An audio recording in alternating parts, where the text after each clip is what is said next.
A team is fun, but I'm afraid to lose. Don't worry! Team up with friends. Rank up faster, rank up faster. Go and rank up rating protection.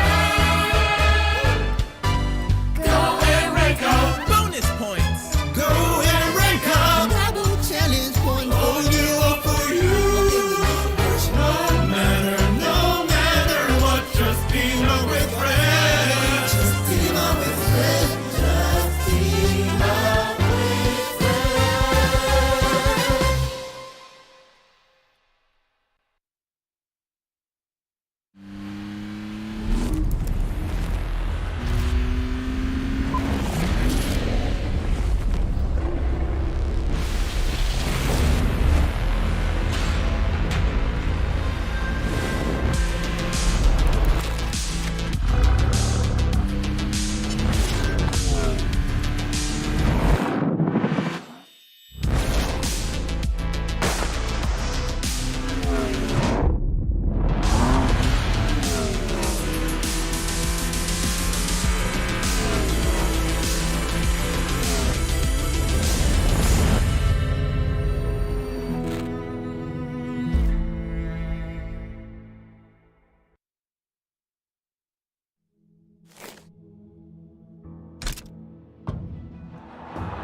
Here's Messi, away from 2, 3, 4. The world's best player shows us just what he's about to get. Is this on? Oh, great. Hi, everyone. Welcome to my secret lair. Everything is getting put together right now. Perfect. This here is testing stage that ensures your safety during your ride. They are currently debugging the hub. See how it goes. Boy, it is powerful and agile. Doesn't that just make you want to give it a go? Only after careful inception will the equipment be ready for release. All of this equipment can help you achieve victory. Get ready. Join us now. Disfrutar el juego.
It's been a long journey, ladies and gentlemen. We're currently in day 4 of week number 4. It's been 4 long weeks. We started with 48 teams going through the league stage itself, starting off with Group Red, Group Green, and Group Yellow. And the top 3 in each respective groups have already moved forward to the main event itself. And then we went over to the final chance for all these people itself. We had matches between Group Red versus with Group Green, and we had Group Green go up against Group Yellow. And of course, last but not least, yesterday's match itself, Group Red versus with Group Yellow. And of course, this is the first day of the last chance qualifiers here for all the top 16 teams still remaining at the PMGC, the PUBG Mobile Global Championships 2022. And of course, I'm joined by Blade from Team Aegon I8 right here. Now, Blade, if you guys remember this, yesterday they played quite an amazing match. Game number 6, 19 eliminations, and of course, a winner chicken dinner. So it comes to no surprise that we're going to be having Blade joining us right here. So Blade, how are you doing today? I'm fine. All right. So you had a fantastic performance in the final game yesterday. What, be honest, what went through your mind and your team's mind, and what did you had in plans in mind for that match? So हमारे पास तो we had nothing to lose, तो हमने कहा कि just extra aggressive जाते हैं, बाकी फिर do or die का situation था, so बस हम extra aggressive गए and अल्हम्दुलिल्लाह कर गए. So we went just extra aggressive in the last match and we had nothing to lose, so we went for do or die. Do or die indeed. And of course, your team also had 19 eliminations, and that's not a small number in the last match, and you especially eliminated 8 players. Now, did it boost the confidence of each and every one of your team members, and should we expect you to keep playing aggressively now, or do you guys have a different thing in mind? बिल्कुल हमारा confidence ज़रूर boost हुआ है, तो आज हम पहले से बहुत ही ज़्यादा aggressive जाएंगे आज हम. So it indeed boosts our confidence, and we are going much aggressive than yesterday. I think everyone is expecting have high expectations of you guys. You guys climbed really high on that final match itself. Now, with only 16 teams remaining in the tournament, which teams are you watching out for and why? And is it a different team compared to what you had in mind when you started off here at PMGC? सारी teams इधर अच्छी है, but I think we are gonna look out for HVVP and Vampire because of their past achievements. So yeah. There you have it. So definitely Vampire Esports as well as HVVP is going to be in their minds. Of last but not least, final question for you here is, what would you like to tell your fans in Pakistan and all around the world? Because yesterday we didn't get to actually had a few words from you guys after that amazing match. Anything you want to share with them? Just thank you for supporting. जो हमको support कर रहे हैं, thank you a lot, and हमें support करते रहो. इंशाल्लाह अब आपको result देते रहेंगे. Yeah, that's it. There you have it, ladies and gentlemen. Congratulations once again for making it to the top 16 right here. Ladies and gentlemen, they have it, Blade from Team Aegon I8. Now, right after this, we're going to kickstart the first match of the day. This is the last chance right here at the PUBG Mobile Global Championships 2022. 16 teams and only 5 will make it to the main event at the end of 12 matches. So don't go away. We'll be right back right after this commercial break itself, and we'll see you guys at match number 1 at the PUBG Mobile Global Championships 2022 final chance. See you guys in a bit.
Two days, 12 matches, and 15 other teams are going to be stopping you from getting into your dream of playing in the PUBG Mobile Global Championship 2022 Finals over in Jakarta. And it's just a few weeks away, to be honest. We're going to find out what's going to happen exactly over these next 2 days of play. I'm your host, Jason Kaplan, joined by Maxman and Sandstorm to break down everything happening, well, in the last 3 days, and of course, what's coming up these next 2. And gentlemen, as we were seeing before, getting to hear from I8, That was a rough finish yesterday, but they pulled through. They qualified. But the problem is, it doesn't get easier than, well, it doesn't get easier at all for them. It just gets more difficult going into today. Exactly, and I really liked what he said during the interview too. That he said that like they had nothing to lose pretty much, and like, okay, we're just going to go hyper aggressive into it, and that was the egg on I8 to allow them to qualify into the last chance. So I'm hoping they're looking back on this and saying, wait, this actually worked. Let's just be more aggressive than we did in the past, and that might be enough for them to maybe make in top 5. It's not going to be easy, okay? Don't get me wrong, it is going to be really hard, but that is the type of playstyle that could allow you to maybe go just a little bit further here in PMGC. Thing is, it might work, but you're going back to competing against teams from Group Green. So now we're back to the strongest teams again competing against you. The fact that it's going to be once again over the course of 12 games, the pressure is definitely on for every single one of these teams, especially with the ones that are the last representation available and present right now in the PMGC for their respective regions. We have some regions who have representatives in the grand finals, some who still don't. So just that added pressure for those teams. Oh, also the added pressure of knowing Group Green played all their matches in the first 2 days, and now they got to sit back and watch yesterday and kind of suss out their opponents and all of their enemies. For you guys at home, though, we want to hear your thoughts about who's your favorite team. You can watch within the Esports Center in-game and actually get some tokens to vote. I think we saw, what was it, S2G is number 1 the last the last 3 days. I want to see that change, okay? Let's get Bigatron number 1. Is they've made it here to the last chance. They have a chance to get through into the finals, and I think they need everyone's support because top 5 for them as well is going to be very difficult.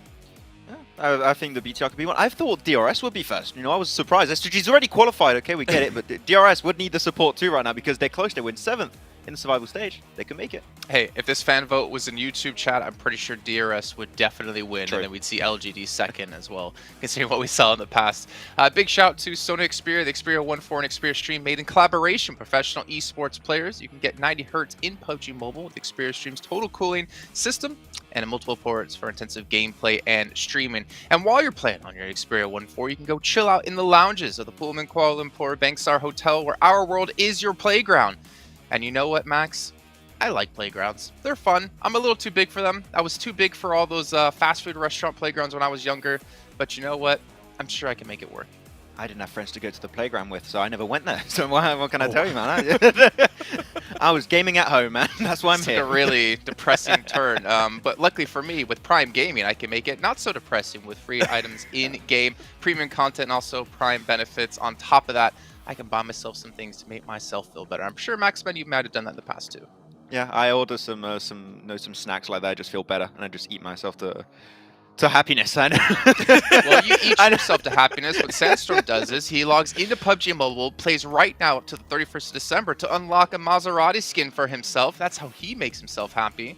So you know what? You know, everyone has their own things, and I think also Sandstorm is just wishing he could have one in real life. So Maserati, if you're watching, we'll each take one of your fine vehicles.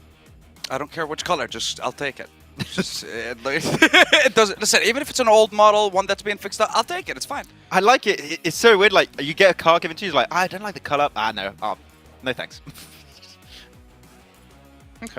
Okay, Max. Well, I mean, you did say yesterday you do, or was it yesterday or the day before? You have a license, but you don't drive.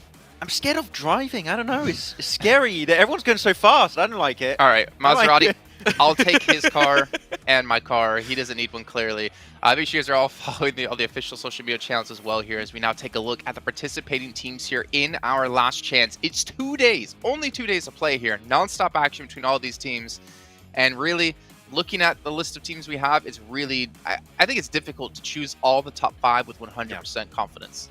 It's so complicated. Like every single game, we only got 3 teams you can put on our teams to watch. I would like to put like 6, 7, if not 8 potential of these teams. Like so many of these squads are looking just so scary in general, Sandstorm. And the thing is, even the teams at the bottom, they showed like true potential. Like I8 on that final game, if they play at that level of play today, who knows? Maybe top 5 is achievable, but it's not going to be easy. Yeah, but Not I want easy. them to do that in front of Group Green teams. That's the thing. In front of every single one of these teams, not just showing it up on the one day. That's going to be the important thing over the course of the 12 games. What's also going to be important is individual performance. Again, 12 matches of time is all you have to step up here, and sometimes all you really need is that one person, like your Sukis for LGD, to put up almost 6,500 damage himself to make things possible. And I mean, we got to see IC step up, IHC in particular when it came to yesterday. And even looking at our top teams when it comes to performance, surprised to see actually Alpha 7 up here because they didn't really stand out to me too much when we were watching them. The thing is, they've just been consistently getting themselves some actually decent eliminations. Maybe not able to rack up really a lot of placement points that way, but they were just constantly, like, even in bad games, getting themselves 3, 4, 5 eliminations. It would be constantly coming in. So their average damage, of course, does reflect that consistency in terms of overall eliminations and damage on the board. So they were looking pretty good. I do like what Alpha 7's brought to the table, but it's down to the wire now. Top 5 is not going to be forgiving you if you have one bad game. Yeah, well, yeah, it's going to be difficult. And honestly, I think consistency will be a big part of it. But to take a look at these two teams in particular, of HVVP and LGD, I do kind of wonder, what is that threshold of the amount of matches that need to be played before teams that have those really high highs and low lows really kind of falls off and eventually normalizes? Because if you have a small amount of matches, teams who can just pop off in those, 5, 6 matches can easily surprise you. But 12, I don't think that's enough to cancel out that fact. So not really able to afford too many bad matches here as we take a look at our top performers here for Erangel. Bacon Time, surprising enough here, Sandstorm. I think they were a top performer last time we saw them as well. So they're maintaining that level of consistency. Yeah, and they're still always staying towards the top of the pack, top 4, top 5, when it came to the group stage, when it came to the survival stage as well. So their performance is very, very consistent and definitely one of the teams to watch out for throughout the last chance games. Inco as well. Inco, I mean, me and Max were talking about it off air, and the fact that the zone was favoring them a little bit at the start of, I guess day 1 for group stages games. So we want to see, or rather survival stage games, but we want to see if that's going to happen with them today or what's going to happen with Inco. I mean, you were one of the people talking them up quite a bit here when it came to day 1, Sandstorm. So I'm going to hit you with the hard question. Is Inco going to be top 5 at the end of these 2 days? No. Wow. Honestly, Whoa. I don't think. Honestly, I don't think so. Yes, they have been performing very, very well, but now that we've reached the very last stage of the tournament for these guys, I'm expecting a lot of changes from a couple of teams, and I don't think Inco are going to be able to make it. Okay, well, let's take a look at your guys' team to watch here, and I kind of side with you, Max, man. I kind of wish we had like 6 or 7 to use, because honestly, there are so many different teams to focus on in particular, and I am happy to see at least one of you guys put Enigma Galaxy in this, because for me, that is definitely one of the biggest teams to watch, considering their performance from last year at PMGC, considering the performance they've had for the majority of the year. They seem to be shadows of their former selves. But talk me through Besiktas and Aegon I8 as well here, Sandstorm. Why these two teams? So with I8, they had half of their survival chance games or survival stage games in the bottom 4. Just very, very poor performances on day 1. When we came to day 2 for them, that's when they started to pop off a little bit. They managed to get a top 2, and of course, at the end, we saw that massive chicken dinner with 19 elims. Sure, but it's not going to work out for you if you keep playing at the same pace in these games, so something needs to change. You need to play that aggressive style from game 1. When it comes to Besiktas, they suffered a lot from hot drops at the beginning of the game, so definitely have to see a change here with the new teams coming in from Group Green as well. NGX, plain and simple, you are the last Arabian representative in this tournament, so there's a lot of pressure. There's just so much on your shoulders right now, but we'll see what they can do. They have to change it up compared to the survival stage. You have to play more closely grouped together compared to previously. So I like how Sandstorm went with some like underdog teams. Then you look at Maxman and he chose the Chad teams. Shameless. Exactly. Not even like the teams that like if they perform well, they have a chance. HVVP, LGD, and Dam1 Gaming here. Maxman, talk me through it. So LGD, HVP, I'm not even going to talk about them because I think it makes sense. First, second place, boom. Okay, that's my point. Dam1. Survival stage actually not as good as I think a lot of people initially expected. They qualified in 13th position, only had one good game throughout the entire survival stage. Bit of a rough transition, so I'm hoping last chance we can see that step up because Dam1 still can perform so well, so I want to see a little bit more. Man, it's like an anime. They're still powering up. They're trying to test the power levels of everyone else in the lobby before they go full Super Saiyan. And we're going to go full Super Saiyans. We're going to head over to John, Allen, and Blank to take us into our first match of the day. 12 matches on the card, 6 today, Blank. We are going to play the first 50% of those games, and the team's going to be earning the first 50% of their points that they're going to have. It is a sprint, so you need to put your best foot forwards. You do indeed. I mean, this is where it gets really tough now. Only top 5 teams will go through. 12 matches to play, so they play exactly the same amount of games they will be playing over in the survival stage. We do our player shots here, watching some of these teams get ready to go. Got HVVP on our screen right now, who have done fantastically well over in their respective group for survival stage, topping the leaderboard for survival stage as well, so they'll go home with a lion's share of that prize pool in that particular format. But yeah, last chance now. We'll see which teams can make it towards the top. Obviously, green is a group that is terrifyingly scary. i8 making it in after one of the best games I've ever seen in PUBG Mobile on our previous day that we played yesterday. So we'll see what they can do, because they'll be riding on a high amount of adrenaline coming into today. Well, you'd hope so, right? I mean, they absolutely blasted out. To me, it felt like they did just throw that Hail Mary, right? They went for that bridge camp and stayed there for quite a while. They didn't head central earlier on, which most likely, if they weren't in that position on the tables, they would have done. But they stayed there, and they got 9 eliminations very early into the game, and that was crucial in the end. They picked up 10 more over the course of it. But are they going to bring that to this sort of a game, right? Are they going to bring that sort of Hail Mary throw into this stage of the tournament, right? Because now you're set up, you're top 16. The only way you get forwards is in those top 5 spots, Blank. It is really rough to get all the way through to the end. I mean, top 5 is not a lot of chances for you to pump yourself towards the top. And like you say, it was a bit of a Hail Mary, but still, it takes a lot of determination and a lot of cool and calm, to be honest with you, when you're that far down the table, to be able to get the 9 eliminations and then think to yourself, there is a possibility now, and we have to play it out. Not let those nerves get to you or the pressure, and still play out the game really damn well with a 4-man squad towards the end in Sosnovka. I think it was a break that they absolutely needed, was that Sosnovka finish, but they made the right decision in the early game, and everyone else was very flustered, a little bit too pressured to make it happen. But we are now with the big dogs, with big leagues, over in our top 16, and it will only be top 16 from here on out, so head over towards the PMGC Grand Finals next. But this is the last chance for any of these teams to make it in towards this Grand Finals and play with the best of the best.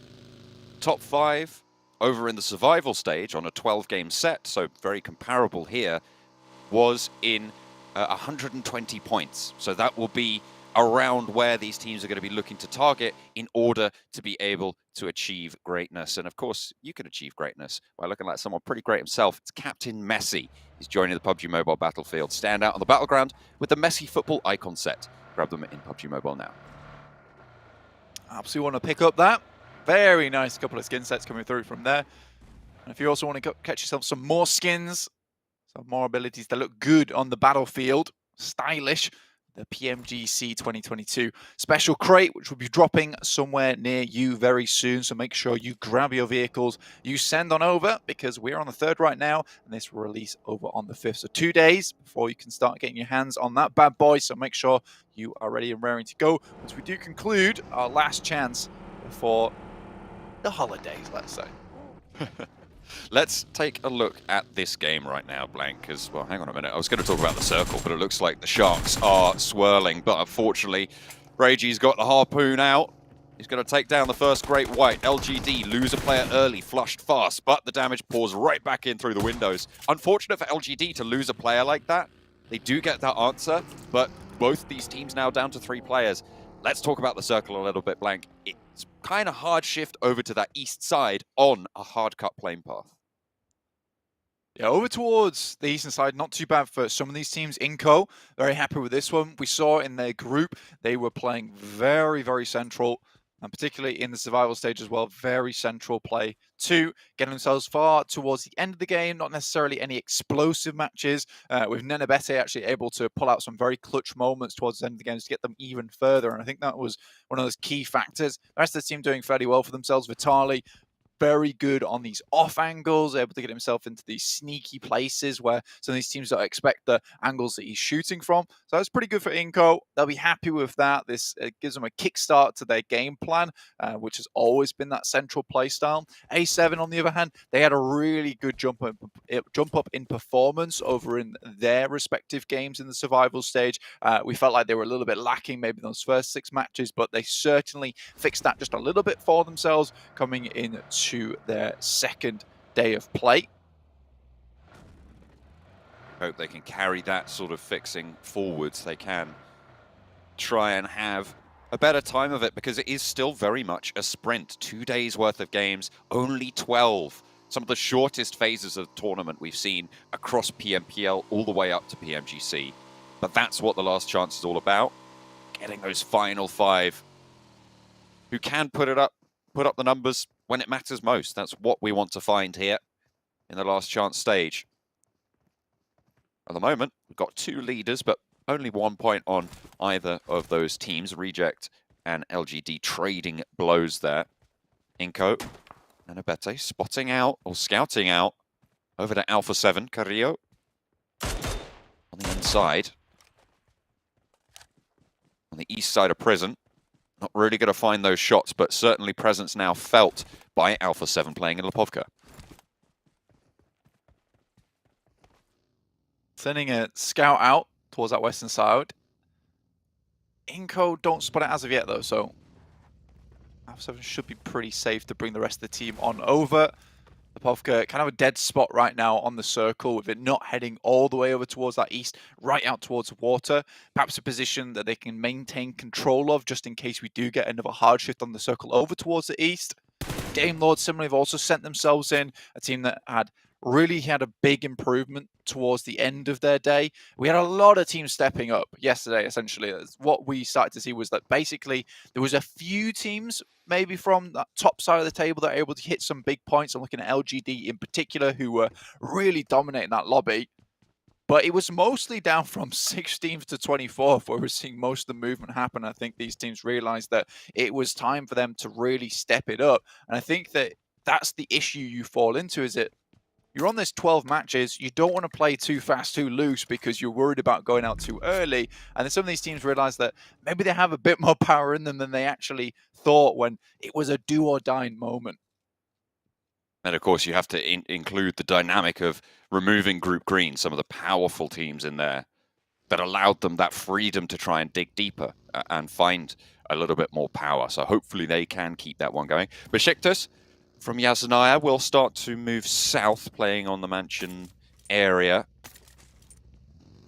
Being pretty good in their compound right now. It's a little bit north of center, but still pretty decent as a base of operations. Could probably 2-2 split with another compound across the way and see if they can control that northern side. Would be quite valuable. No one really looking to swing in on that north just yet. I mean, you've got Bigatron also in Yasnaya Poliana, and they qualified 79 points. Like the team in 17th place was 78 points, so they were very, very close to not making it here. So Bigatron and also Enigma Galaxy, who also got 79 points, they have a lot to prove here, and they do need those step-ups that we were talking about from teams yesterday. Yeah, you are essentially coasting at that point in time for some of these teams. I mean, you look at Enigma Galaxy, Bigatron Red Aliens, Damwon Kia, in fact, 84 points above Aegon AXA. I don't think you can say Aegon were coasting because they had a very rocky amount of waves that came their way, and the boat was shifting all sorts of places towards the end when they had that tempest of a game that sent them through. Damwon Kia, on the other hand, they had a really good start to their sail, honestly, getting themselves very, very far in towards the tournament in terms of point scoring, but then fell off massively after that. And I think that is something we talked about, is that adaptation from a lot of these teams came through, and they weren't exactly sure how to deal with it. VPE coming in from that western side, as are Aegon AXA now. I can see that VPE are a little bit split off between one another. HVVP over that top side. With this next circle heading up towards that northeast, a circle that I would 100% say that HVVP is known for doing very well on, especially with their rotation over the top of shooting range. Send themselves towards a compound down towards the eastern side of Yas Fields. Really strong spot for them to start this game out right. Game Lord playing 1-2-1 on the convoy. Leading in, getting the buggy. They will crash in, playing neighbors with Inco now. Teams rolling in behind them as well. Reject going to have to divert a little bit to the west there, past Besiktas. As Robs takes shots over towards Inco's position as well. They try and lay claim to a corner of the compound. These buildings, very, very valuable with this hard north shift. Massively useful to a lot of these teams. This one in particular, Besiktas, they hold the better side of this compound. However, Enigma Galaxy is going to be difficult to get rid of them. Game Lord will struggle slightly considering a lot of those windows on that side is open.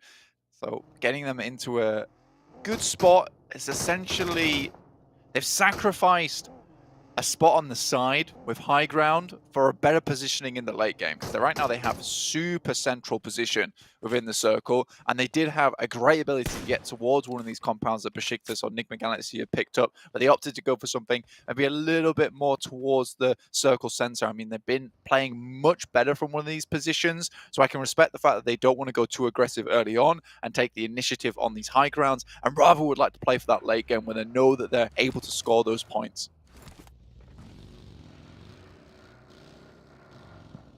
Vampire playing on the western side will have to move south of these fields. That will put them directly in competition with Enigma Galaxy and Besiktas in the compounds ahead of them. LGD from that northern side. DRS from the south. They start to make their movement. Aegon XI8 from the south now pushing in. Actually turned short there behind IHC. So IHC look to potentially guard them out, but there is position to move through here for Aegon XI8. Godless, though, wants to look for the sneaky little shot over the ridgeline. Tags one, tags two, but not quite able to get the full knock there. UZM just able to duck down behind the ridgeline and stay alive. We'll be able to pop that heal as well. Only the one first aid, however. That's going to be a pretty heavy hit to supplies. Had to move quite far to this team to get into position anyway, so I think for Aegon XIA is the case of just sending away, maybe head up a little bit further towards that western side, try and punch in for a different way. You don't really want to face off against IHC much longer in this position, purely because they already know the route you're taking and will essentially go for something more of a gatekeep. There's only 2 real rotations you can make around prison anyway, and already IHC is sent towards that eastern side rotation, which has a few of those compounds down on the low ground. Titans are in front of them. However, that's quickly dealt with by IHC, who were looking really good yesterday.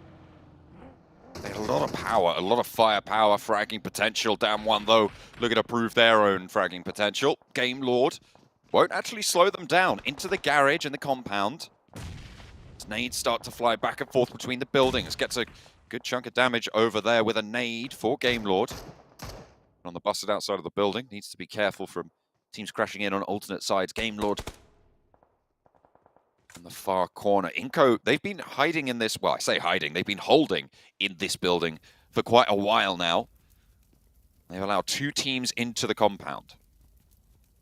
Yeah, I mean, that's pretty standard Inco playstyle. A good nade to start off for Game Lord actually gets a big chunk of damage over towards the guys from Damwon Kia.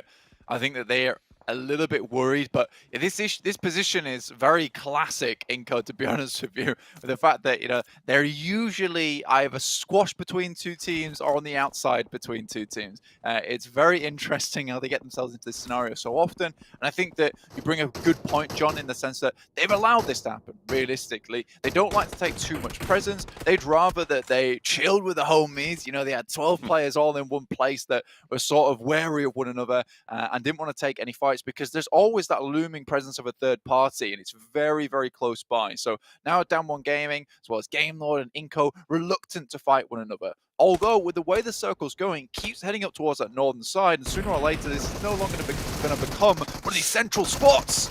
Ooh, a trade, 1-for-1. Victor able to get a knock, but Damwon have the backup. Game Lord try and put theirs into the fray as well. Akashi moving forwards, Rob's low, and a second knock goes over towards Damwon. A flush over onto Victor, but Akashi's picking up the points in the meantime. Forrest still active for Damwon, trying to get that heal off in time. Has got the DBS. Brutal catches one, looks for the flush onto Rob's. Now one more player from Game Lord downstairs. Narvalo looks to try and survive, the archetypal survivor for this squad, and Forrest is the solo. Molotov through the door forces him around that staircase to play a little bit fast and loose with it. Narvalo gets to cover on the outside, but instead decides he wants to go maybe for a little bit of a scrap. No, outside further. Akashi repositions away, and just in time, the Molotov bursts outside the door.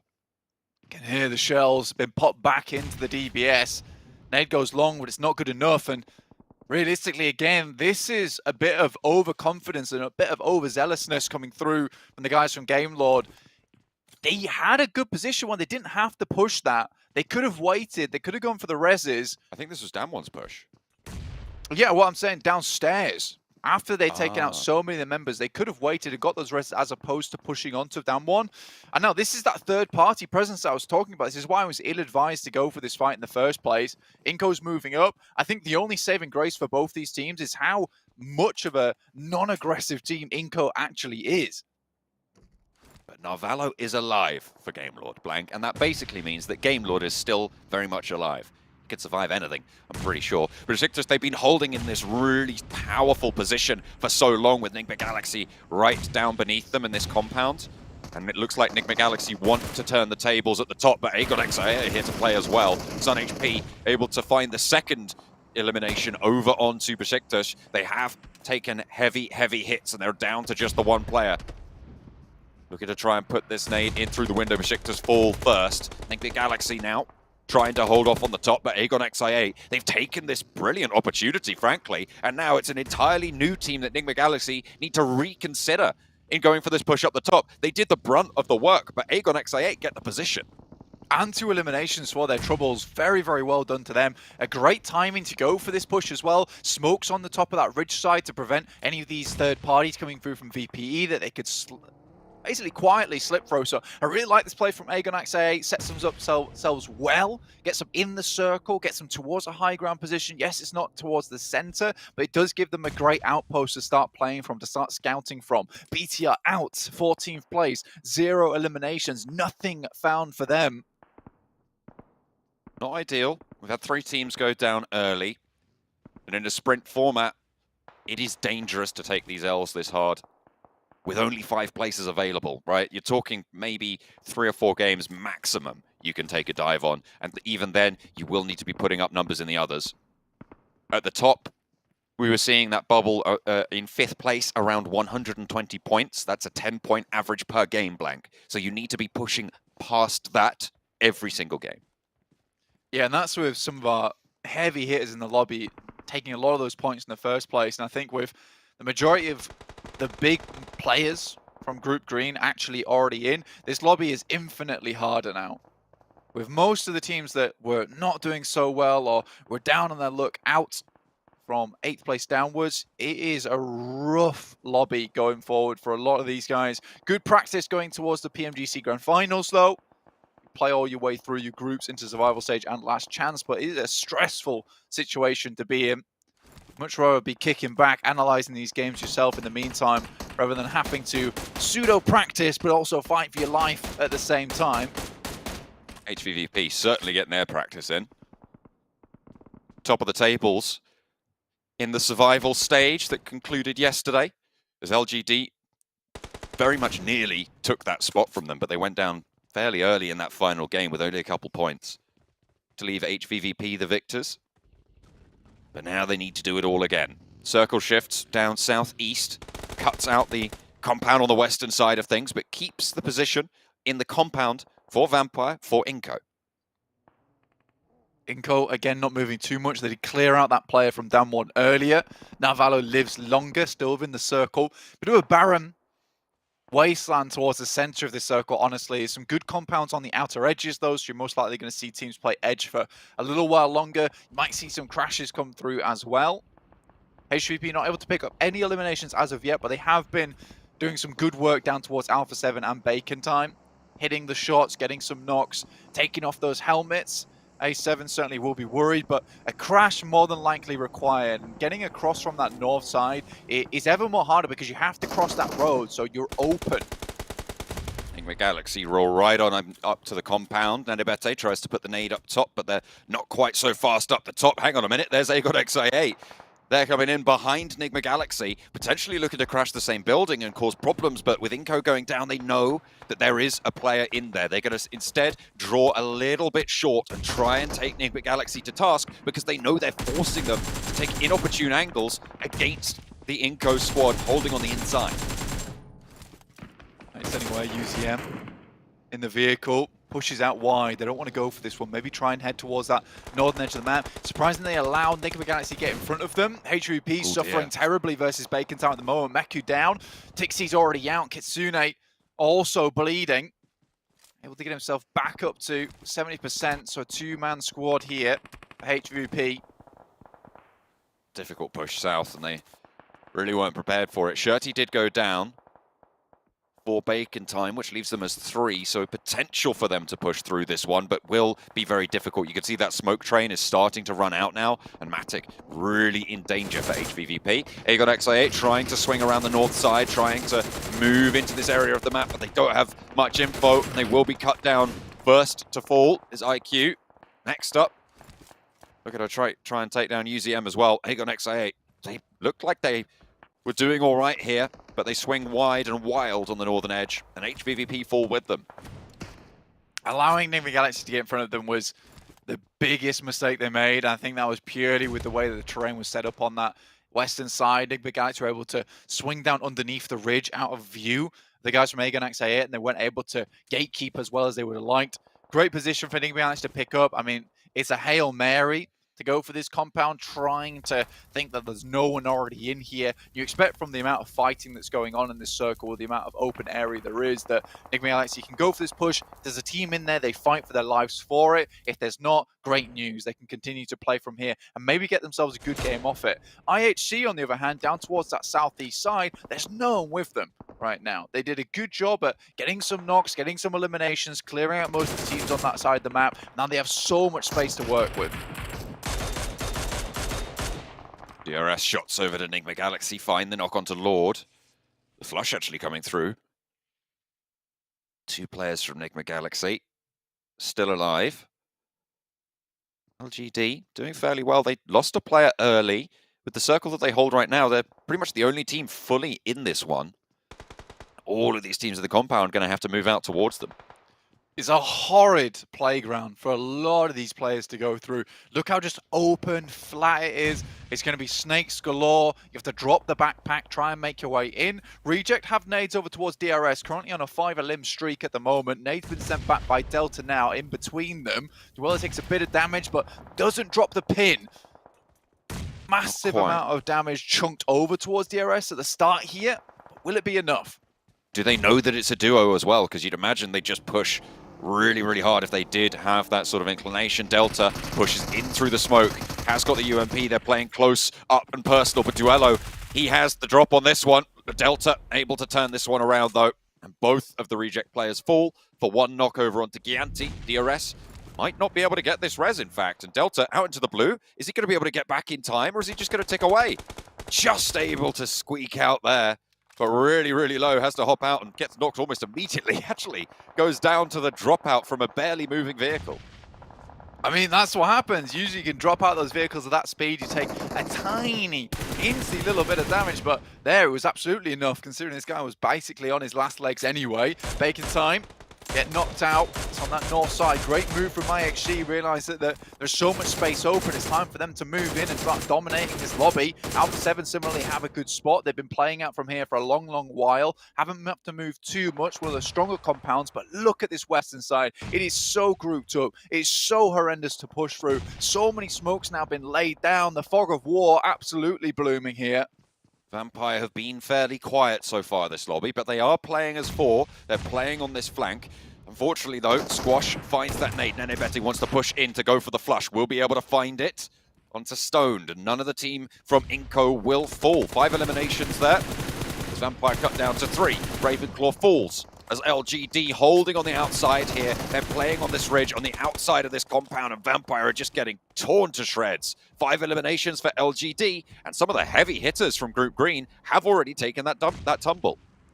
HVP out, VPE out. Bacon time also not making it through very far, but Inco, 6 eliminations. This team is a survivor team. They certainly make it far when they need to. Yes, they'll put up the massive games that we see from some of these other teams, but this is a chance right now to prove us wrong. 6 eliminations so far, but up against one of the most terrifying squads over the last couple of days. It's LGD, nades in hand from Suki, the man, the myth, the legend himself. 549 average damage done. It is unbelievable the amount of work this boy puts through. Spray from Nenebete over to the Titans, lights them up, but doesn't quite knock them down. Now that position's given away, and LGD are going to launch nade after nade over to it. looking to burn them down as well. Inco going to be low on these meds, moving in for Vitali, but you really can't commit for this res. MVM pushes over the top. There's so many shotguns in this close range, and MVM finds out all about it. A nade, a shotgun shell, trying to put the hurt on, and it will be good for Squash yet again. Suki falls, and now LGD down to just one. Chunksy is there behind the ridgeline, but can't be in a position to aid his teammates just yet. Shots over from Teak. Might be able to go under the vehicle, just looking for one more. The heel being burnt out right now for Chunksy against 4 players from Inco. They did get the res on the Vitali, but they still have to push. Huge amount of damage been sent through to Inco now. Titan looking to pick up themselves a good amount of eliminations as Puncher takes those shots. Inco still taking shots backwards. Nenebete might be able to find himself a thread of an angle here. It'll be very difficult for him. DRS sends nades over towards Narvalo. Doesn't quite take him out. He didn't manage to get the nade off. Vitali sprayed him down. He spotted him, so I don't know if Narvalo's position is known. And like, they're still alive. I said it earlier, Game Lord. They're still very much going in strong. Don't know how Narvalo does it. Teak. Oh, he's finally gone down. I had to say it. I had to ruin it for him. But shots over towards Titan, still good for Nenebete, and Inco still up at 4 players alive. 10 eliminations for Inco. This is the sprint team that we wanted to see. Nenebete finally takes down Titans. This guy is just unreal good at the moment. I think for Inco, he has been such a massive boon to have on the team. The rest of the team doing well to back him up, rallying around his thunderous charge throughout this survival stage and last chance. A7 now looking to go Brazil versus Brazil here. TU comes out on top. A7 were able to make things look a little bit better for themselves towards the end of the survival stage, but now Inco might have something to say about it. IHC in the back though from Mongolia, looking to maybe take out the team that sits between them and the 12 elimination squad. These are all high-power teams, Blank, looking to get into this fight. Revo wants the challenge, wants the spray. It will be good, but there's a rundown to be seen for it. A trade-off, a 1-for-1, but IHC come off the worst for wear as Inco can now start to move up. 3rd place, 5 eliminations for Alpha 7. A good start to their bid, but now we're down to the final 2 teams. Inco, 4 players, IHC with 3 after losing it on the rundown, but they have 10 eliminations as well. Nenebete looking to hit these shots. 4-man squad now for Inco from a very unlikely position on the map. Took their time, were passive about it. This is when to really come alive is in these final moments. And this time around, it's not Inco with no utility, no nothing, no ammo on board. This is an Inco fully set up. Backpacks just brimming with supplies here. Look at that, Ziol, 2 first aids, no stims, no nades, no utility. Nenebete, only the 2 first aids himself as well. Vitali, 6 eliminations for Vitali so far. That's almost half of the elimination count for Inco. He's doing a lot of work himself. Ziol lit up. Alex maybe soon to follow, but there is an answer coming through. Godless able to trade that one off, but the 2 players forwards might just fall here. Alex hits the deck, doesn't quite get that heal off before getting knocked by Squash, leaving Inco at a 3v1. The trade knock is there, and maybe even looking for the res. It's all on Godless now for IHC, but Inco on the warpath. It looks like they cannot be stopped. Has to try and find another knock here. If you can find another knock, it will provide hesitation, provide limited amount of time for Inco to move up, but a 1v4 so unlikely. But Godless is going to go for it anyway. Flank comes through on the side, is limited by this smoke that's been set up. Squash is sprinting into position and Godless has to challenge. Looking to just lease these shells, taking so much out of him, and the final chunk is there as well. Inco take the first chicken dinner. The team from Brazil blasting out from Group Green, coming back in today, refreshed and looking solid. Insane stuff coming through from Inco.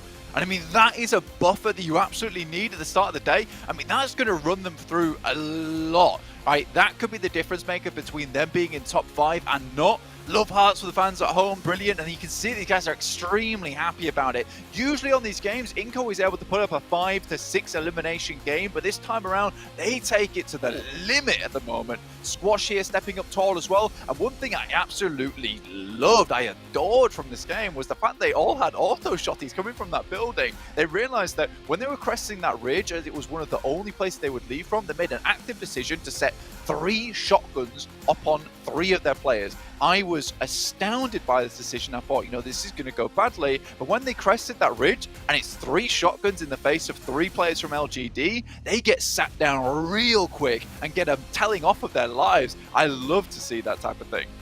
Look at that Squash fragging out, but Tali, a demon in his own right. 666 damage, 6 eliminations, blank. This guy was a devil to everyone else in the lobby. And the rest of the team as well, beautifully moving across those hillsides. Really, really nice stuff from Inco. You said it before, they made some off-the-cuff decisions that panned out very, very well for them. They made it work, and Inco blast out to an early lead.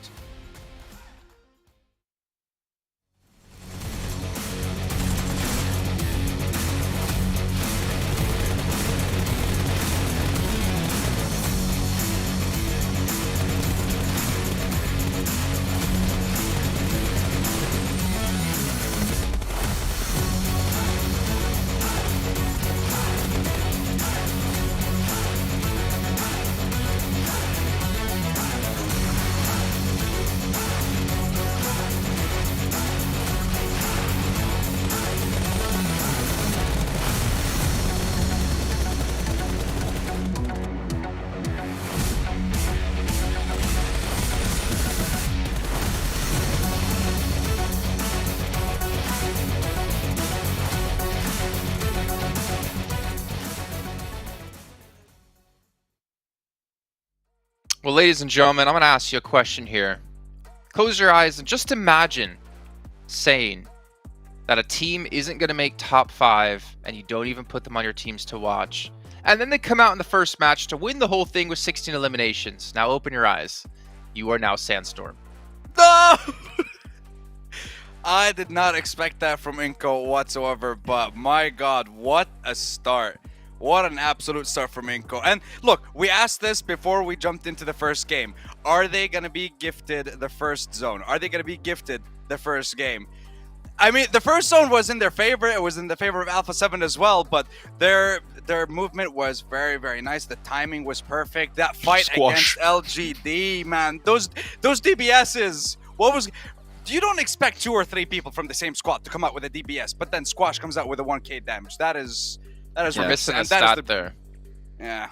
Like a shotgun blast used. Shotgun shells used in that game. I love that push they had on LGD outside of Mansion 2. It's just LGD being like, let me tell you something. Please go down. Like I think it was a 3 to 4 man push with the shotgun. They were like, they had Tigers, they had themselves the DBS, and they would. At that range, you just cannot deal with it. Doesn't matter how good you are. Doesn't matter if you are LGD. The shotgun will be mightier than the M4 in those kind of fights. And that was a question we had initially, right, Sandstorm? Right? If the circle's given to them, they might get the chicken dinner. But we want to see them get a win where they actually have to be on the move and be constantly aggressive. This is the game I wanted to see. I'm sold on their performance. So hopefully they can keep this going now. I think about that LGD push that was even more interesting was, LGD obviously finishing second throughout the survival stage, looking like a very, very strong team, especially these last couple of days. But they also had like somewhat of a little bit of a high ground too, but I don't think they expected the amount of shotguns coming their way when they rounded that corner. Even a tree wasn't enough to save you because that tree is going to be non-existent with that many shotguns blasting it away. But yeah, fantastic to see. But the thing is, we've known the DBS to be insanely strong for quite a long time. We've seen more and more teams using it, especially if you get these close quarter combat situations. It works out flawlessly here for Inco. Now, the fan vote that we've been talking about here, if you guys are watching in your esports center, you can actually vote for your favorite teams. We have some updates for you. And the update is 4 rivals have overtaken 1 million. One of these teams, great. One of these It's teams not like is the competing others. here. Right, yeah, one of these teams is actually competing right now. Out of the 5 teams that have been voted. Well, 2 teams aren't like the others, I guess we should say. Yeah, exactly. But one of those teams desperately needs those votes because they got 0 points here in this last match. Tough times for them for Bigatron, and we'll see if they can step things up, obviously, over the next few days. You guys at home, though, who are watching, we have a survey for you, which you can share with us via the 2022 PMGC viewer survey. I think that's going to be put up over in the YouTube chat for you guys to participate in. Just remember, if there's a question of who is the most handsome and amazing talent, you have to say Maxman, not me. Agreed, 100%. I never know where you're going to go with these, Jason. I don't know if you're going to be nice. I don't know if you're going to be mean. Sometimes he's keeping me on my toes. I hate this. This is weird. I can be nice sometimes. Let's take a look at overalls. It's going to look very reminiscent of the match rankings, though. No overalls. So we're not going to look at that because we just basically saw it with the match ranking, right? It was just one match played. We still have 11 yet to go, but only 5 left to go today. And we'll be heading over to Miramar for our next game, which is going to be, I'd say, again, quite interesting. We've had 3 different groups in survival stage that swapped in and out, basically changing where you potentially will drop or potentially have to hot drop against. And now we're finally into that solidified lobby, though there is teams from every single group in this one. And after this first day, or after, I guess, the first set of maps, you should feel kind of comfortable of where you're dropping and kind of comfortable to understand where teams are going to be going. Especially because you're not going to have that changes of drops and rotation heading into tomorrow's matches, right? It's going to be the same lobby, the same teams, normally the same drops, and kind of similar rotations happening. So it should be good to go. And yeah, LGD, HVVP, really showcasing in the survival stage why they are currently the top 2 teams in this map. And Vampire too. And Inco, I mean, okay, I was looking, I was like, yeah, this makes sense. This makes even more sense. This makes even more sense with Inco up there. So yeah, I like THVVP go a little bit further in this game because they had a really, really tough rotation. I think they will get kept by, I think it was Bacon Time. There was also Alpha 7. Not an easy game for them, so this next Miramar game might just redeem it a little bit for them. Okay, well, you know, I'm actually looking towards Sandstorm here because his prediction game was on point the other way around for the first match. Who are going to be your teams to watch here this time, Sandstorm, so I know who not to watch? I mean, you know what? Inco, absolutely incredible. Just a complete 180. Inco, Alpha 7, I guess I want to focus on them. Inco, what happened last game?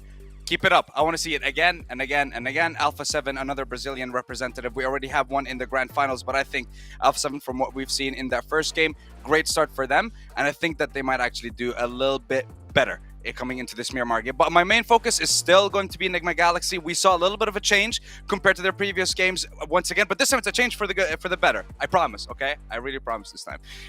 Enigma Galaxy, they had, I guess their entrance towards the mansion area was good, but they got pressured by too many teams at the same time. But at least they were playing together. And I want to see that consistently coming through for the rest of the games, and I think that they might actually surprise us again. I love how you said, I promise, and I look down and I see Maxman and I make the exact same sus face in there. Maxman, what about your picks here? We got IHC, which definitely have been performing better, especially when it comes to today and yesterday, DRS and Alpha 7. IHC is a team that I was a little bit disappointed by in the initial group stage. I think in Group Yellow they could have done potentially a lot better, and I think we've seen a slow ramp up of what they've been able to do in these matches. I think that especially on this first match, it was not an easy game for them. They had to keep fighting in the open. They were constantly trying to take fights that were just going to keep them, giving them a good position if they win the fight. So yeah, I feel like IHC is just seeming a lot more comfortable now. I think they're used to this PMGC setting right now, and I feel like they can even be stronger in the matches to come and hopefully get a chicken dinner. I want to see an IC win eventually because IC is cracked right now. Well, you heard him. He's cracked right now. We know who's not cracked is the team I want to talk about currently. The bottom of the leaderboards is 0 points. You know, Sandstorm, you talked about before, you could have one bad game. There's 11 matches left to go. Bigatron, can they afford to have anything less than really strong matches from now on? I think what me and Maxman agreed to is maximum of 2 games, but then you would need to have 8, 9, 10 point games consistently throughout the rest of the tournament. So if you make a mistake in this game, then we need top game performances every single time. All right, well, let's head over to our commentators to jump into Miramar here with John, Allen, and Blank once again.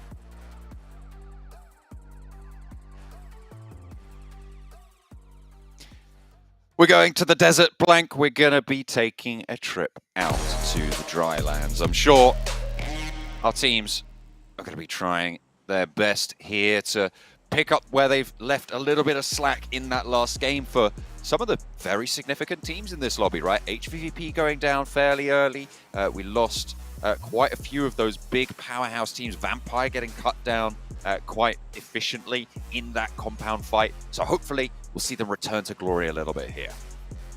There's hope for some of these teams. Maybe they can pick up the pace, pick up the performance just a little bit. I think for Inco, that game has absolutely sent them skyrocketing towards the top of the lobby, which is really nice to see. I think Inco's taking a lot of pressure off themselves over a big game like that. You don't often see like a 16 elimination, 17 elimination right off the get-go for some of these teams, but it's certainly one of those ones that will really sit yourself nice and happy. And you were saying, you know, for that bubble position in 5th place, you need to hit a 10-point average. Well, right now, you know, technically Inco sorted 3 of their matches, so the next 2 matches Inco could do absolutely nothing. They could go out in 16th place and they'd still be on track to hit that bubble position if they hit 10 points and then match 4, match 5, match 6. So you realistically, Inco's in a very, very good spot to be getting towards that top 5. They just need to carry on that performance. And as we know from Inco, they're very good at finding these positions towards the center of the map. Their macro is pretty decent. I'm liking the decisions they're making. However, very big decisions have to be made going forward with this kind of circle that moves away from the western path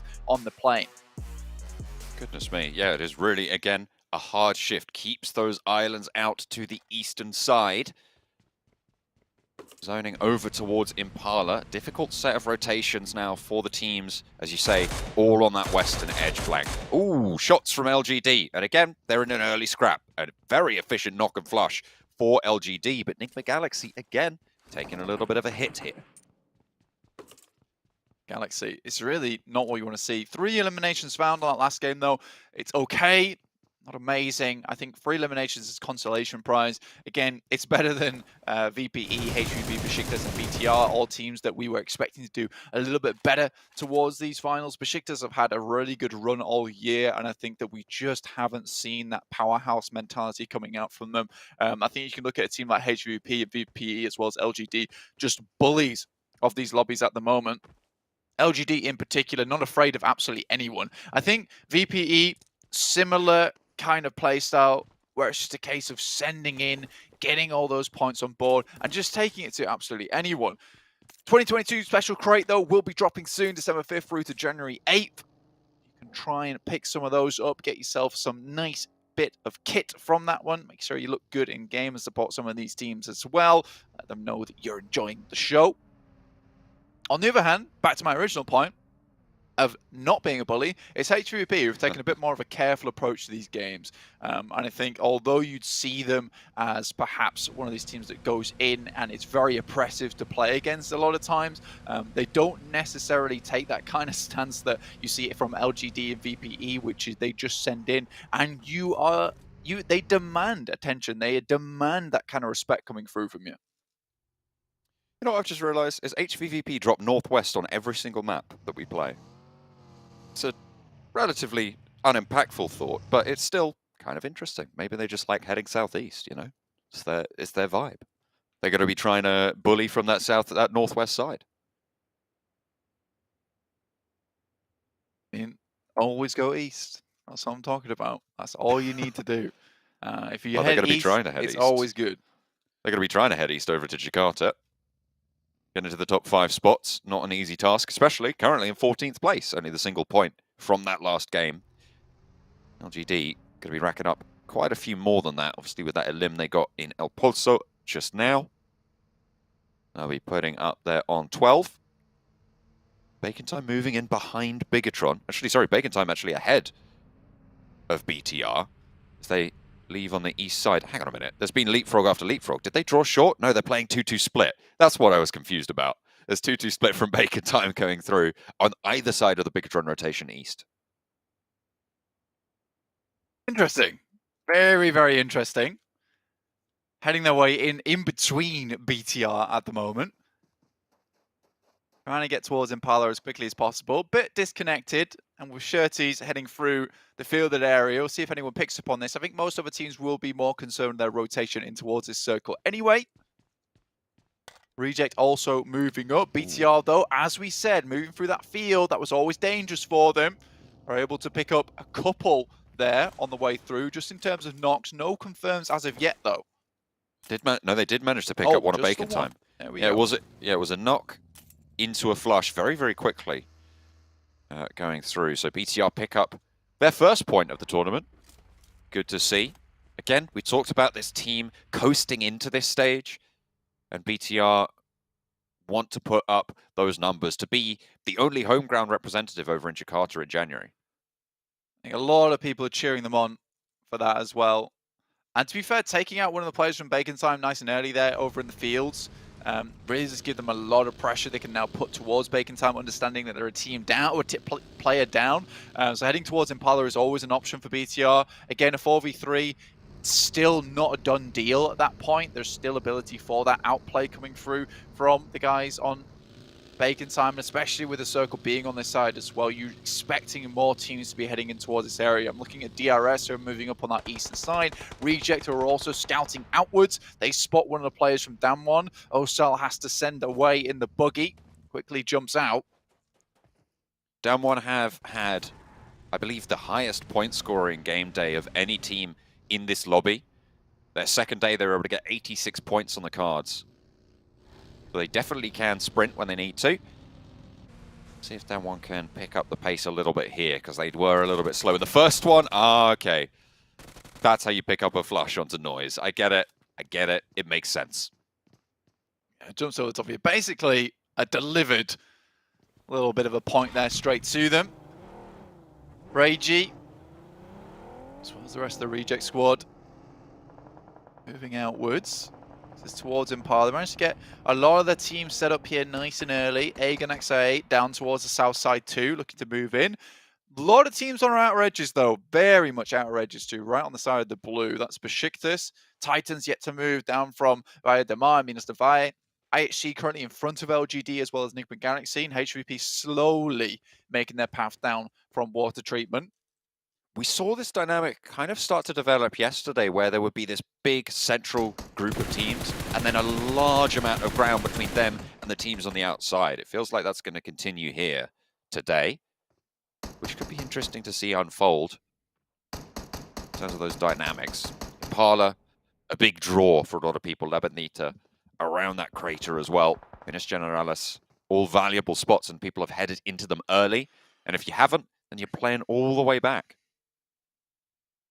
Yeah, it's a little bit rough. I think that for this place in particular, where the circle's currently setting up towards, where we've got a lot of teams sending very central, that includes Inco, which we sort of expected anyway. IHC able to put up a good performance on last game with 22 points, A7 also 15. LGD, although going out rather early, were able to get that 10-point average on board, which is great to see for them, continuing on their track upwards towards the top of the lobby. But yeah, this is one of those positions where you want to get set up nice and early. I think DRS has certainly gone for that one, which is on that high ground, because the further you get in towards this area of the map, the more the circle shrinks down towards Impala.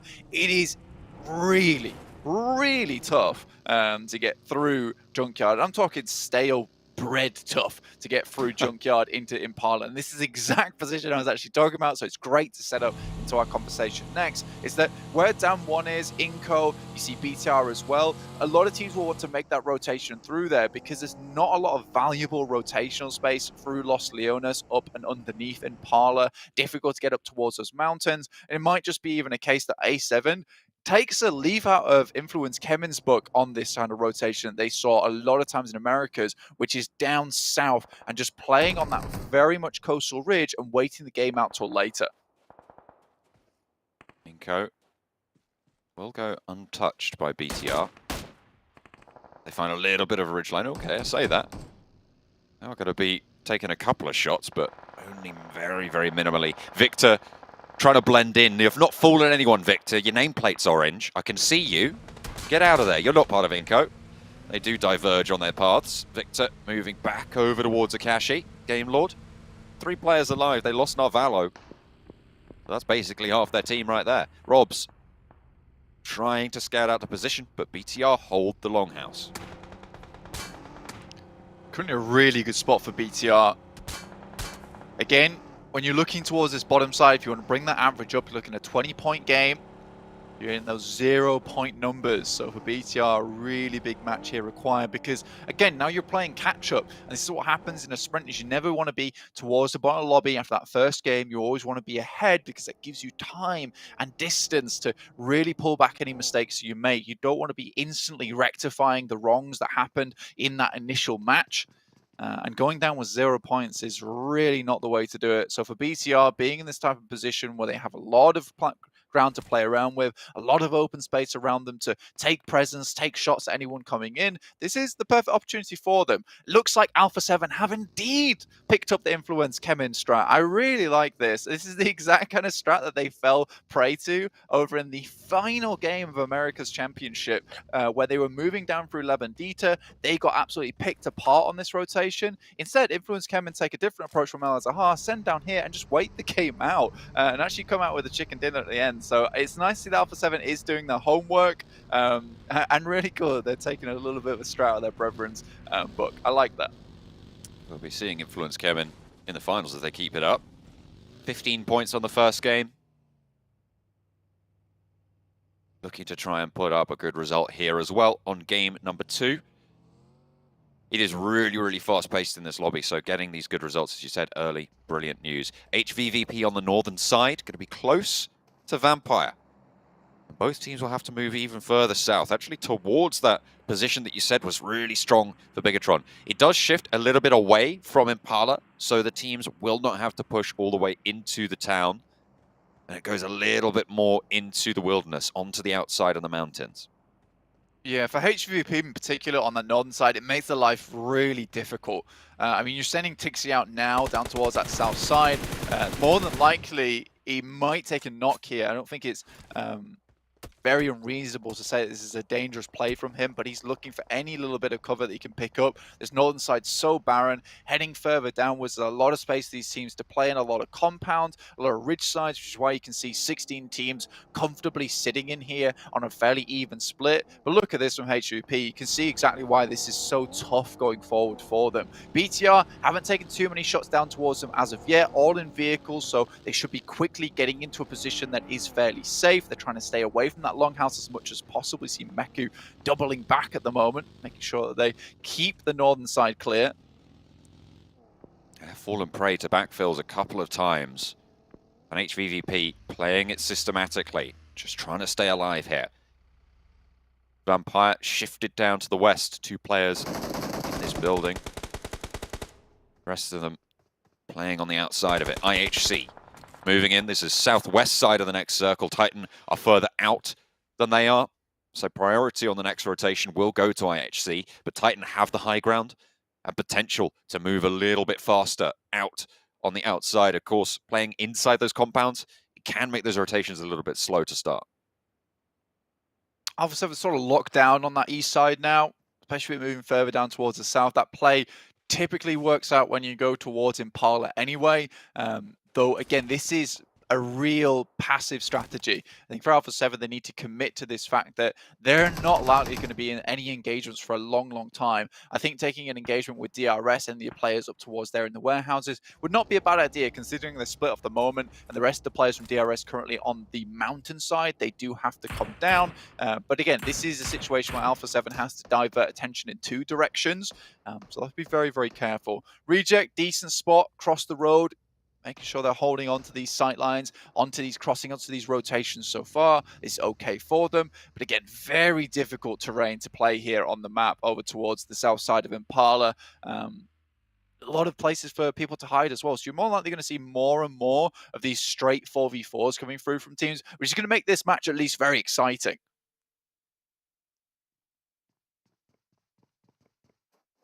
Enigma Galaxy ahead of Vampire.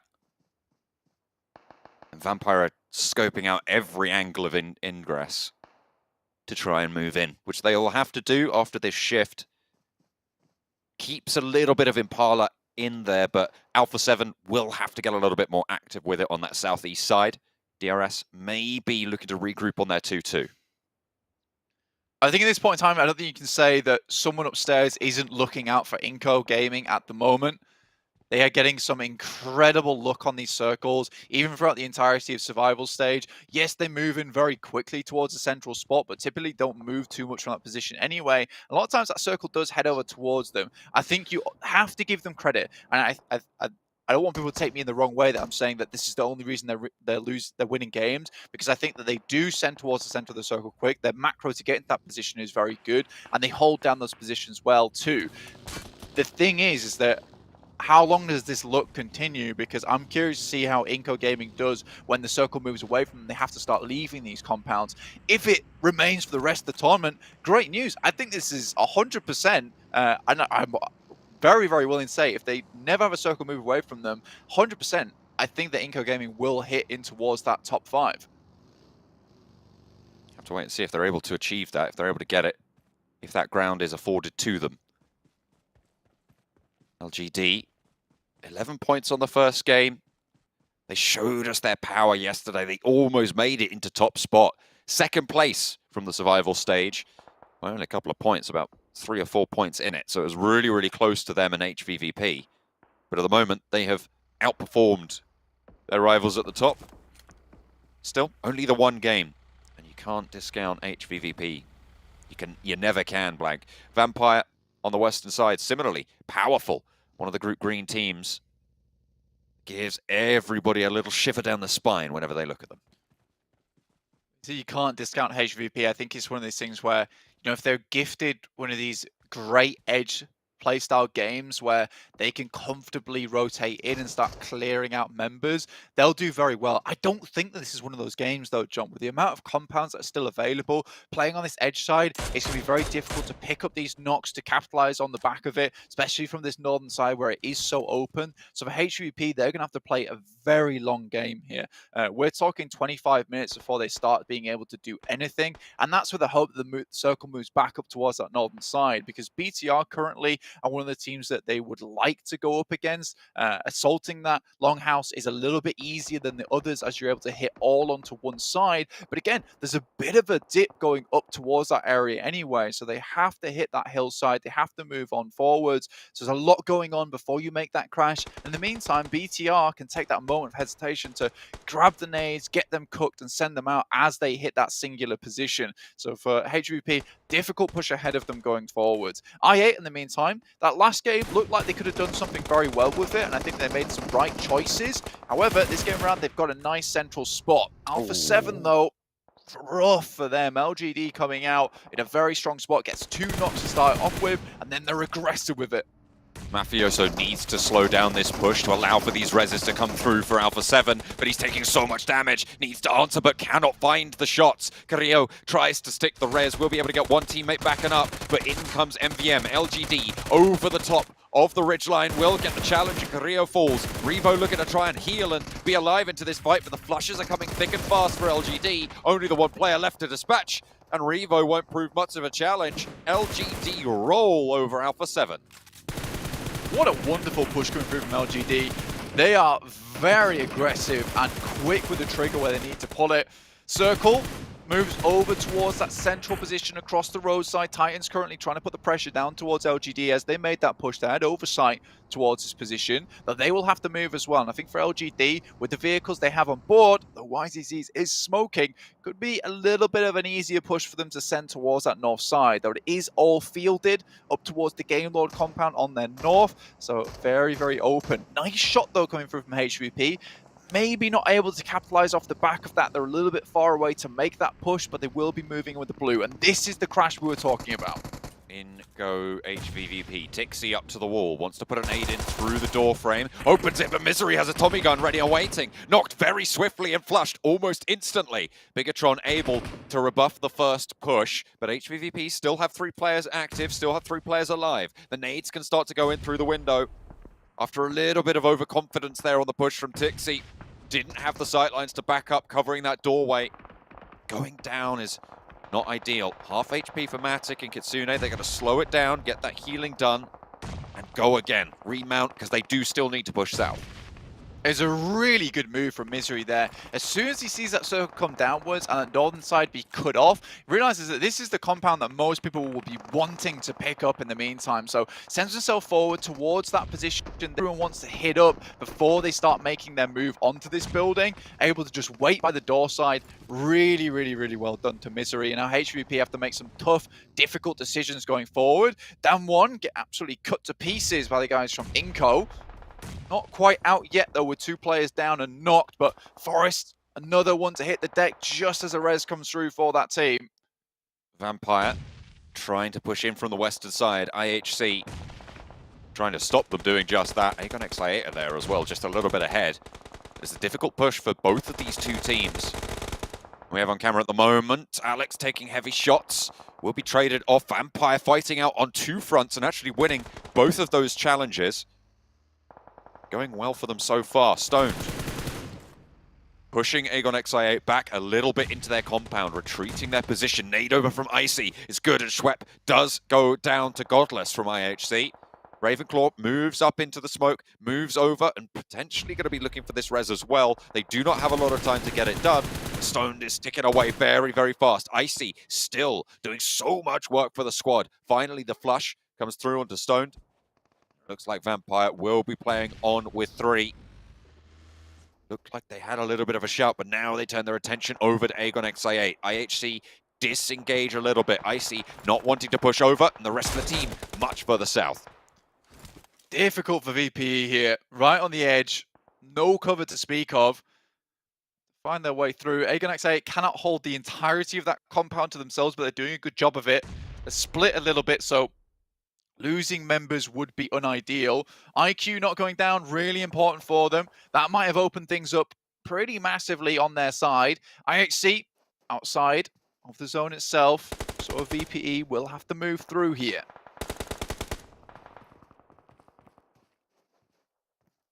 Playing as 3.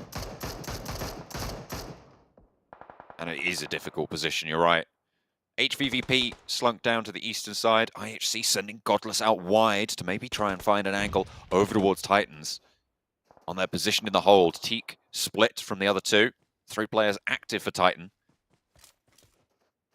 To try and hold out on this position. Aegon XI8 proving to be very, very troublesome. A massive sticking point for the Western teams. So far, this is the question I wanted to ask, is how does Inco fare when it comes to leaving these compounds? They have the shotguns, but not super useful here. And it's a very typical position. Teams will play, but very nadeable. Gem Foster sends in. I don't think it's necessary for him to hit into it, but he goes for it anyway. Will get knocked. Becca last remaining for them. Then Abete on the back also knocked just him to fall. And BTR make it through. 3 eliminations, but down 1. Close on their heels. 2 knocks here as well. It's very, very bad news. VPE also rocking up in the meantime. This is a lot of action going down all at once. Liquid has to do a huge amount of work right now to keep the guys from down 1 at bay. HVVP took a lot of those points away, actually. 2 eliminations over onto the team. Down 1 might even think that it is HVVP in this bunker. Playing for that position, they know this is in their rotational path, but it is in fact Bigatron to go for the challenge, and down 1 looking to commit to try and take down the squad, and it will go through. 3 eliminations for Bigatron, again, not the greatest of results. First 2 games not going their way, unfortunately. On the northern side, it's starting to heat up continuously though. HVVP down to 2 as down 1 take control of this position. Vampire suffering. Aegon XI8 finally able to deal the final blow to them. Been harrying and hampering them for so long. 11th place for Vampire, and another poor performance yet again. It's a good game from Aegon XI8. I like this position they've held. They did a good job to hold down the majority of this compound, which is not easy to do, by the way. You need to be really aware of what's going on around you. And it seems like they are taking that momentum. It was a little bit stymied by that previous match, sorry, but back on form now. Bacon Time going up against the 2 players coming from HVP. Already 1 knock on towards Bacon Time's position, leaving it a 2v2 now. Certainly doable for HVP, but a tough fight with a very, very good team. Once more, it's Bacon Time in the way for HVVP, which will be a stark callback to the last game that we saw for them. LGD playing as 4, 6 eliminations. Again, bringing that power that we've seen from them yesterday. Staying alive. Top 10 teams now. Aegon XI8 have another fight on the cards, this time with IHC. A couple more frags under the belt for IHC this game. 6 eliminations. But it looks like IHC, I mean, they shouldn't commit to this push. They just want to control Aegon XI8's egress, their route out of this compound. Yeah, leaving for Aegon X8 now is very difficult with the circle centering directly up towards Reject's position. They have a great compound to play with, so much open ground towards this center area. For Aegon X8, they absolutely need to get themselves a nice knockover towards IHC and then capitalize off the back of it. Godless is already sent in, so right now it is only a 3-man squad there for IHC. Can still provide support over and down to the 3 players, trying to get rid of the guys from Aegon X8. HVVP down to 1 player now. Really not looking good for HVVP, but they have made it quite far, all things considered, from that position they were pushing in on that northern side. Very difficult. But quite far isn't far enough, Blank. It's not going to cut the mustard here in the last chance scenario. And remember, HVVP was a team that everybody was expecting to go through as a direct qualifier from the Group Green stage. They did so much work. LGD getting cut down on their push towards DRS. They're taking heavy fire, heavy punishment, and will fall, in fact. Delta, the only casualty there. And DRS might even be able to get this res if they're quick about it. Picking him up, grabbing him on into the circle, and DRS up to 5 eliminations. Aegon XI8 now, looking for a challenge. Over onto IHC, spray transfer to Seoul. Not quite able to get that final tick there, but IQ goes down. Will get knocked behind the bus, and there's a bird on. Down 1, right across the way as well, looking to put those nades through. Rez coming through onto Delta, looking for those heals from DRS in the meantime on the southeast side. Kitsune holding down, has the M249, so a lot of bullets to fend off any teams that try and roll up, potentially trying to stay alive for HVVP. The only team really central. Ghost has to step up, but Down 1's got the bead on that one. 8 teams remaining, 7 eliminations for Aegon X8. Not a bad game from them. DRS looking to put more on the board at the moment. They have fell short a fair few times, but Ice moves in, takes down Kitsune, 8th place. We dropped down to 6 teams already. Bacon Time also falling in the process. A lot of teams leaving now as we head into a really awkward zone to play from. Reject looking to pick up some big points here. DRS in the wings. And Down 1 finally looking at a good game after quite some time of poor results so far. 4 players for them too. Game Lord out in 6th place. Great at surviving. Down 1. Said they were one of the they had one of the biggest days in the tournament. 86 points on their second day of the last chance stage. Looking to try and answer that call. A shot over towards Reject is good to open it onto Reiji, playing 2 and 2. What ground do they have? What cover is there available to them? It's all going to be on these divots, these ditches. And Godless isn't going to make it easy for Down 1 to move forwards. Circle really putting things in a worse perspective for a lot of these teams. Understand they have to move out into this open ground. Just have to stand up and start fighting one another. You can see these just horrible spots that suddenly become the most fortified position in the circle. A mound here, a little patch of grass there. These are the best spots in the circle, as well as IHC currently still holding on to this shack, but that's outside. You'll have to leave this at some point. Besiktas finally looking for a good game here. 4 players, but they haven't shown us that potential so far. And even 4 players in the top 5, I'm doubtful of what kind of performance they can bring. So I'd be very surprised and happy to see something good come out of them now. Down 1 looking to move through. Godless is there, still proving troublesome for them, but they swing up and wide, bait the peak, and there's a duo at the back to go for that team shot there. Godless will fall down. Forest able to pick that up. Now their attention turns to Besiktas and Reject, who have started to strike out their way. Down 1 playing on a really solid ridgeline here for the squad. You can see everybody almost looking their way. It looks like everything's funneling there, but there are still sidelines to be fought over, and Besiktas spike out towards DRS. 1 knock going over to both of these teams, and it's 4 full force squads right now, but Enjoy goes down and Besiktas' numbers are dwindling fast. Everybody wants this spot. They're currently Down 1 hold. Nade comes over the top. It's a long throw here from Reiji. One of the top players coming through from Japan. Hits just a little bit too short, but it's kind of on target. Now Reject can maybe push on this. Fabian desperately sending around in the buggy like a bumblebee, looking for those scouting opportunities, but in come Reject. Uh-oh. Gonna be able to find an early knock as well. Sung low HP, they just need to put bullets down range, and that's how you do it. 2 players fall from Reject, and now Forest pushes forwards to try and capitalize on the momentum they've gained. 2 players down from Down 1 as well, and it's an even fight. Forest falls, now it's just Sung looking for the shots over to Divine, has to go for the weapon swap, but it's not there, and Reject take down Down 1. But they've diminished so much in these last couple of seconds, Blank Reject are only on one player, and they really don't have the time to go for this. They just have to step straight into the next challenge. Delta shots over the top, and Besiktas taking heavy punishment. DRS 2, Besiktas 2, Reject 1. Divine looking to finish this game out strong, unable to get these reses, especially with the way the circle's going. It will be pushing in more and more now. Zessi back on his feet. Zessi almost goes down. Divine stepping up, looking for this 1v4, looking to give Reject a chance into the grand final. The points qualifier from Turkey with 3 players alive. Now left in a 3 versus 1 to try and take a chicken dinner here. Shots over the top will do the job, and Besiktas pick up what they're looking for. Turkish fans going to be happy about that one. A chicken dinner comes through for Besiktas. Much needed as well. This has been a long time coming for the players from Besiktas. They are desperate for this one. I mean, you can see the happy faces here. Obviously, you can't see the smiles on either's mask, but the guy in the back, happy days. That's all we need, really. I think you happy to see this one for Besiktas because I think they've got so close this opportunity again in the winner chicken dinner so many times, but unable to close it out, and now it happens. So although there is a lot of happiness and enjoyment from getting that win, there is also this sense of this should have happened a lot sooner. MVP, Sun HP. Staying hydrated, got to keep it up because it is all about maintaining that pace here in the last chance. Getting to those top 5. Down 1. A pretty big game coming through from the Korean squad. Staying alive very, very late. DRS getting into the final mix of it. Reject as well.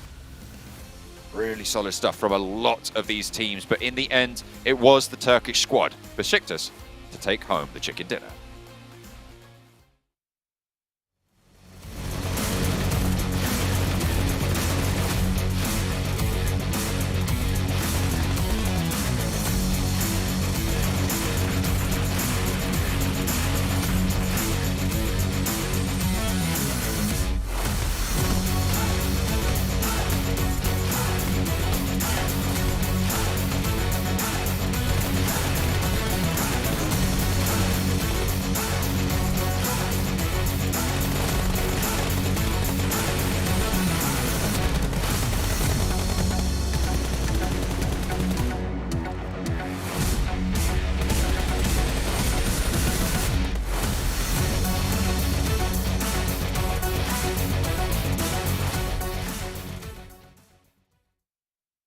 Every win here in the survival stage, not even the survival stage anymore, that was yesterday, and the last chance stage is massive. The points you need to be top 5 is quite extreme.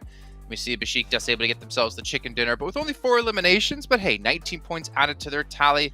But damn one Kia for me, Max, man. The team that you talked about when we started off the day here, the team that we kind of fell off a little bit when we saw them on their second day of play. They get themselves 22 points with 14 elims. That's a huge game. That's a huge step up after that first match of the day, especially because there was a little bit of a tough one. And as you stated already, Sandstorm, like, I would even say 2 to 3 matches can be a bad performance. Then you got to stop stepping things up if you want to make yourself in that top 5 position by the end of these 2 days. So yeah, good presence overall. It was going to be hard for them to transition because the circle was not quite going their way, and it is just an open finish.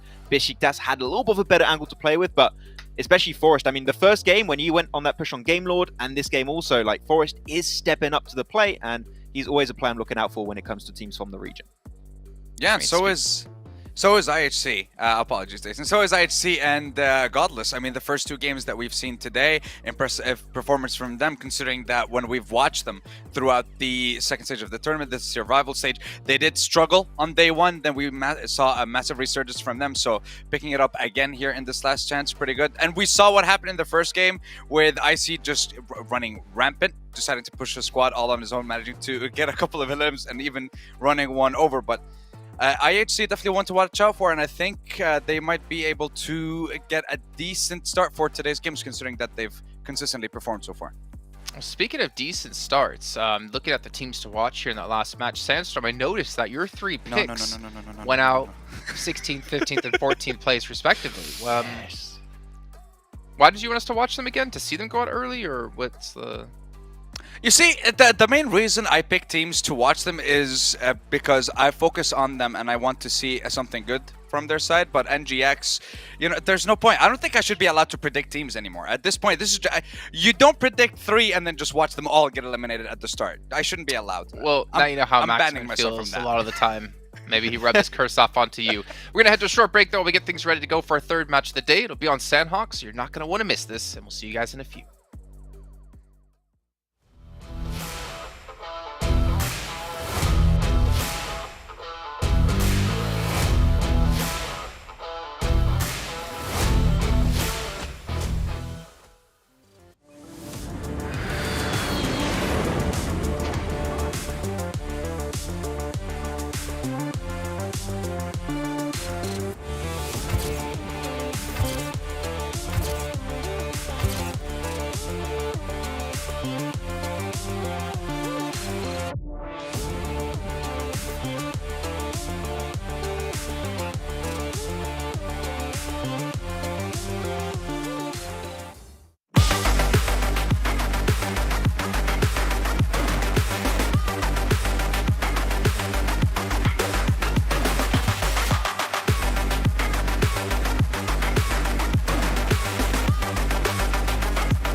Well, Sandstorm, as Maxman said during break, this isn't golf. You're not trying to have the lowest score, but you have a chance for redemption. Don't worry. You have another match coming up, and you still have 4 yet to come today. So you have plenty of chances before we completely harass you and just give you a tough time here on the desk. But you know what, Maxman, he's happy about it because it's finally not directed at him for once. But you know what I'm happy about? The fact that we have Sony Xperia 1-4 Xperia stream as our official sponsor here for the PMGC. It's made in collaboration with professional esports players, and you can play PUBG Mobile at 90 Hz. The Xperia streams total cooling system and multiple ports for intensive gaming and streaming. And speaking of gaming, Prime Gaming. You guys get some free PUBG Mobile items, premium content, and also benefits here from Prime as well. Make sure you guys check that one out because it is pretty sweet, to be honest. Maxman, you know what's also sweet? What is? Tell me. The matches so far today have been sweet, they've been spicy, they've been a little bit salty for Sandstorm since his teams have been going out early, but it's been quite enjoyable to watch, and we still don't have like that one clear winner, that one clear consistent team just yet, but I kind of expect that considering, I mean, you're looking at some of the best teams, the best teams in the world here competing just for those 5 spots. You can't really afford to hold back. 100%. It is going to be really close between all these teams to make in the top 5 position, but I got to say, DRS have been looking really good today. I do wonder where they currently rank because they've been consistent in Game 1, and I think that they are a team that embodied extreme passiveness in the past, and now they are willing to take these fights. And look at that here, Jason. Top 3 position right out of the gates in their first 2 games. I mean, DRS are looking the strongest they've ever looked in this PMGC so far. Going for limbs has been going great for them in these first 2 games. Well, I got you. I'm glad you got your Instagram quota out of the way here, Max. Fan by getting a clip of you talking positive about DRS. You can post that up. Go ahead, Sandstorm. Next.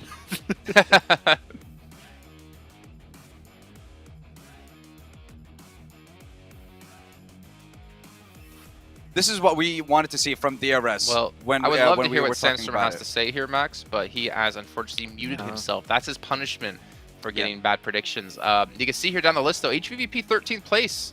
That's kind of unexpected. We've known them in the past as being a team that's slow to start in events, but this has not really been the start to an event. It's been the start of a stage. But imagine a PMGC without HVVP, I don't know if I can.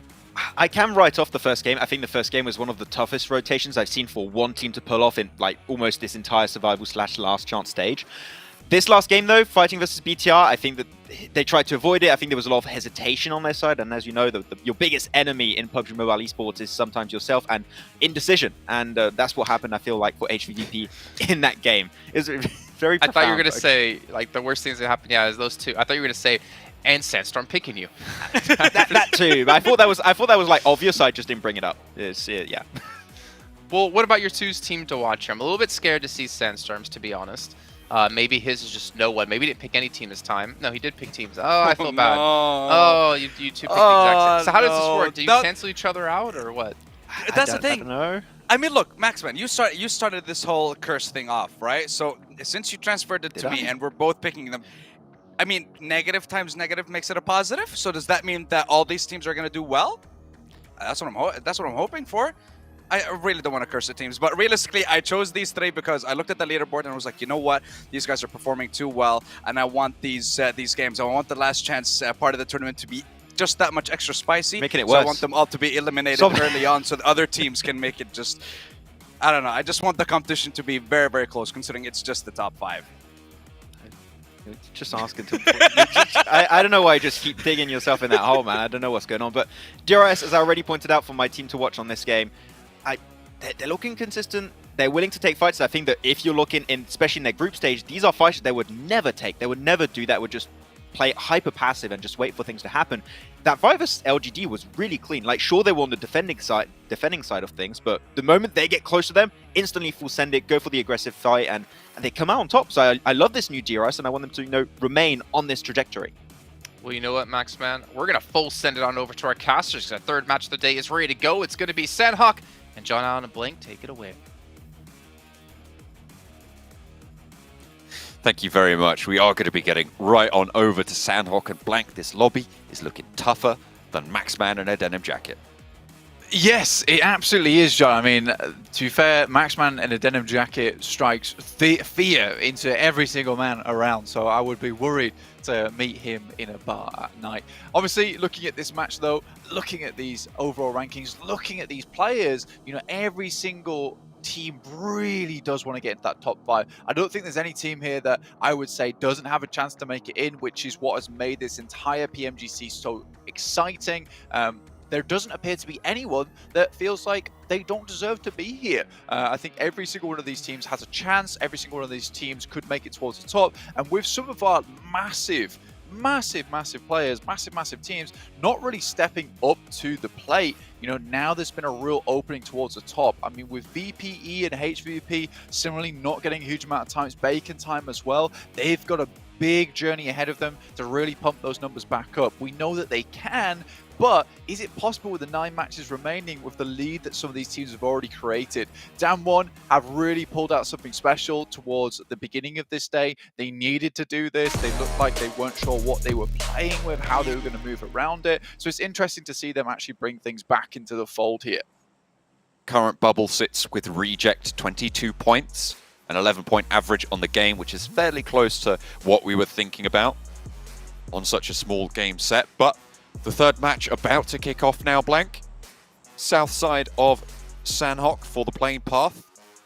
But again, so small, the islands will be available no matter where you want to go. So everybody going to get their favorite drop spot here. Maybe a little bit more time to rotate up to that northwestern island, but should be fairly achievable. Very, very nice and solid. Playing path moves through. Teams jumping out now, heading towards their drop spots within the circle itself. Now, some of these teams really do need those points on board, and soon getting towards the top side of the lobby will be very, very important for them. Bacon time, currently struggling just a little bit. You see them down towards 6 points. HVVP 4, VPE last place, 2 points. What a massive switch around for this team it has been. Again, for VPE, though, with the brawly playstyle they have, where they just go toe-to-toe with a lot of these teams, there is a potential they can get a big match. But will it be here on Sandhawk, where it's unlikely we'll see those big numbers coming through?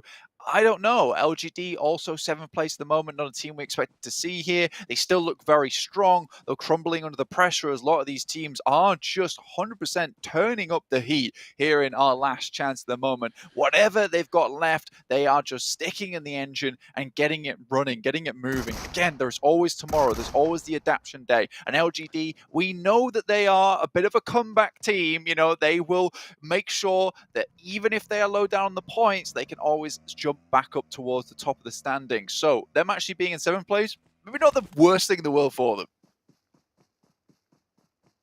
Teams leaving one another alone. Bacon time with Besiktas not wanting to lose a player early, and this is really demonstrating the consciousness of how important each team, well, each game is for each team, and trying to just keep it all together. Besiktas now with the circle as well in a crucial bridge camp spot to stop Vampire from getting too far. HVVP as well behind them in that northern side queue. Will be pretty tricky to make those crossings. The plane and the circle a little bit, well, the circle all the way up to that north side plane. HVP, tough crossing for them. I think a lot of the spots that they want to move through have been cut off right now. Even the bridge crossing up towards that northern side, not exactly ideal. And with a lot of teams like LGD, Enigma Galaxy, Damwon moving up from that south side, you know, even if Ragey do decide to move up, try and get through boot camp past Alpha 7, that position on the map, that confluence is going to be retaken up by another team, by IHC, Damwon Kia, or Enigma Galaxy moving up that way. So HVP going to have a tough time getting across. Titans, not seen a huge amount out of them so far. They've been a little bit flying underneath the radar. We've been able to talk about them. 9 points has been consistent from game to game, so nothing too drastically bad, but nothing too amazingly good either. So maybe we want to see a little bit more coming out from them. Similarly, Aegon XIA, I think they've been making some good moves and we've been interested in them and watching them purely from their performance yesterday on that last match. But 10 points, not going to cut it at the moment, about half of what they would need to be on track towards that bubble. But you want to have more points than that overall. Inco, 1 point after the last game, John. And see, this is that buffer coming into effect. They do want to put some more points right now, see themselves with that buffer once again, but we'll see where things come to pass as they are on the southeast side and still have a long way towards that center. You do eat heavily into that buffer, though, and you do not want to be spending all of those points lightly. So the fact that they do lose out on that opportunity in the last game, fairly significant, because it does really curtail that buffer, as you said, that they'd managed to establish in that first game. They're looking to try and keep it up here to make sure they can preserve that moving into the later stages, because that is where it really becomes stressful and where it can really start to affect the mental of your team. Having that buffer into those late stages, to be fair, can also affect the mental of your team. If you're thinking, oh, well, you know, we're fine, we've got that little buffer, we're doing okay, you can let it slip. And with a lobby like this, you cannot afford to have those mental slips. Yeah, there is a huge amount of clawing and scraping from the bottom of the lobby for any kind of points they can get. That 5th place, all eyes on them at the moment. Reject currently in that scary position, 22 points. Besiktas behind them in 20 after their previous game, getting themselves some good points on the board. Again, Besiktas, I said I'd be surprised and happy to see them get that chicken dinner, and I was happy to see them get it. Now they have to continue this kind of performance. It is just on track right now with the 20 points to get towards that top side, but obviously being on track doesn't always cut it at the end of the day. As we can see right now, currently 5th place bubble is 11 points average. So this might change and shift around as the days go on, but also could get himself evened out towards the end of this tournament. Again, only 2 days of play, 12 matches total. All these teams, it's a limited amount of time. You only have 1 day to address any of these mistakes you made on the previous day. But I'm excited for tomorrow. You can tell I'm excited because I'm talking really fast and I'm just waiting for action, essentially. It is very soon to pop off, I'm sure.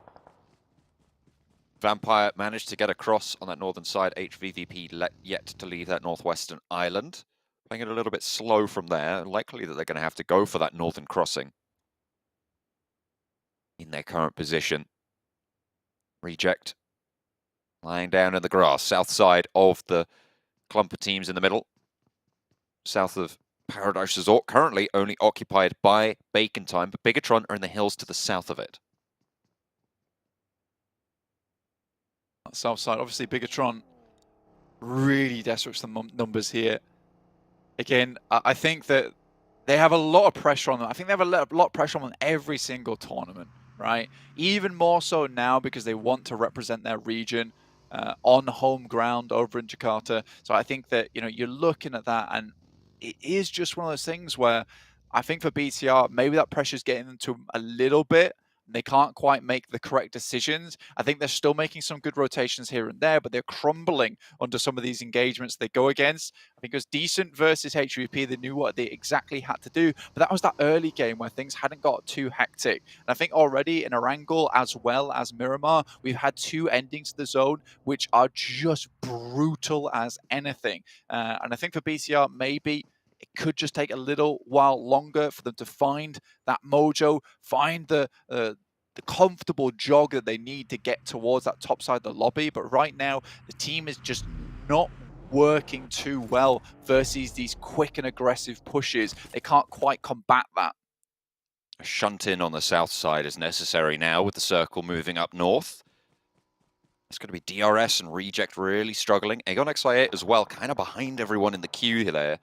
Inco trying to make their way through, but Game Lord spots Nanebete and Becker as well, taking a heavy toll. Inco down to 2 players.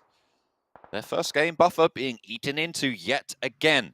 And a nice couple of elimination points going over to, well, I was going to say Game Lord, but it looks like Besiktas were able to steal one of those away. Either way now, for the guys coming through on Inco, losing Squash as well would be disastrous. Vitali goes down, and I think that's it. I would even go as far at this point to say that it's 1 or 2 points more that Inco could potentially earn on the rest of this game. When you lose 3 players at 8 minutes, with the length of these games now with the new circle settings, it is unlikely to get many points more at 8 minutes in the game with 1 player left alive. So 32 points, that's the buffer eaten into now. You said how quickly it could be used up, and they've expended that gas in the tank for these 2 next games of bad play. And I think when you look at that, right, now Inco need another fantastic performance to see themselves safe. And it's crazy to say that after such a good game on match 1, now they're in a position where they're back to basically basics. Yes, there's still teams that need to catch up towards them, but you know, you're looking at DRS, who are historically quite good here on Sandhawk. I'm looking at Damwon, who are getting much more aggressive. It's a strange change of pace for Damwon, who back in the day used to be quite a passive and central team. Now they've decided to really practice in their own time, pick up those gun skills, that team fighting potential. Now they look like a rejuvenated squad. Gordon Ralph lead the charge for Enigma Galaxy, but into the fire seemingly. A lot of damage being sent out their way. No knocks over to them just yet, but Enigma Galaxy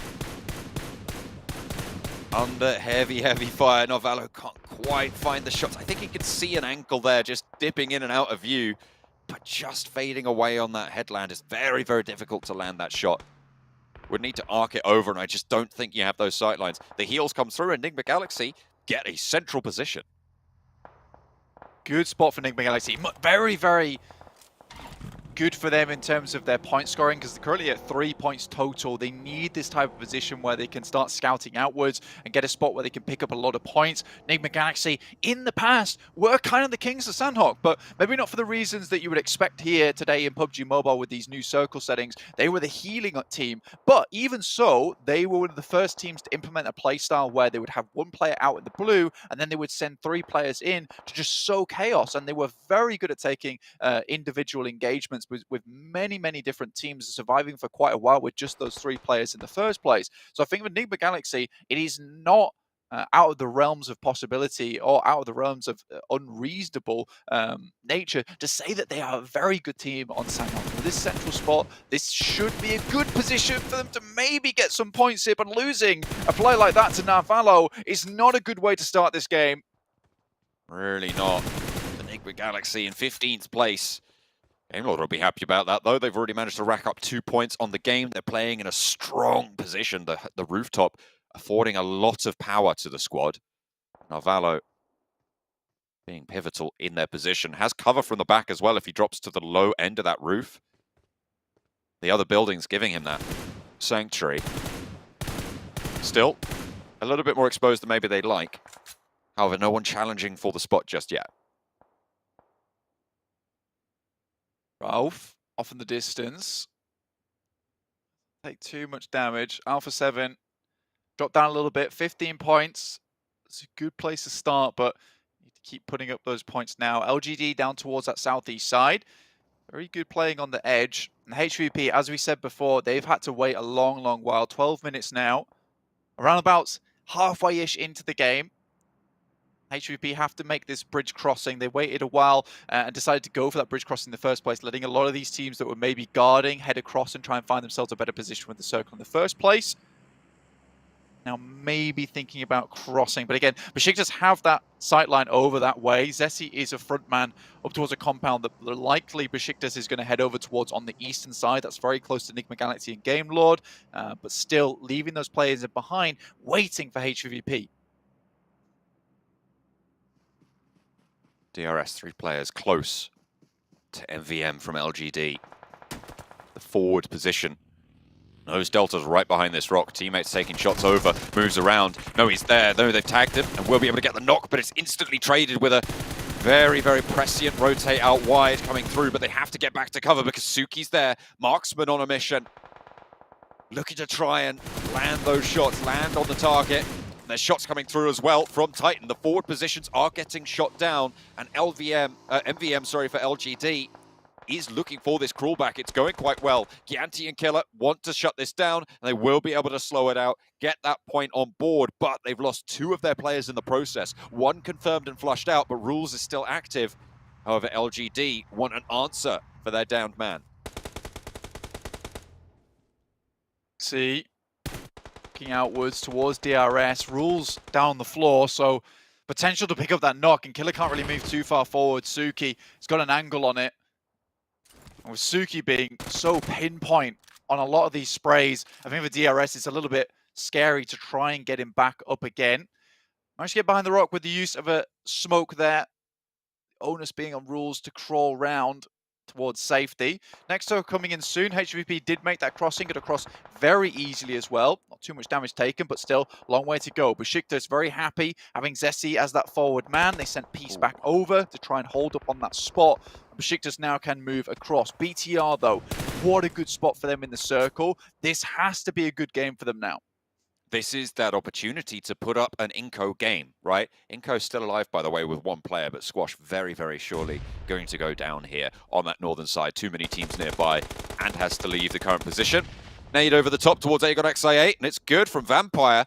This time around, they're going to win out the duel. Last time they did push into Aegon XI8 as well, remember? And it didn't go very well on Miramar. This time, they are much more ready for the fight. 2 players down to start things off, and Vampire start to close the jaws. The snapshot over towards Aegon XIA. IQ and Ghost now, the 2 players alive and active. They just need to stay safe from these nades, but it's not going to go well for Schwepp to start things off. There is an answer, a volley back over towards the Vampire players, and that'll slow them down. Stoned a little bit further down the way. HVVP, by the way, in the meantime, taking heavy, heavy punishment from Besiktas. Trying to just stay alive and keep themselves in it. 2 players active for the squad on the northwestern edge. Really difficult for them. Currently taking a fight with Enigma Galaxy and Besiktas at the same time and getting involved. BTR takes shots down towards just this.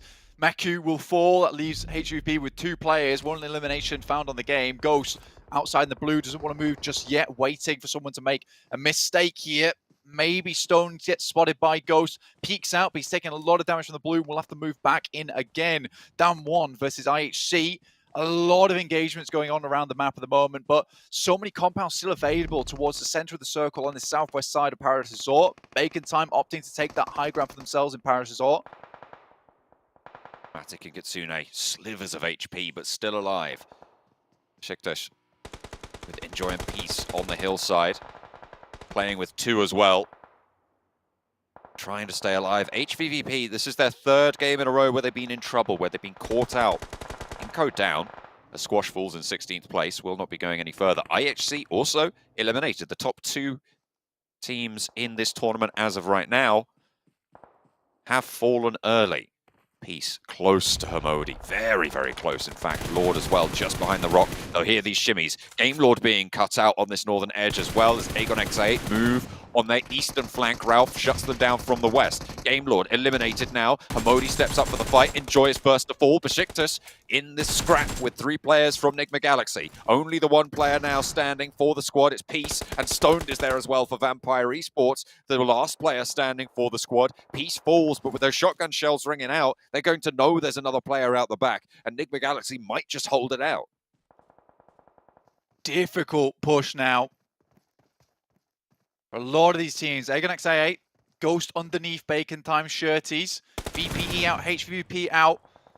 Be ashamed to lose these teams, but you know, in a sprint format like this, if you can't make the cut towards that top side, and now with 3 matches expended and hardly any points found for them, this is very, very odd. Ghost though, hidden, doing his best. If you want to make a break for it, if you're HVVP and Vampire Esports, you want the teams at the bottom to be getting these wins. You do not want DRS or Down1 to be getting any further here. You want them to be going down as soon as possible. Reject as well, but they're on 4 players alive on that southeast side. Really solid bastion of a position. Looking good to maybe break through towards the top of the tables here. LGD as well, in a similar spot, actually. Maybe going to give them a run for their money. Aegon XIA up against Shirty. Last player standing will fall down. A 1-2 punch from Bacon Time.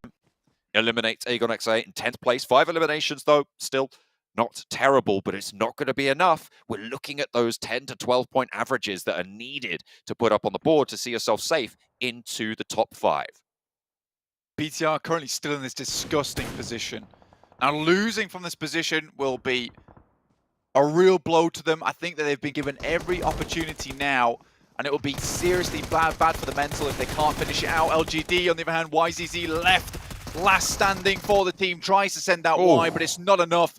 Reject run through them like a spear there, and LGD will be removed. 3 eliminations, up to 22 points total there, 8th place.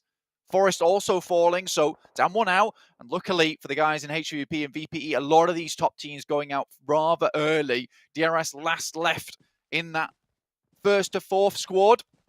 We'll go out now. Now just Reject, looking to pick up some more points. With 4 players alive, it's looking good, but the amount of healthy teams still remaining in this lobby, you know, this could be a very explosive finish to this game. Alpha 7, shots over towards Bacon Time. Keeping them at bay. Alpha 7 not quite in this next zone fully. They're trying to keep this high ground for as long as possible, but Titan are there, right at their back. Ready and waiting to roll down that hillside given the opportunity. Enigma Galaxy taking nades over towards Bacon Time. Again, good news for the teams at the bottom. It's going to keep that pack nice and tight. Keep those opportunities for top 5 nice and condensed and within striking distance of just a single game's worth of play, which they'll be very happy about. Nade over the top still continues for Enigma Galaxy. Bacon Time, 2 players in the fight, with Noise getting fully flushed out there, Orm style.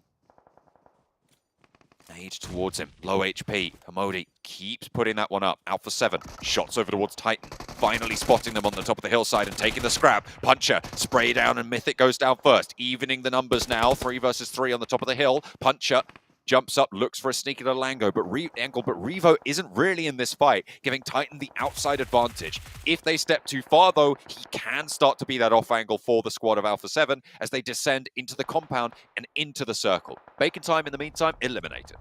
Enigma Galaxy pick up those points. Reject, though, spot them on that side. Take some shots. That's some long shots as well. Liquid finishes off Lord. That would be Enigma Galaxy. 1 player left remaining. Titans with 3. Fairly decent. Alpha 7 in a similar spot, but in a very good position to hold out the guys from Titans. Mafioso spots one of the Reject players. That's Reiji going down. Carrillo finishing that off. Reject eliminated. Sorry, Alpha 7 eliminated by Reject, but they are caught right in the crux of that mountain. Very difficult descent ahead of them. Sending in 1 player in the vehicle, Divine cut down, leaving just Duello now. Rolling straight on up to Alpha 7. You've got to imagine this doesn't go much further. Enigma Galaxy eliminated. Duello, sliver of HP, but still alive for the time being, finally dismounted. 4th place and 3 eliminations, though, keeps up those averages, Blank. That's going to see them at 11 points, which is good news. That is over the average that they're going to be looking for. Keeps up with the rest of their games. It should be at 33 at the end of this. BTR and Titan and Alpha 7 going head to head. BTR finally now in a position where they have to leave this compound. Road ahead of them, smokes required. Zuxi setting up now, a little bit too late in my opinion to be setting up these smokes because they need to get them out much earlier to make this crossing. Alpha 7 concerned about Titans on their side. Misery takes a huge amount of damage and Revo is set up perfectly for this crossing. BTR move out too late here, John. They need this hard cover. There's really nothing they can do against Revo's position. You said it was perfect. I definitely agree with you here. Covered completely from Titan. Titan putting nades down range, and Bigatron are being lit up right now. They had such a strong compound here. But now just the one player active, and the bouncer from Titan will find it. Alpha 7, in the meantime, have been taking this opportunity to get position over Titan as well. They've been fighting from the top of the hill for a long time now, but the knock over towards Titan needs to get rest if they want a chance. A lovely little nade around the side might put the cat amongst the pigeons for them. The final zone starting to close now, and Alpha 7 forced to leave this compound. Teak looks for the heal, but Mafioso is right there. A crucial position for Alpha 7, but the blue zone is taking it away from them fast. Will not be able to get that off angle. 6 around the side, definitely spotted by Mafioso, who stands up, takes one down, looks for the rest of them, lines them up, puncher the second to go down, and the DBS out of the back there, and it is Alpha 7 to take a chicken dinner here. For Brazil, 2 out of the 3 games have been claimed by the Brazilians, and Alpha 7 take the third. Really good game there from Alpha 7, take it all the way to the end. Difficult as well with the 3 players they had, the position they were in. A lukewarm third place though for BTR. So much time to get out from that position and set up early for this last engagement over towards the guys from Titans and Alpha 7. The smokes come out too late, the pushes come out too late as well. There was moments where there was fighting between Titans and Alpha 7, in which case BTR are almost certain that their eastern side is completely clean, in which case they can make that crossing, go for the third party, and maybe have picked something up there. I think this is maybe just a case from BTR, worried about throwing the game too early on and getting a 5th or 4th place, which is really not valuable to them at this point in time. But this game is maybe enough to sit themselves back up to a position where they need to continue. They can continue, and they've got that extra life available. Rejects get in fairly late, sure. Alpha 7 get the chicken dinner, but a lot of the teams at the top went down with very few points. It keeps things nice and close for the teams who want to strike out from the bottom. There's still all to play for.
Well, as 7 Worlds Gaming would say, do Brazil! 24 points for Alpha 7 here off that match, getting themselves a chicken dinner. And again, very needed points. Not only did they get needed points, Titan Gaming, Bigatron Red Aliens, Reject, even Enigma Galaxy getting some good points on the board.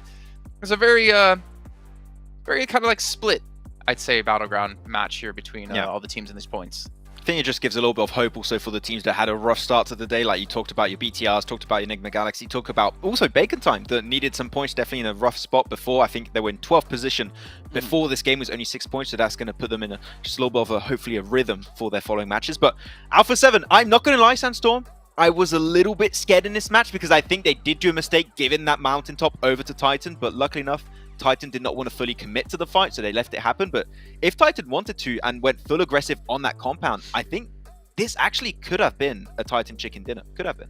Yeah, it could have been a Titan chicken dinner, but at the end, like you mentioned yourself, Revo was able to get into an amazing position, and we saw once again the Brazilians bringing out that DBS, close range, even mid range. They are still using it. They are still dealing Sniper damage. DBS. Okay, listen. Can we allow like a 6x scope on a DBS? I don't know if that's gonna work, but we want to see it happen now. Can I actually hear you? I know this is kind of off topic here. Make the sound effect for the DBS here, Sensor. No? Do I have? Okay. Oh, I thought that was it. I thought it was like What? That's the DBS sound. Oh, well, let's move on. That was what was that? I don't know. Well, to be fair, Max, man, he needs to keep his voice down because he's in the lobby of one of the best hotels in the world, the Pullman Kuala Lumpur Bangsar, where our world is your playground. Doesn't want to disturb anyone else in the lobby trying to check in at reception. But you know what, Sandstorm? Head back to your room for the next segment, and we'll get you to do the proper DBS sound. But obviously, when you get to your room, you can maybe hook yourself up with some Prime Gamer, get some exclusive free in-game PUBG Mobile items, some premium content, as well as the other benefits you get with Prime. And maybe you can actually order something to help you do the sound effect because there's just... I don't think you can redeem that. Unredeemable. No, that's the... I give myself a 0 out of 10 for that one. I'll try again next game. Just message Squash, and I'm sure he'll teach you. Okay, I'm sure he can definitely give you a few tips on how that works. Well, the Sandhawk's done. One thing we have to point out: HVVP 2 points. They have been struggling today so far. They're looking down towards the bottom of the leaderboard, but a team looking towards the top is going to be Inco, which we're going to interview on the stage with Flava once again.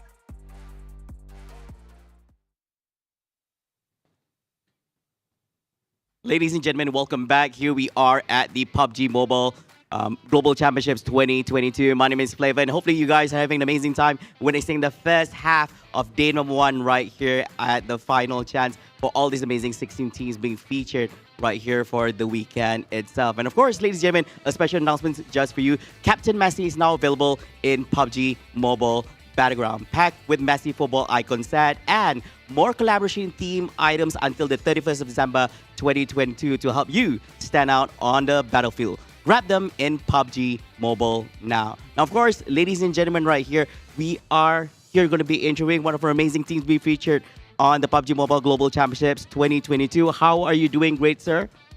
Ele perguntou como você está se sentindo hoje. Tô bem, tô tranquilo, focado para essas próximas 3 quedas e buscar esse top 1 aí hoje ainda. So he said that he's okay. He's like focused like for the next like 3 games for the day. All right, getting excited. That's good to hear. Now, of course, allow me to say this, all right? You had an amazing first match for the day, but the next 2 matches didn't go well for you and the team itself. What happened after Irango?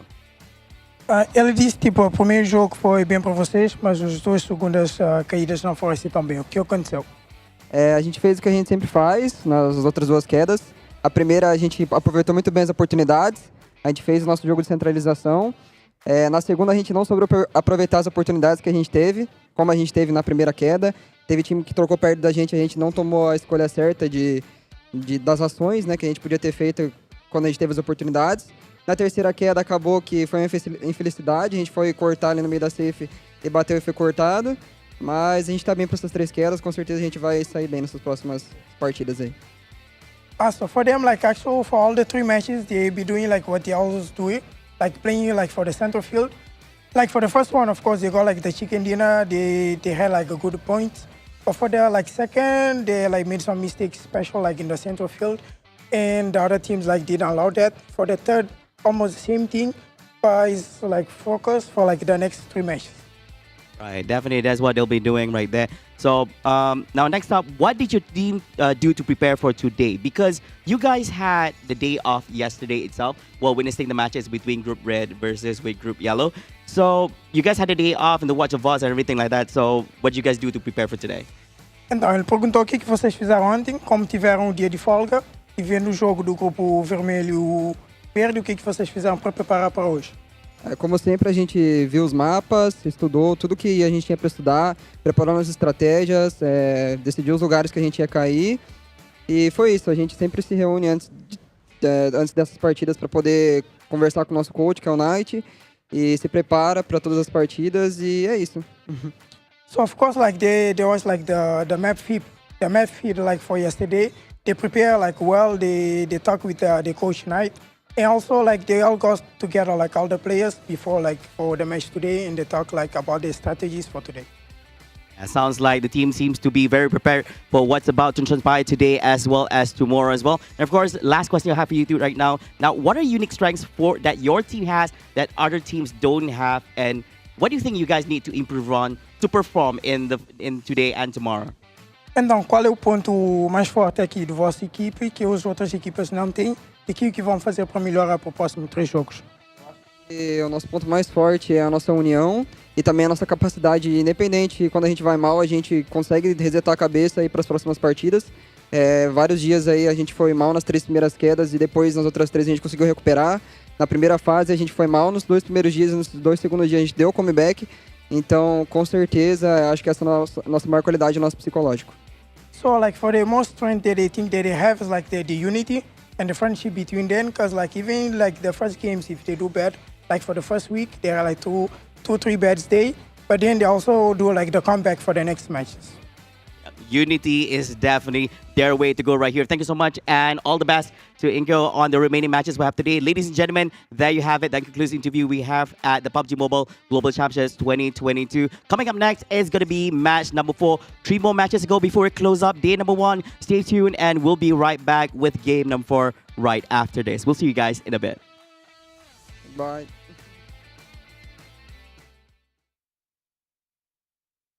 Well, welcome back here as we take a look at our overall rankings to see where our teams currently stand.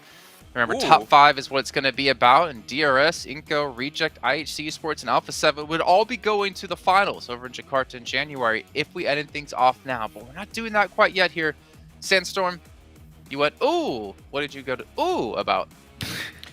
Ooh, about the fact that Alpha's now in the lead after getting that chicken dinner, and just the fact that we also have both Brazilian teams are in the top 4 at the moment, and there is already a Brazilian representative in Influence Chairman in the grand finals.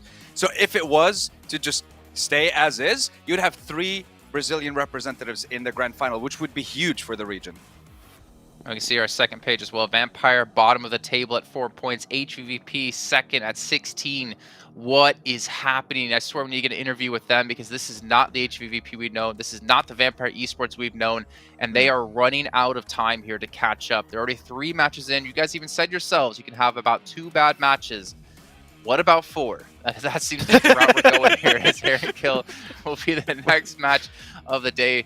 Gentlemen, I'm worried, honestly, for these teams. You know, Maximum, we got to cover HVVP over in PMPL Western Europe, and we got to see them finally come back into the mix. But are they going to be a team to watch for you? That's my question. No. These are not my teams. HVP Those look like the last match teams to watch, to be honest. It was. You know what? Who were your teams? So I went with Bacon Time. I think with that a little bit of a step up this time, so I want to see that continue. HVVP more specifically because I don't really know what to say. Like, they've had some tough rotations in the first 2 games, and they got gatekept, I think it was by Besiktas over on this previous Sanhok game, and they're just struggling to get himself in decent entry points, and they're just constantly being gatekept. I don't know if it's off the back of them doing the same things as they used to, and teams just being so much better at gatekeeping because they know how HVVP move. They know HVVP is a very scary team and a very aggressive team at that. If they can stop them in their tracks outside the circle and just hold on to a really good spot and just fight from a distance, that's what a lot of teams have been doing this game. It happened for Bacon, happened to BTR, it happened this time to Besiktas and Nigma Galaxy. So maybe HVVP need to change their plan, because it seems like someone cracked their code and they're just struggling to get in the game itself. Seems like old school HVVP, where they take a day to get into the mix or a week to get into the mix. Sandstorm, appreciate your teams to watch as well as your contribution to that segment. We're going to head over to our casters, though, to get into our 4th match of the day, because it's ready to go. That's why we're not hearing your predictions here. John and Alan and Blank, take it away. Going into another Erangel Blank, match number 4 on the card. We played a quarter of the games of this sprint phase. Of course, the last chance top 5 spots going over to Jakarta to the PMGC Finals. There you go. Got it out in the end. It's 4 letters, harder to say than you'd expect. But we're going into match number 4.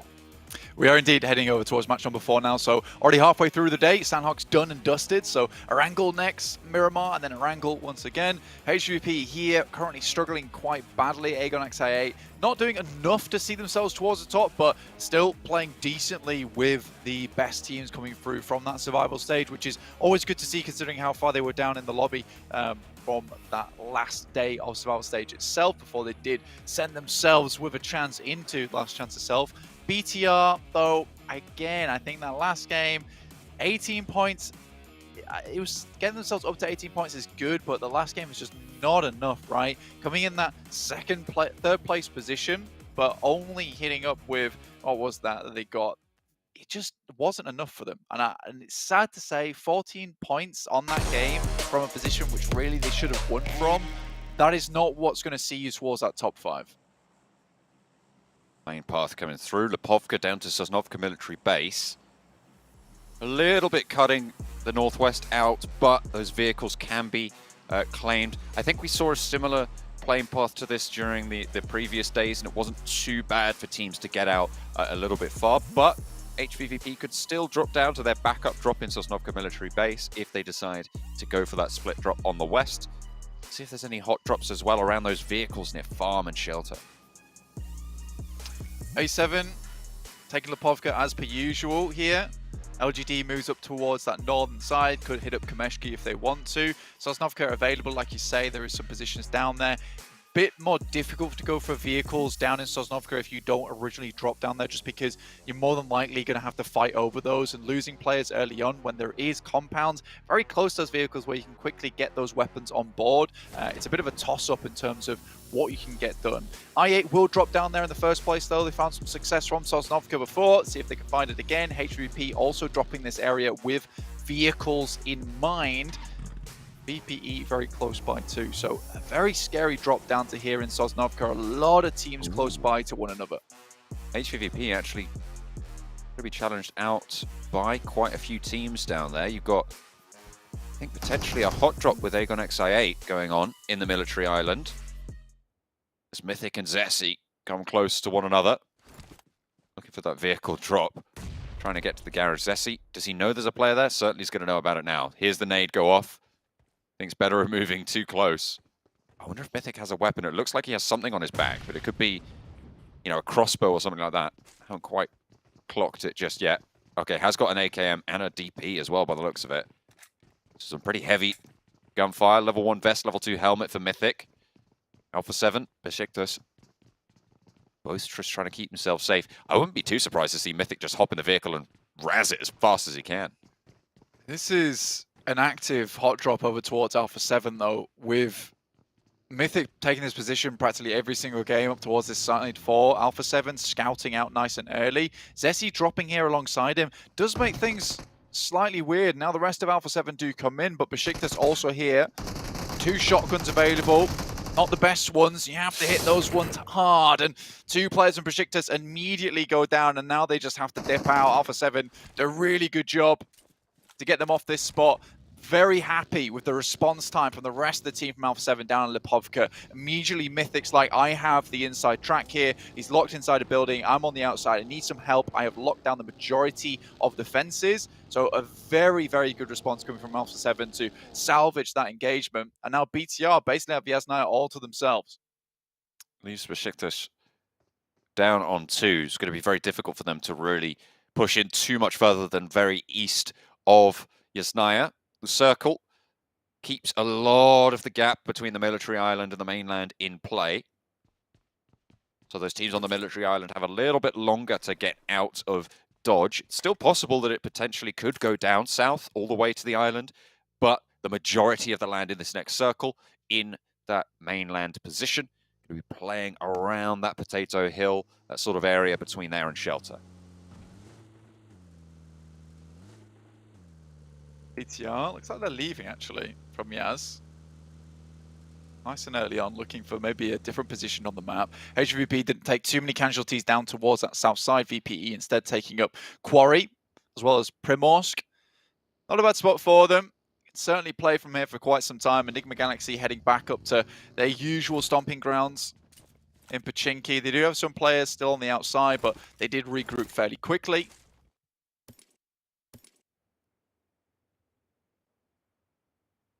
Four minutes into the game, I mean, it was very early on the path on these northeast teams.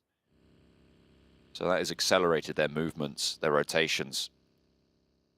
Inco sending central early, getting a spot on board. Close to Titan. Becker folds back. Returns it. And they just want to try and hold this out for as long as possible. Play in these buildings, get some presence, make sure that they can establish control of a little bit of an area. And you can see there's quite a lot of area that they have sightlines and vision over, especially once they get to the top floor of those buildings, once they've cleared everything. does become a pretty damn good spot for them down towards farm. And again, this time around, Inco's able to find themselves that central spot. It's not moved too far away from them. And I think they find the most success when they're a little bit on the outside track at the beginning of the game, and we see that second shift and they can be a little bit more certain where the circle's heading towards. Though so far, Inco do look fairly good on their angle. It's one of their favored maps. They tend to find some good performances here with the central compounds they're able to play from. I think their timing is probably one of the things that they're very, very good at, in which case taking those third parties, when to disengage, when to engage a lot of times where they're cramped up with other teams in the area. That has really helped them out. And I think that comes from a place of, you know, being one of these underdog teams, one of these teams that maybe people didn't expect much out of. However, coming into this, yes, they're a bit more careful at times. They don't always take these engagements, whereas other teams would be thinking, we have to take this right now. We have to challenge this position. Whereas Inco is very happy to just sit back and bide their time and wait for the best moment to strike. And that seems to be what has been securing a lot of these very strong central compounds for them, even with teams surrounding them. BTR moves down to position on the top side. They have high ground in the Wizard Tower, trying to scout out some of these compounds underneath. Think about where their next rotational path might take them. Teams on the military island still yet to make a move away. IHC still playing fairly split on their position on the east side of things. Don't think they've managed to go across just yet. No, they are still just all four of them on that south military island. Potato Hill now claimed at the top by down one. Pretty important rotational path, but a lot of teams have headed center early, which means that not many teams are going to be rotating through there. HVVP do need to move north at some point. You'd expect this circle not to end up down towards Sosnovka. VPE got a fairly easy rotational path on this western side. Sort of reminds me of back in the day of Western Europe, Mad Bulls and their rotation through this position. Made a lot harder come group stage because there were a lot of teams playing in Gatka downwards. With this specific playing path coming from Kameshki to Sosnovka, there's not a lot of teams taking up these positions in Gatka in the first place. So VPE, fairly easy rotation, get themselves to a position on the coastal side and then can start to take shots and move their way through. Will depend on this next circle shift though. Interested to see where that one does head. Should be in fairly soon. Besiktas on the northern side trying to move in, but Bigatron are in the way. Looks like they might have scouted that out. Peace actually going to poke his head closer. I don't think they realize there is a team there just yet. But it's worth checking it out. The question is, can Peace get away with that information? Will he hear those footsteps? Will he hear a vehicle? Looks like Jen Foster's going to lose a couple of shots. Just try and back them off a little bit. They're definitely going to know there's a team present now, but LGD rock up and into the mix. MVM moving downwards. Been taking a while for them to get into position, but yeah, finally here now. We'll be playing around that north shelter area. Most teams heading very central very quickly. We're having discussions ourselves before this game about why VP and HVP maybe not doing as well as maybe we expected them to. And I think it's born purely off the back of their edge play style. A lot of times you'll see that edge play style work out very well when you see more and more teams playing towards the edge itself. You can start to clear positions, but with this lobby that favors getting towards the center very quickly, picking up those compounds, there's nothing for HVVP to clear. Alpha 7 come in from the back and a third party sideswipe on the eastern flank here. Besiktas, remember, they're already down at 2. LGD have been now severely diminished as well. Both middle pack teams right now looking to break out, but neither of them going to have too strong of a showing here now, with only those 2 players left standing. They are, fortunately, still in this next circle, sure, but how long can they keep this going with 16 teams still in? That's the question. It's going to be difficult for them. I mean, 2 players, we've seen some good work come from that before, but yeah, for LGD, as they start to slip away from the top of that leaderboard down to 9th place now, 22 points, they would like to get some more points today. And in match 4, now's the time to be really sitting up those points margin. We're talking about how one big win can see you towards that top side. It's a very even split at the moment. Other than HVVP and VPE, to be honest, with 6 and 4 points, everyone else is slowly sits up at 1 or 2 points between every single team, up towards 3-point margin between third, second, and first place. So very easy to send yourself flying towards the top with a big game. And again, we've seen that type of thing on the last match of Survival Stage with I8, with their massive 34-pointer, which would see you currently in third place if you hit a game like that right now. So there's still chance, and I think that getting these big games at the end of today is where it's most important, because you want to see yourself in line with some of these top teams before you head into tomorrow. Otherwise, your work is really cut out for you. Yeah, and I think it's most important for those big teams who haven't performed well so far. You know, it would be great if HVVP and Vampire can get some big numbers up on the board, right? They're looking to be 2 of the teams that everybody was expecting to qualify, quite frankly, in those top spots. First place for HVVP, third place for Vampire. And it will be a relief if nothing else. You can kind of write off the day and be okay with it as long as you get one good game here today. And you have to take a good day tomorrow, but it's match 4 and we're still, I mean, we're talking about end of day results. It is such a short form tournament? Short format tournament, there you go, that it really does matter. These small little junctures and the way that you handle them, really important. Already you can see exactly why I'm talking about this edge playstyle and why it's not working out for some of these teams that are looking to rely on it a little bit too heavily. You can see that with the circle that's shifted in, it's headed towards farm side, so DRS, Enigma Galaxy, Damwon, Inco, Titans, Game Lord, IHC already set up here. And for HVP, they've been able to not see any teams. There's nowhere on this part of the map they've been able to clear out space for themselves to start working with. The best they can hope for is that more and more fights start to pop off towards the center, like this, with Besiktas losing another player down to 1 now, where they can find some openings. LGD, though, losing another. Suki in for the fight. A reject just straight crash it on and down, but all of their players are falling, coming a cropper. I think Game Lord is just opening up everything they have, letting the floodgates open. So washing away everybody out in these open fields. Damwon. A knee sent over their way. That's coming in from Nanabete, from Inco. Reject will be eliminated as well. LGD and Reject, the first 2 to fall. Reject, top 3 position. Again, for these teams towards the bottom, happy days. Losing Reject early like this allows them not to get too far ahead. A7, however, still on good track at the moment, right on the northeast side. Still have a way to go, clearing out teams. BTR in their path, but BTR don't seem to be too much of a problem for a lot of these teams at the moment. Still, 18 points, it's not bad, can go further right now. 10 to 15 points would see them in a good position towards that top side. VPE crash in towards I8, and this is a much needed win for them. And with IQ maybe winning this fight, it could be bad for them.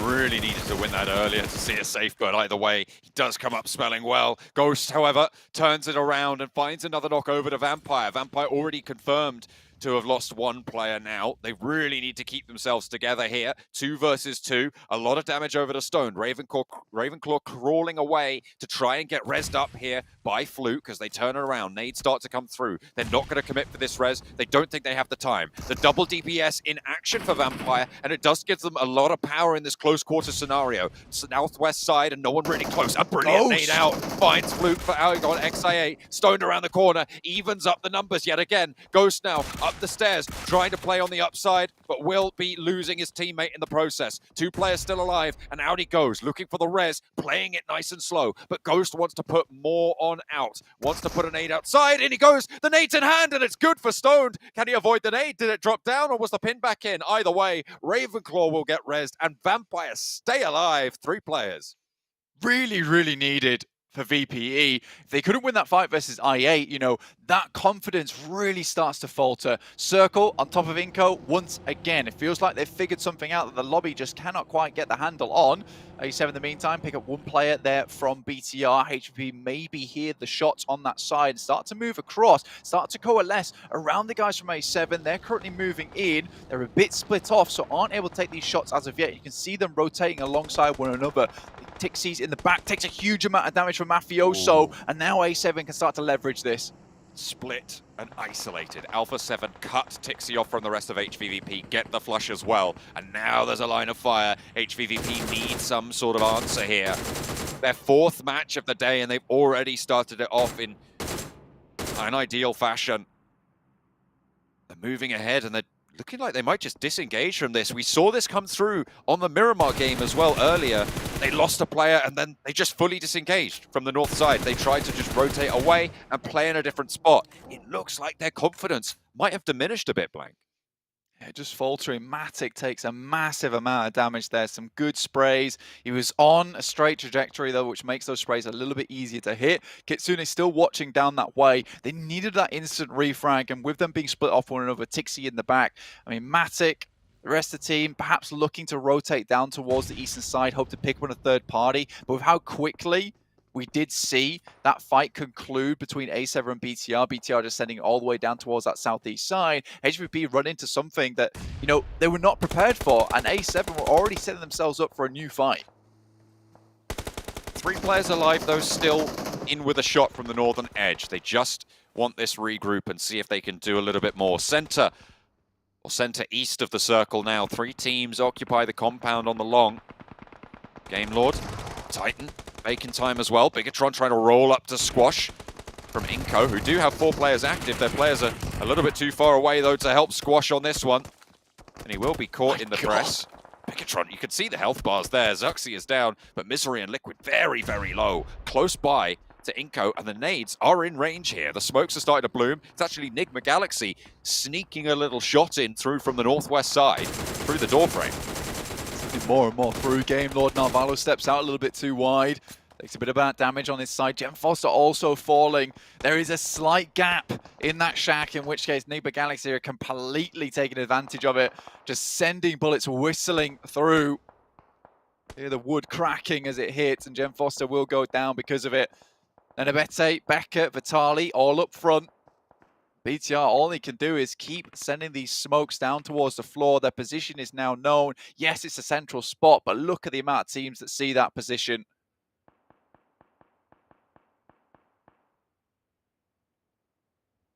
Bacon time. Have the upper floor here and a lot of sight lines over towards Narvalo. A lot of the teams on that hillside. Down 1. Tied, I think, for the highest elimination, or maybe on the highest elimination count so far in the lobby. Alpha 7 might have just surpassed that with the 4 elims they've got this game, but Down 1 have been blasting today. All 4 of them alive. They're in a fairly solid spot right now.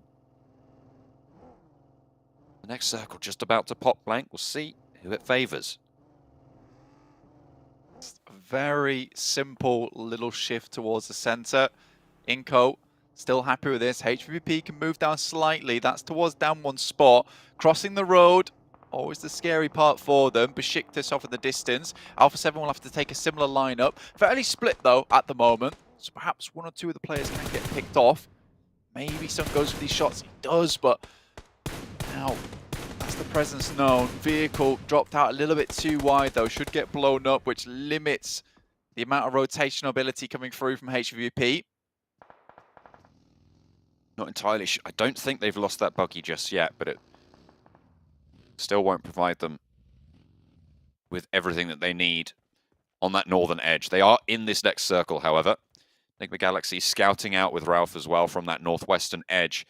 Alpha 7, they've played divide and conquer very, very effectively, I would say, on this northern side. This edge strategy working out for the Brazilian team.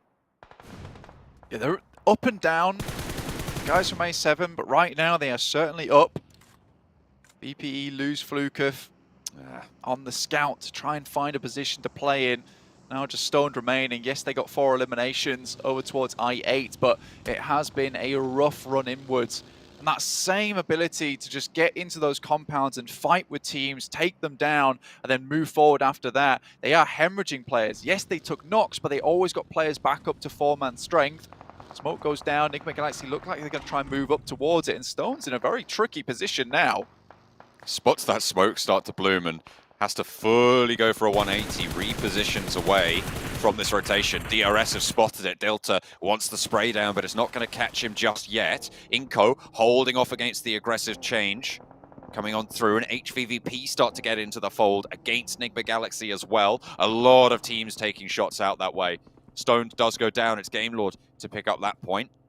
4 eliminations on the game. I mean, it's just not good enough at this stage, Blank. This is 4 games now with a poor performance from Vampire. HVVP similarly struggling, having taken a knock just now. They do manage to condense into that res, but this tower, very, very difficult to hold. The good news is that Besiktas only have 1, and down 1, unlikely to push out this way. So the nades, not going to be super, super impactful. Yeah, for down 1, I think the most important thing for them was the fact that it was the buggy that got saved in that situation. It was the Dacia that got exploded, so there's no way that HVB is going to make a 4-man crash onto that building, the buggy only taking 2 players with them. So they'd have to leave 1 player behind as a backstop there, which is not ideal. Taking a 3v4 as hard as it is, taking a 2v4 with a backstop who's not involved with the fight, where maybe Peace can take shots, Mythic might be able to take shots, it is difficult. And with HVB right on the edge of this circle, they need this northwest shift if they want to get further in. Down 1, on the other hand, very happy right now. Enigma Galaxy got towards the center, but suffered heavily to the hands of Inco. Next circle coming on through into phase 6. DRS, western edge. Very, very on the edge of it as well. We'll be cutting through potentially even some of the positions that they're in right now. Next circle pops, and it is a westward one, which will leave Titans out. Alpha 7 are going to have to move as well. Bacon Time, Game Lord, all of these teams going to have to move. Inco in their shack will be okay for the time being, but HVVP will have to leave theirs. It's a little bit better. I think for HVP, though, happy enough with this one. They will have to move down towards where down 1's gaming, maybe challenge out the RS's position. A7 have a little bit further to go, but a 4-man squad, they have the manpower to make these kind of pushes. Game Lord will have to move alongside with Titans and Bacon Times. That's going to be a rough run out for these guys. All against one another, trying to shunt each other off the road, down and towards the ditches and out of this game.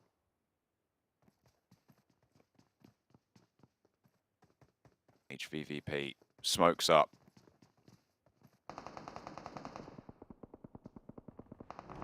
Waiting for those peaks. You can see they're just stationing themselves at those windows, maybe looking for people shooting out those smokes. Alpha 7 slowly move forwards, lining up those vehicles for the rotates still to come. IHC swinging out as well, and now Alpha 7 find a knock over towards Bacon Time. Alpha 7, 5 eliminations on the game.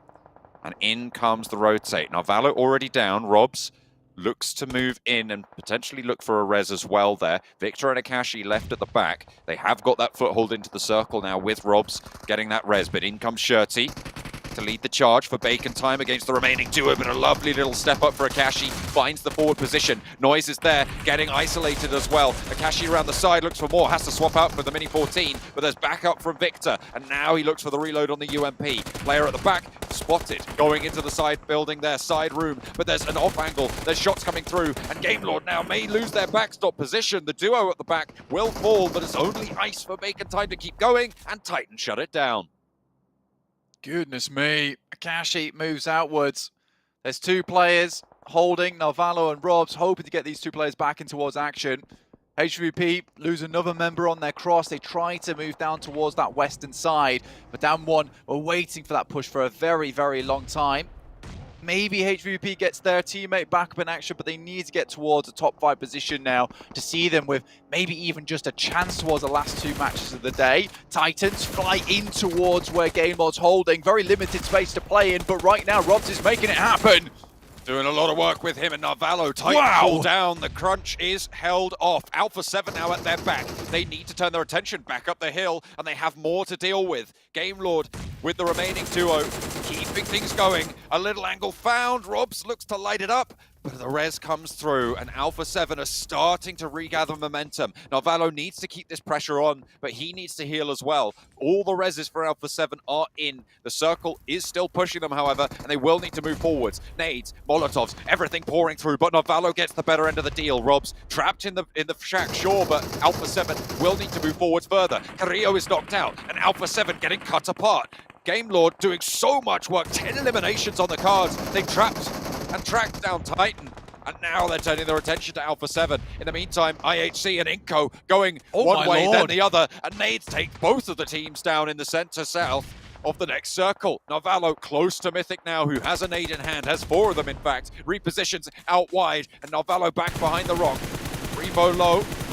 Game Lord hold on with the duo on the east, but Bigatron are right there, ready and waiting.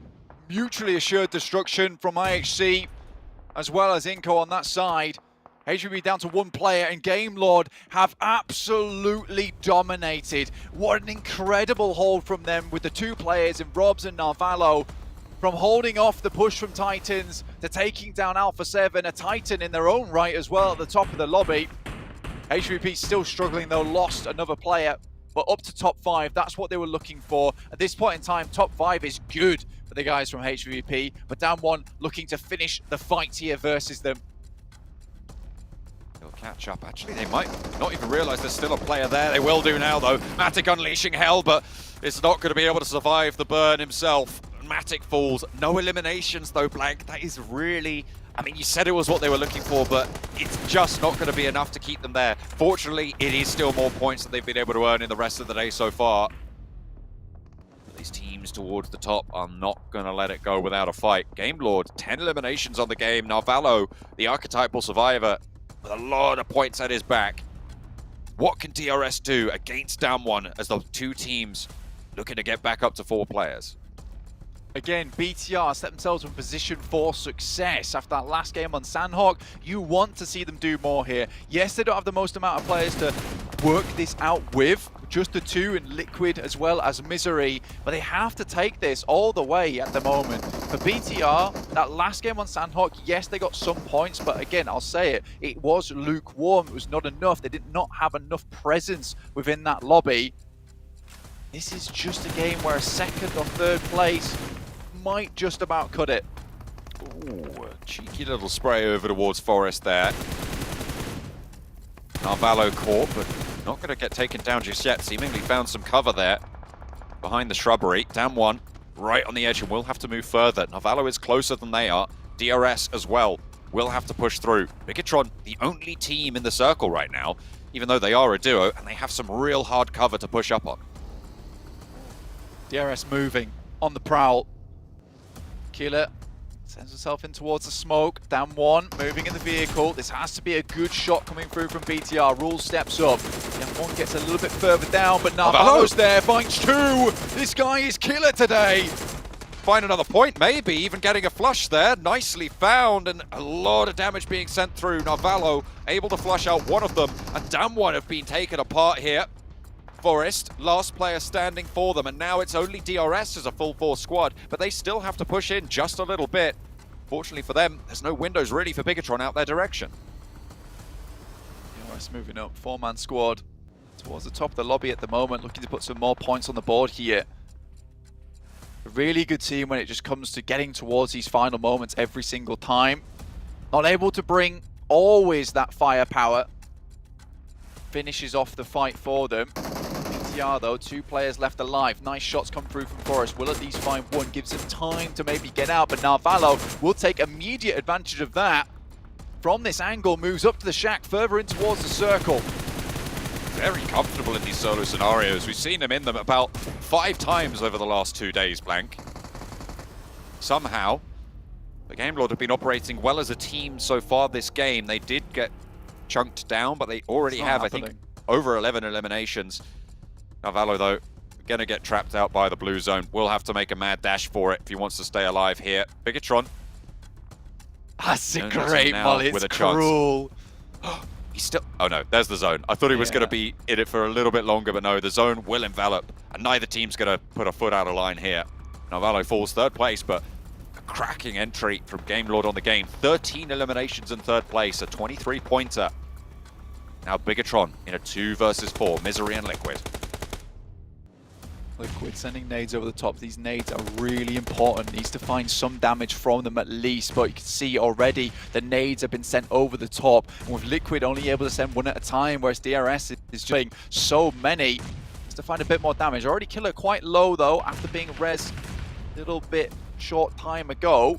Bit more damage on his side. You wonder how many Liquids got left, but that's him down. Now Misery in a really horrible spot. Rules on the side.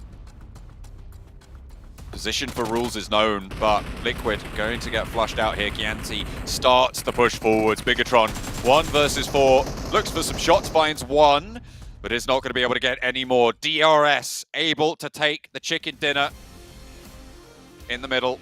Very, very nicely controlled towards the end there. Playing from that high ground, moving through. Nice and effective. DRS will be in a really good spot now, starting that game on 31 points and finishing with a good point scoring and the chicken dinner. I think that might set them ahead of Alpha 7, in fact, in first place now.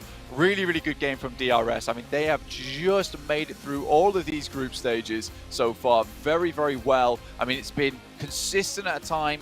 Not always the most flashy of finishes, not always right at the top of the tables, but certainly always here and present is DRS. Narvalo, though, still going out of all of these games. I mean, it is incredible to see. The battery life on this guy is just unbelievable. The amount of time that he just remains in these matches as well. Like, why can't the rest of Game Lord just step up to this kind of pace, or at least move and shift to this type of play style? If I would just get Narvalo on IGL duty at this point. He is about 3/4 of their team. It seems like he has earned so many of the points for the squad, and with that, that might even see them closer towards those top 5 positions. It was a really massive point-scoring game, 23 on it, but it was DRS from 5th place to take the chicken dinner.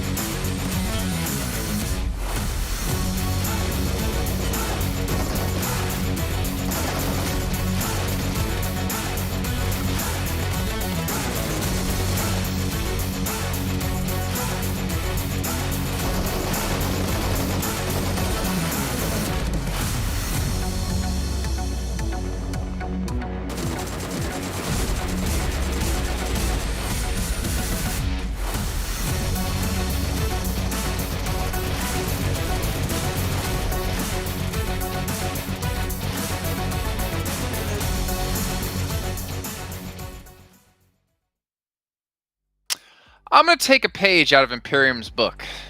Now, you guys might recognize the name Imperium. He's caster for PUBG Mobile, though I think he just retired recently from it. Nepal number 1, DRS Gaming, 25 points. A fantastic game for them, putting up a chicken dinner and, again, potentially pushing them past Alpha 7 on the leaderboards. However, another 2 teams here we have to point out. Game Lord, well, I should maybe rename them to Narvalo and Co. Gets 23 points on the board. A fantastic showing. Narvalo Lords, my favorite team. Clearly, I don't know how he just keeps surviving as the last player. Is really, really impressive, and he's up there. And as I said, Sunstorm, during that game, I feel like Game Lord just has their very first taste of a DBS, and like, wait, that's actually really good. This is broken. I want more of this. Are we just 2v4 Titan in that fight? This is an incredible fight, but I still want this one thing, Jason, from Game Lord. It is to remain as a 4-man team in the late game. I've yet to see it, but if they do it, we could see a chicken dinner because they truly have the chops to take, as we saw, a 2v4 versus Titan. That's big. Won't happen, Max. I'm sorry. It just won't happen. It's Game Lord cannot win games with 4 players left alive. They have to at least lose one player. Yeah, too easy. Exactly right. But Bigatron as well. Sandstorm able to do a decent result. They get a 2nd place finish, as we saw there. A good chunk amount of points for them, and that puts them closer to reaching the top echelons of our top 5 in our leaderboards. Whereas teams like HVVP, again, another another underwhelming performance. I don't know where great came from. I'm used to saying great when talking about them, but it was anything but that. There's a lot of teams starting to struggle here that I'm getting worried for, and we're almost through the first day. We're almost through half of the matches we have in total in our last chance stage. I don't know what to say, Sandstorm. Yeah, and this is what I wanted to discuss when we get to the last, the last chance stage of the tournament. You have these teams that just come out strong in the group stages, in the survival stage, but then when they get to the last, I guess, stench or the last part of the tournament, they always seem to be struggling. They're not adapting well enough, and that's what we've seen with HVVP.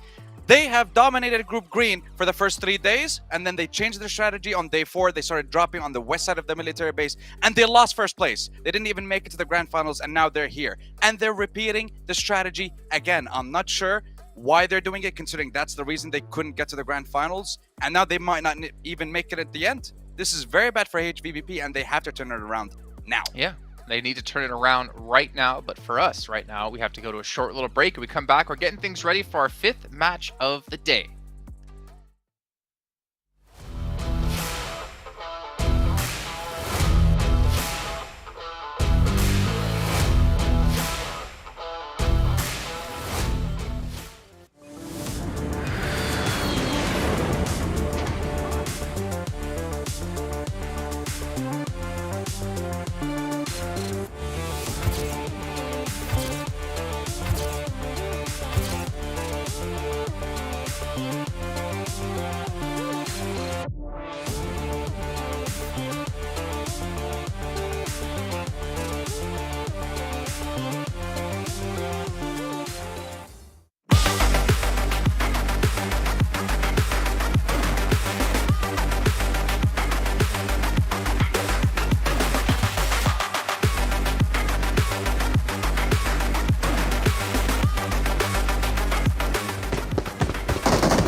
Sony Xperia 1.4 and Xperia stream is made in collaboration with professional esports players. You can play PUBG Mobile in 90 Hz with Xperia streams, total cooling system, and multiple ports for intensive gameplay. And what, Maxman?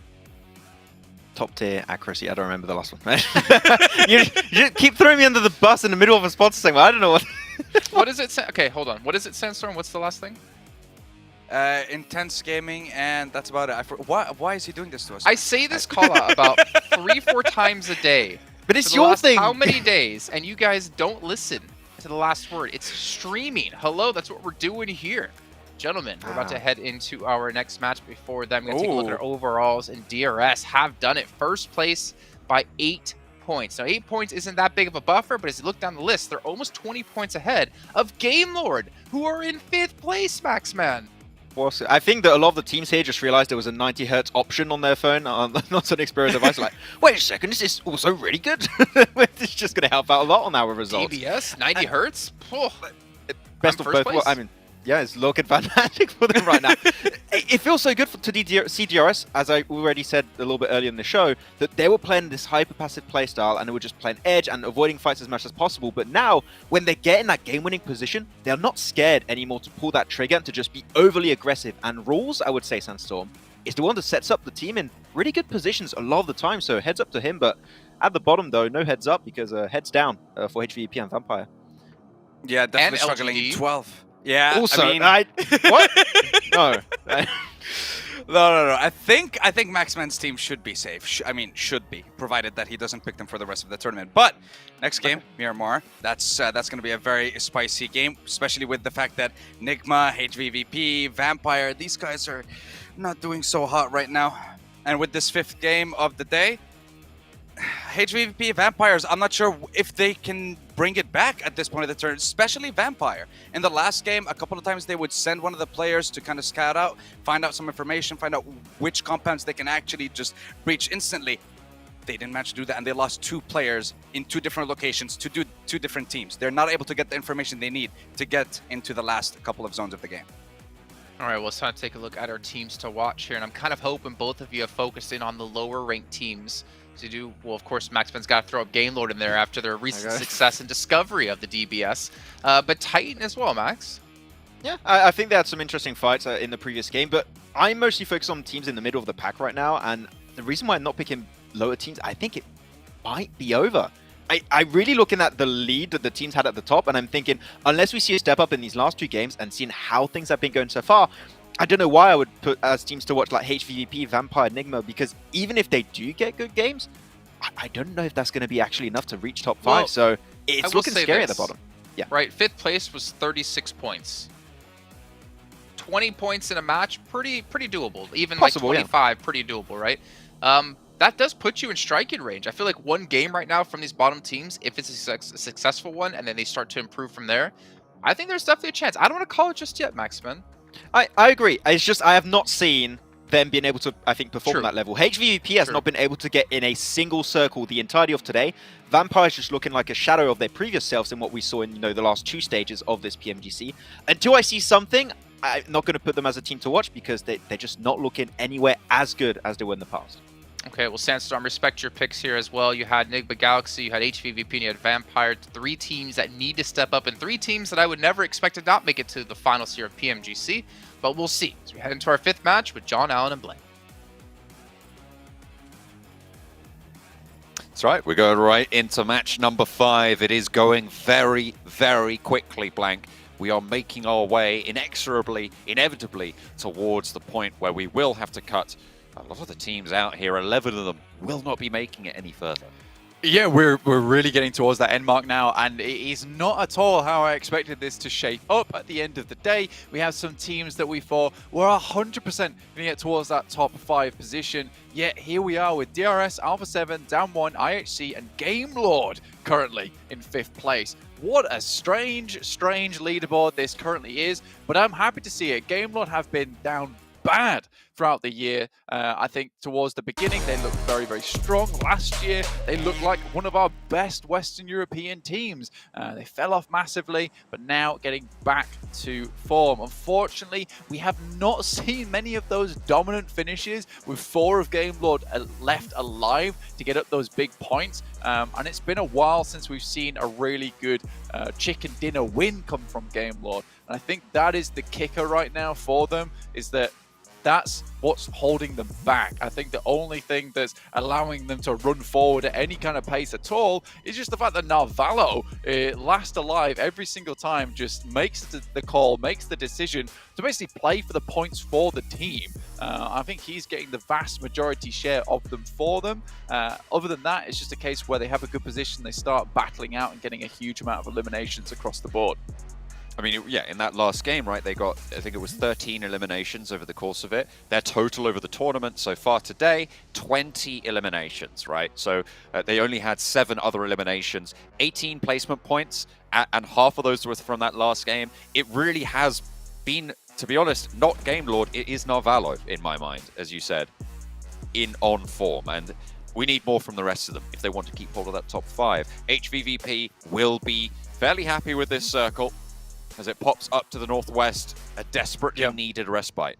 I think for HVVP, if you look at the games today, and I'll keep saying it, this is a heavily central focus lobby right now, where a lot of teams are just going to hit those center positions. If you're already towards that area, you've got a good spot. And right now, with HVVP's current drop spots, North George, Sosnovka backup, La Cobreria over on Miramar, and then over on the Northwest Island for them in Sandhawk, they are always right on the outer edges of these maps. So it's unlikely that they'll get many circles coming their way in the first place. So getting towards the center positions for them is extremely difficult, and changing drop spots at this stage of the tournament, very difficult to make happen without finding yourself coming front to front, face to face with some of these other teams in the lobby and maybe having to take a hot drop. So right now, with this shift on the circle, this is their chance. This is their opportunity to make something happen. Similarly, for Enigma Galaxy, currently down in 14th place with 16 points. They have a chance here dropping over towards El Pozo. This is a good position for them. They could challenge out towards HVVP's spot on that northern side.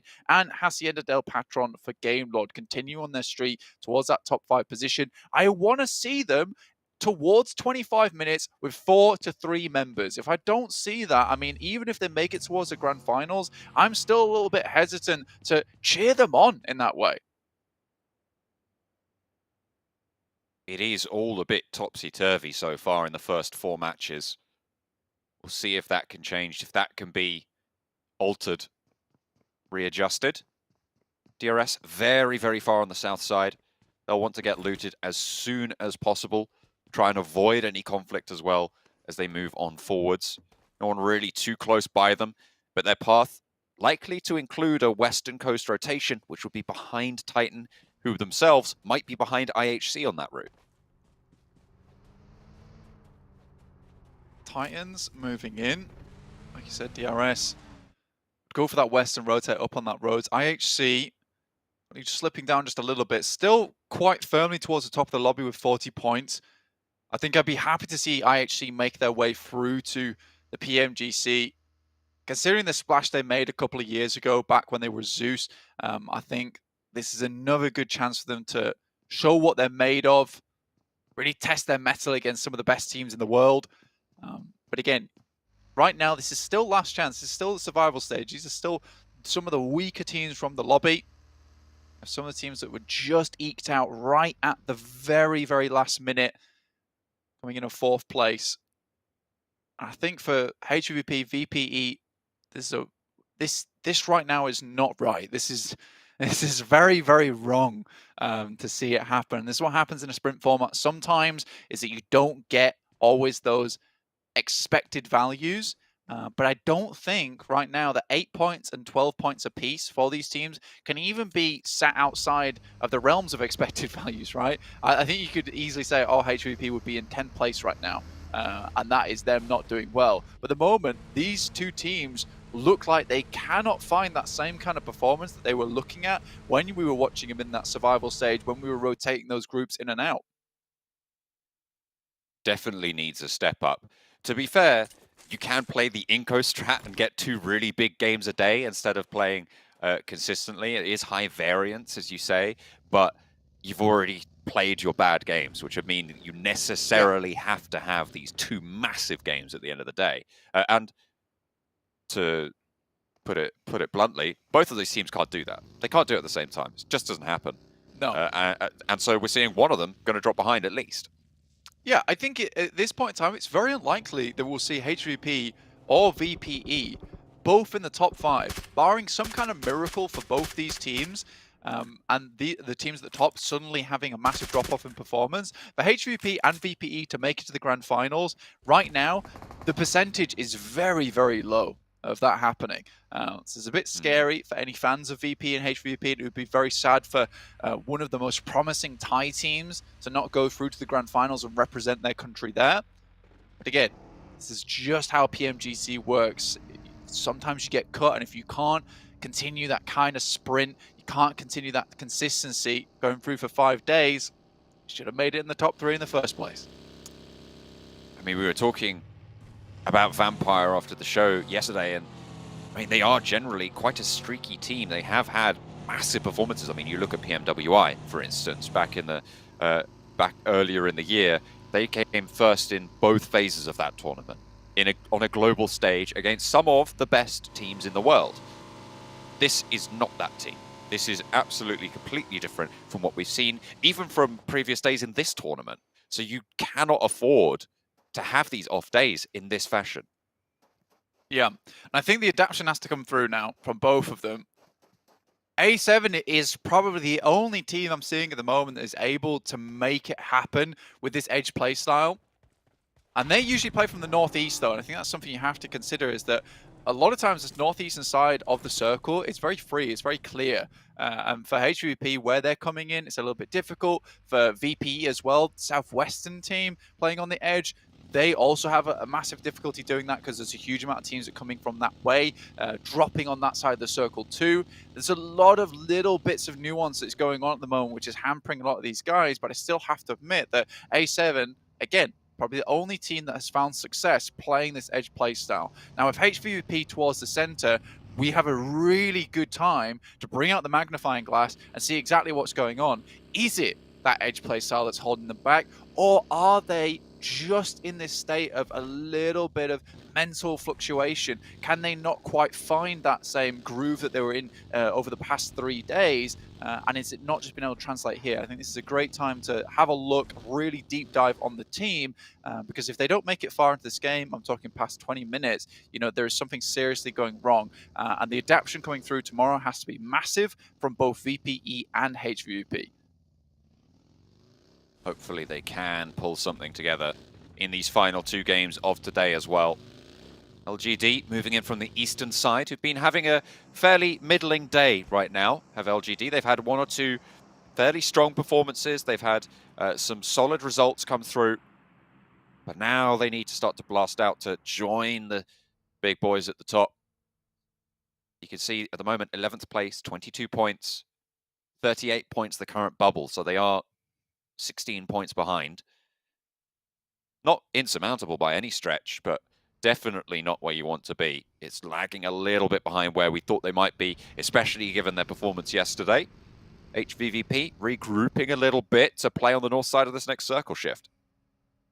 A really, really, really good ridge to play from on this top side. Huge amount of sidelines available to them. The next circle coming in will lock off that northern edge portion as well. So again, leaving those two players behind in Meku as well as Kitsune, the north side of the ridge, will give them a bit more opportunity to look out that way and make sure there's no one coming in. So that careful nature returning back. But you can see there is a difference. There's a really big difference. Yes, HVP got the circle, but it does seem like VPE has switched things up as well. I mean, they looked at what's happened with Inco. They find that they're getting a lot of success on board, and you wonder why. And it's like, well, they're just sending center. They hold center, they get far into the game, they hold on to these compounds, and VPE, instead of trying to play out on the outside now and move in, they've taken up a very central compound. They're a strong team. They've got good team fighting capability. They can play off the back of one another, but they've been constantly on the back foot every single time at risk of toddling backwards and just falling flat on their back. Ooh, gets lit up. Homodi wins that challenge. A solo outpost for Enigma Galaxy, and that makes that a very, very risky challenge to take for Homodi. However, he does win that out. However, if IHC, in the meantime, take down the vehicle, it means that he will take a knock on the drop down if he needs to regroup with the rest of the team. So be careful with it at this point in time, John. Like you say, a really important position for them just in terms of been providing that info backwards towards the rest of his team. Suki, though, it's a big amount of damage coming from Peace. Immediately gets back into cover. Zessie down. It'll be difficult to pick him back up, but can make that long crawl back towards Enjoy. Pick him up, but Suki's very unwilling to let this player go. Got him on the chains. Keeps dragging him backwards, but finally gets towards his teammate, who's unraveling those as we speak. The rest of LGD as well, looking out this way, being pinged furiously, I imagine. After the knock, slowing them down, and actually, potentially... No, MVM's moving away on that one. Just trying to get a little bit better position in this next circle, because Besiktas right on the edge. It's not worth LGD pushing out for it. Circle shuts yet again. The big fight I'm looking at, Blank, is Bacon Time versus HVVP. Both of these teams need to stand up. We've talked a lot about HVVP, but Bacon Time as well. This was a top contender team coming into today, and again, another performance that is unbecoming of them. 100%. I think for HVP, currently very split off at the moment, watching all angles. I think they're very concerned about getting backfilled on from any of these positions and saying how important Crater Fields Ridge is. Bacon Time slowly making their way on over.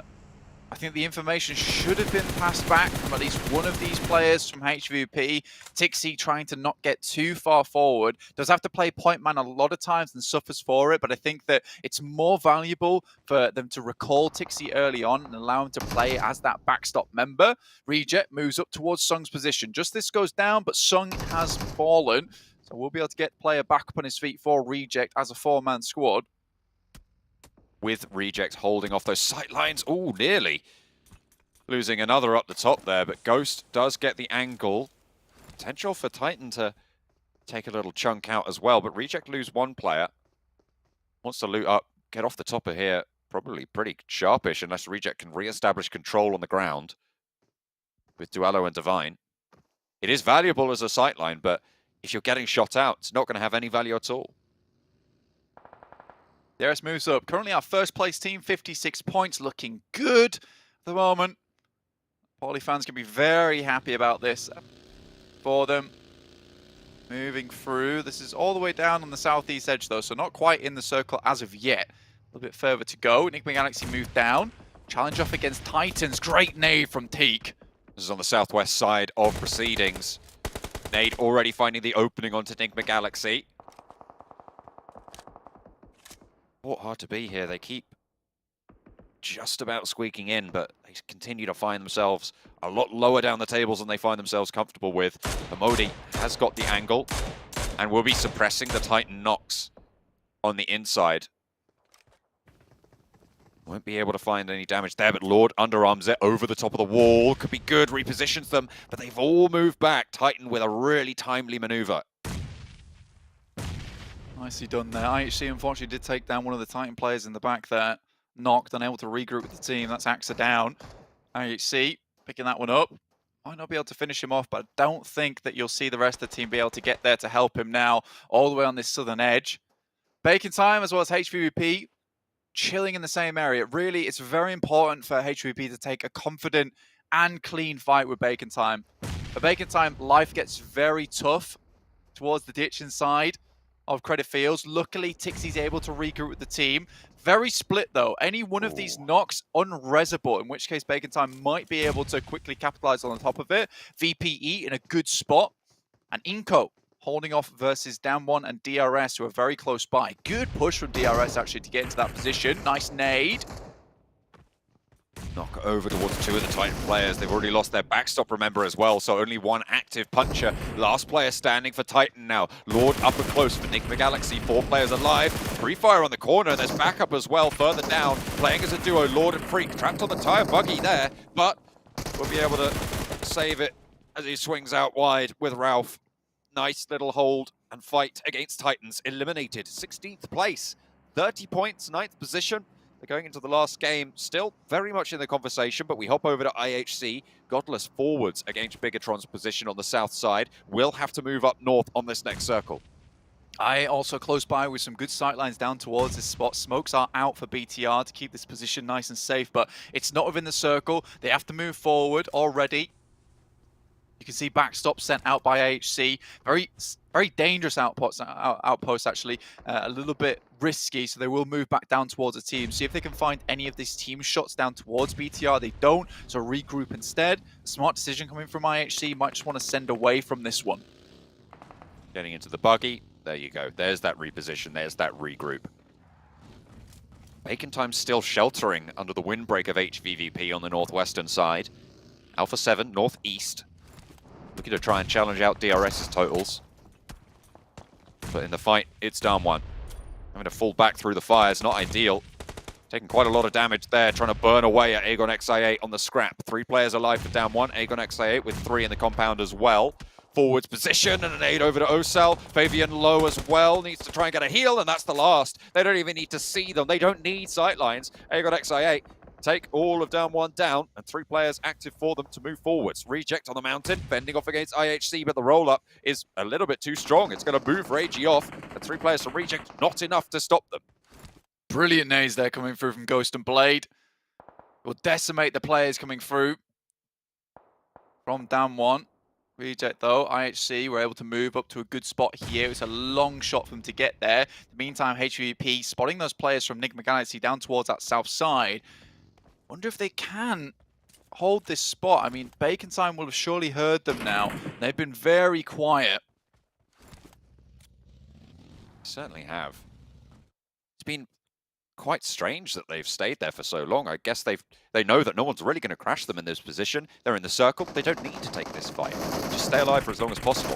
Get some consistent points on board. IHC moving in against Reject. Lose Yol, but we'll be able to res that one. Duello and Ragey now. Last player standing for Reject. Close by to Alex and Enigma Galaxy as well. A little bit around the corner. Everybody needing to move north though, which means that this fight is going to be forced. Nade over the top, right on top of Alex. And Icy moves into position. Duello trying to swing out wide as well. Ragey super low against Enigma Galaxy. Fighting off against 2 teams as a duo. Really tough stuff coming through for Reject. That south side, very treacherous indeed. Center compound is there, but HVVP get this shift again. This is the game that they need to win, but they haven't managed to rack up the points yet, Blank, and there's still plenty of teams for them to go down in front of. Still a massive chance. Game Lord have been taking a fight from Besiktas as well as LGD at the same time. It's been really good stuff. A very wide peak there coming through from Robs though. Maybe a little bit ill-advised considering they were fighting 2 teams in the first place. Taking a wide peak like that is very dangerous. Narvalo, Victor still alive. Victor making some very risky and dangerous plays as of recently. A bit too far out. 7 eliminations found so far for them. In the meantime, Enigma Galaxy still taking shots down towards the guys from IHC. Finds a good amount of damage through. IC down now. IHC currently 1 player alive. Uh-oh, Navalo spotted. Bigatron, 3 players just moved straight on into the third party there. Only the 1 player active for Game Lord. They're looking for the res over onto Robs, and Bigatron playing as 4 will be swinging in from that south side piece. Last for Besiktas in the shack, able to line up 1. He's looking pretty healthy. The weapon swap's good. Does he get another knock? No, he doesn't. That'll be Besiktas down. DRS holding on to their top spot on the tables, and another elimination point under their belt as well, under the watchful gaze of HVVP on the Northwest still. The wings there as well, that Alpha 7 have a good opportunity to try and third party onto that one. Last player from Game Lord does go down now. BTR putting in some work at the moment. 7th place, not a bad position at all. And I think that at this point in time, yes, BTR haven't had their massive finish on the game, but certainly have got some decent ones coming through. Found some good positions on the map, play from there. Maybe didn't get the win, but looking for those consistent points at this point in time, I think is wise considering where they started at the beginning of the day. Inco holding onto their compound. Aegon XA8 in for the challenge, playing off one another though. Becker and Vitali move forwards. Blade already low. 3 players to deal with. 1 knocked in the back for Aegon XA8. IQ playing close.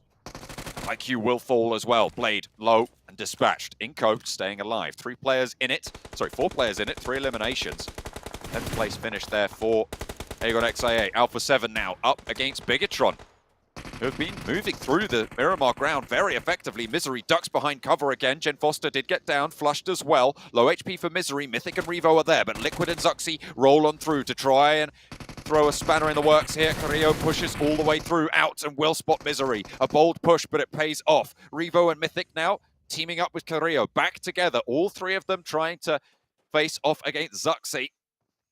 Last player standing for Bigatron, but Schwepp is there. Will have third-party angle for Vampire to shut anything coming out of this compound. Challenge is good. Carrillo low, Zuxi falls. Schwepp now starts to stand up, backed off the ridge line. There is backup moving in from Vampire, and they want to take this team out here and now. HVP still have oversight on this though. Vampire moving away. And a little bit of damage over towards Alpha 7 is more than they needed, to be honest with you. That little bit of damage will slow them down, let them know that they need to be wary moving off from this side after hearing those shots. So I like this from VPE. Maintain this decent compound within the circle, yet keep Alpha 7 in a position where they're a little bit afraid to move up. Inco, far into the game, picked that central spot, really haven't done much at all. Grabbed those 4 eliminations for themselves and then just coasted from there on out, and that is fine. That is fair play. Bacon Time, though, have not moved an inch from that position.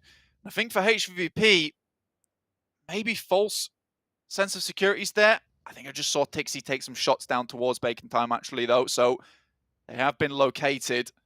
Have to move from underneath this warehouse, potentially a lot of free eliminations, though. Still, HVP have to be careful. Everyone in this lobby has absolutely beam laser-like accuracy. Enigma Galaxy. Lord proving that.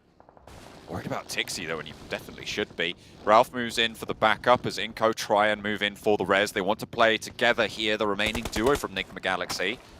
Ralph, though, still in the vehicle. Vitali spots it. Gets these shots down, lays down the Lord. Will be able to get that flush, I'm sure, very, very quickly. Ralph, last standing now. Bacon Time being opened up on, and here we go. HVVP finding those shots. Last player now for Bacon Time, trapped down in the crater. I think HVVP have known for a long time that they're there. They would have heard the vehicles move up a lot earlier, but they've just been happy to leave them chilling. Save those for later. Put them on ice. Bacon Time eliminated, 7th place. 14th position on the table is not good, but 6 eliminations for HVVP.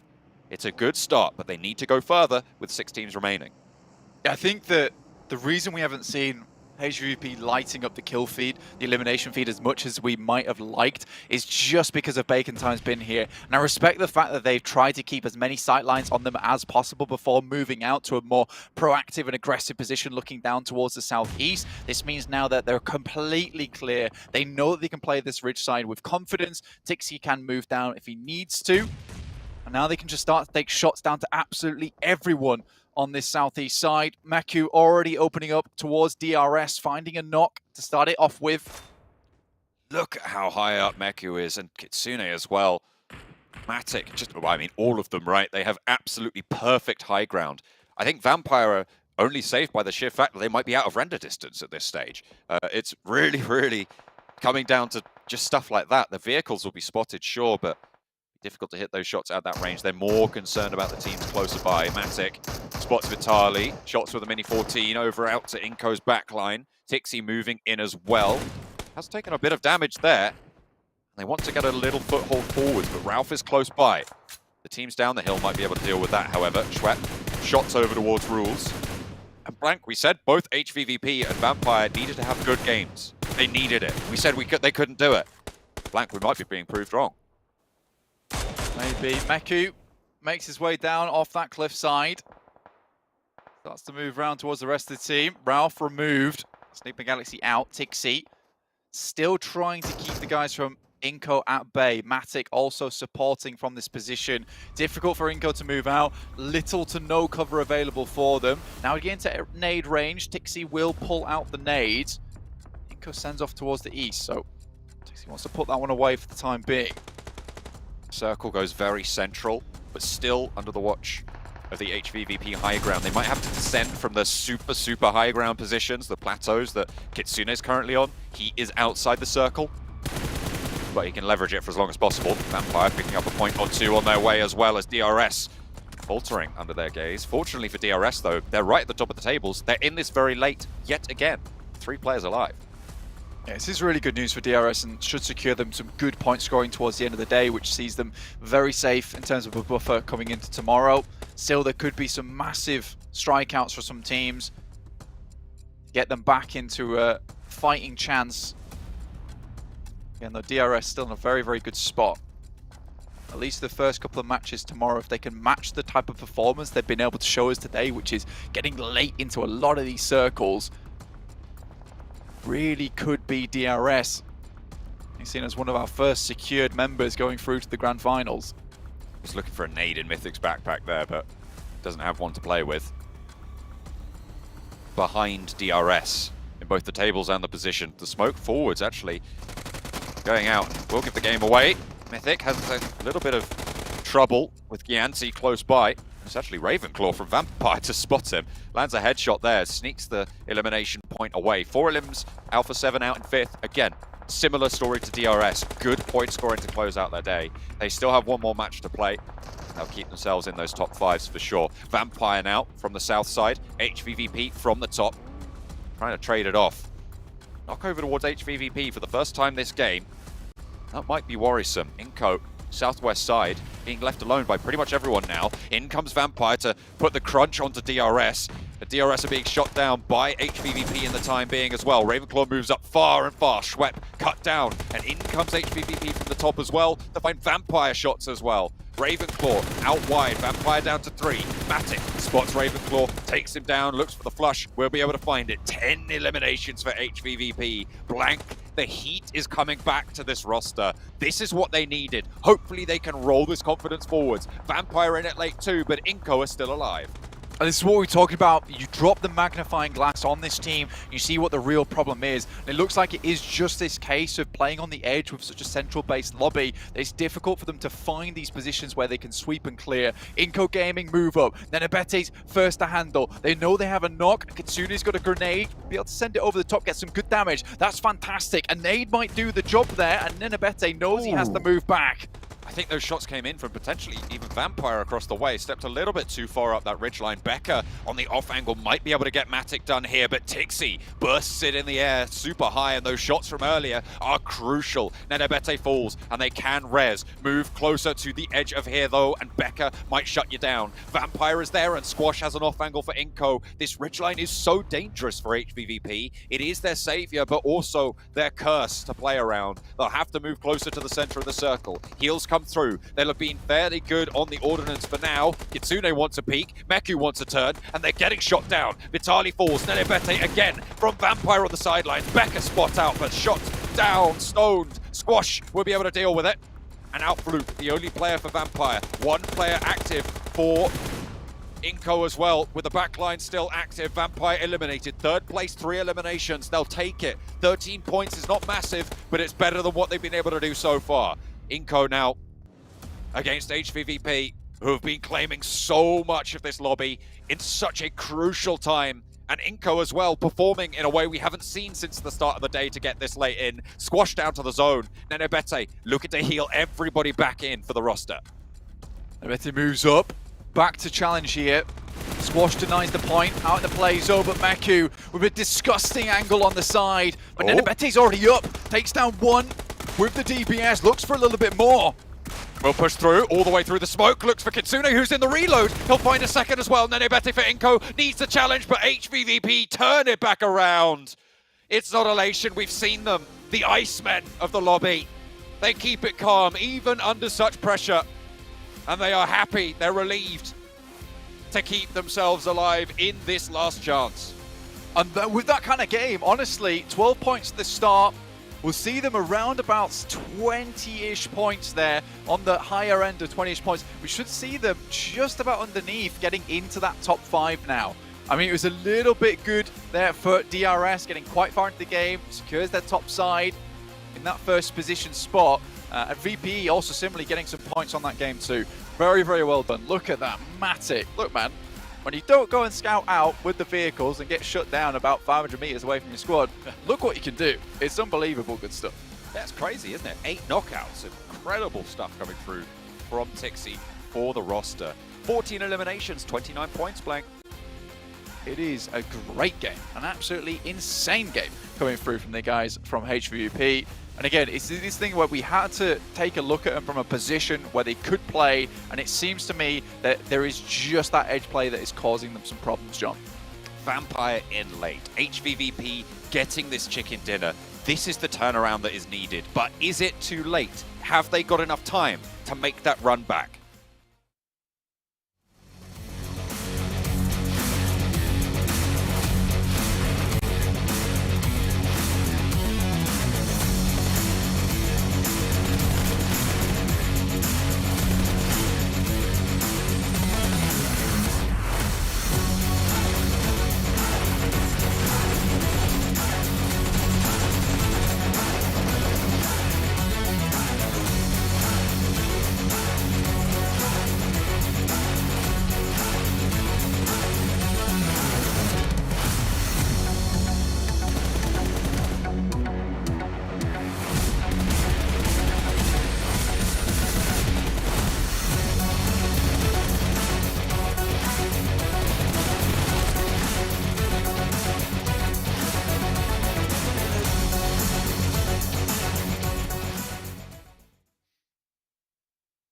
I think HVVP need to add a couple of letters to their name.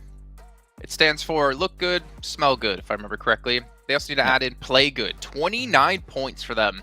Getting 14 eliminations and the chicken dinner. That is exactly what they needed, Maxman, to get back in the running here. You said it, Jason. I was a little bit doubtful because I was a little bit disappointed with their first 4 matches, but this is a game that not only they needed, I think, for their moral boost, but this puts them back in the race for top 5. And now I have a reason to potentially put them as my team to watch for the next matches, because this is, I think that they needed something. I saw a little smile on the face of Matic there, and it's like just a little bit of relief after a game like that. And a confident one too. That great G2 split, you're just fragging out as much as you can. The only problem though, Sandstorm, we did see Alpha 7, we did see Inco, we did see DRS as well get some really good results here, which means the HVVP aren't really going to catch up to them too much. However, the teams in 4th and 5th place, like your Game Lords here, they're going to be able to at least close the distance on. Yeah, the mission for the 6th and final game of today would be to get within that top 6, top 7 level of that leaderboard. And I think HVVP will be able to do it considering the massive turnaround that we've seen in that last game. But to be fair as well, the zone did just go straight to their drop location. So that was massive, massive help for the side of HVVP. And hell, we didn't even have to wait for the 6th game. They're already in the top 7 part of the leaderboard. So that's a huge boost to them. Only, what, 3 points now between them and qualifying. So one game can have a huge impact on where you are on the leaderboard, especially with the amount of eliminations that we've seen HVVP get. I mean, they were 15th, I believe, going into this match, and they're able to just completely shoot off the bottom. Vampire was last, but they were able to get themselves into 15th now. Unfortunately for them, not as many points as they were hoping for, but at least a sign of life. I think that's the upside here for me, Maxman. HVVP and Vampire, they're not dead just yet. However, LGD, A little bit sad considering they finished second overall. They looked really confident. They didn't shake the hand of the interviewer, as we saw yesterday, so they have no curse on them. But they're struggling as well here, Max. He must have shook his hand off camera. That's the only explanation about what's happening to LGD, but not sure what's going on. It's so weird because they're taking these fights. Like, when it comes to macro, they still get in good position. I think their rotations are good. But when it comes to taking fights head on, like, they lost a Game Lord right away, I think, in a 2v3, 2v4 situation, which is really, really surprising. So LGD maybe just losing their tact when it comes to these fights and engages, and it's a tough one, especially as you enter the last game of the day. You don't want to end on a bad note because that's tough going into the last day. Yeah, and I think one thing that's maybe not working in their favor is the amount of aggression we're seeing out of some other teams potentially. And I know you two were talking about Inco being very aggressive today, and you've actually been quite happy with that, Sandstorm. Yeah, very, very pleased, and definitely not what I expected from the side of Inco, but seeing how they're taking those rotations, going to the middle of the zone time and time again, and just trying to get as much information as possible. I mean, in that last game, they were able to be in the middle of the zone, I think zone 5, zone 6. You had a lot of teams on the high ground that were just constantly fighting each other, so they had all the free information. They knew exactly where they could move, and even that fight with Nigma Galaxy, they lost a player, but they were still able to instantly push, get that position instantly, and then they just had complete control once again. Very, very good play from them. And now, especially with that result, I think, you know what, I'm eating my words. I was completely wrong at the beginning of the broadcast. They might definitely do it, but is that going to curse them? I don't know. I hope not. I really hope not. I do remember hearing someone on the desk say if you struggle on 2 matches, they're not really gonna have a chance. But we'll see if things, I mean, it's not done just yet, right? We still have our top 5 set at the moment. Let's see your teams to watch here in this next match. And Max, man, I'm expecting to see an HVVP out of you. Hey, got 2. Got 2 HVVPs right now. I actually, even though HVP had himself a really good game, of course, gave himself to chicken dinner, I think Vampire showed also some really good potential in that previous match. Like, they seemed like they were actually trying to do something compared to their previous matches. Defending their compound against Breach after Breach, actively pushing uphill. They took a fight, I believe it was against DRS at one point. That was not an easy fight, yet they come out on top. And they were trying to also sneak a top 3 position at the end, which they were able to secure. So, still a tough start to the day, and they, of course, still only in 15th position, Jason. But they started off this game with 8 points, and now they're up to 21. So they're getting there slowly, and they still just, with one strong game, can catch up to that top 5. But I still need to see a little bit more from these guys. Yeah, one game could easily get them into like top 7 like we saw for HVVP. The problem is they are running out of time to do so. Every match that they continue to not perform to the levels that we know them to be at means they're falling further and further behind, but so are quite a few teams. But DRS, Inco, HVVP coming in for you, Sandstorm. I can kind of expect why most of those were picked, but let's hear your thoughts on DRS.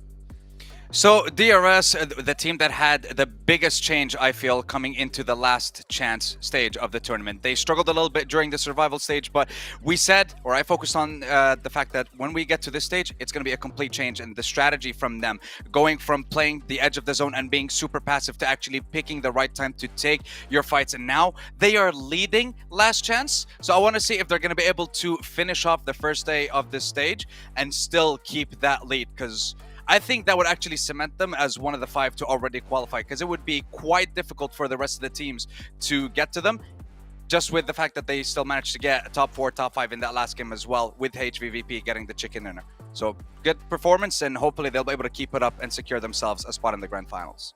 I mean, yeah, if we talk about regions with big fan bases, like DRS has a massive fan base when it comes to Nepal.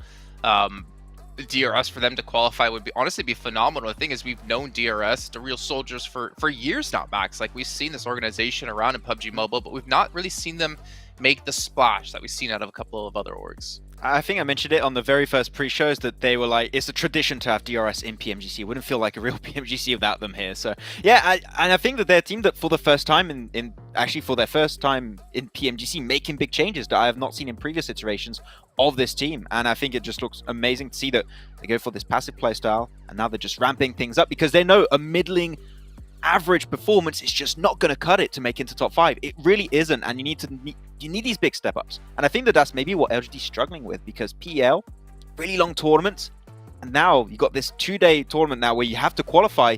They're struggling to the teams that are making these massive changes, like your Incos, like also the side of DRS, and they're really bringing the heat in these games. And bringing the heat indeed here as we take a look over on the side of Titan. no smiles right now for this team as they are well, and then there's a smile, of course. You know, why would there be? I own Casper Curse.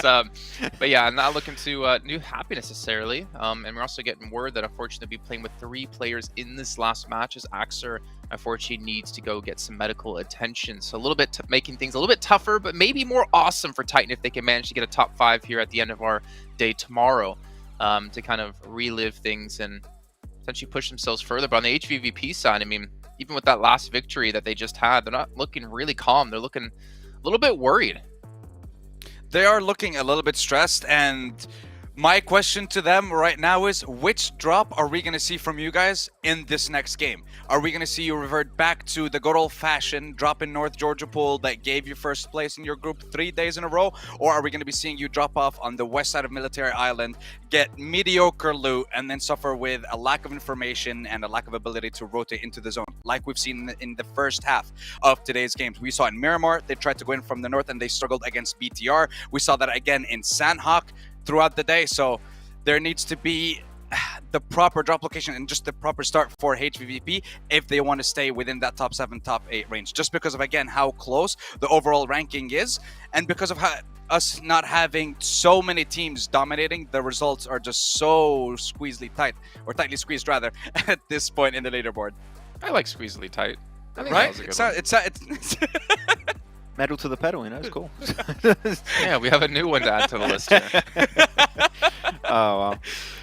Yeah. I have another team actually I want to bring up right now. Is going to be, I want to see Besiktas step up. They only had 1 chicken dinner. Outside of that, not too much. So Besiktas, I want to see, you know, a good baseline coming through. All right, well, we're going to find out if Besiktas can do just that. Of course, all of our other teams participating here in our final match of our 2 days in total. First day going to be done after this one. So John on a blank, take it away. Reaching the halfway mark is a daunting prospect for teams towards the bottom of the tables, but with HVVP blasting out in that last game, they might have alleviated some of that pressure. Although you wouldn't know it looking at their faces. They're looking very, very serious when we've seen them on the cameras.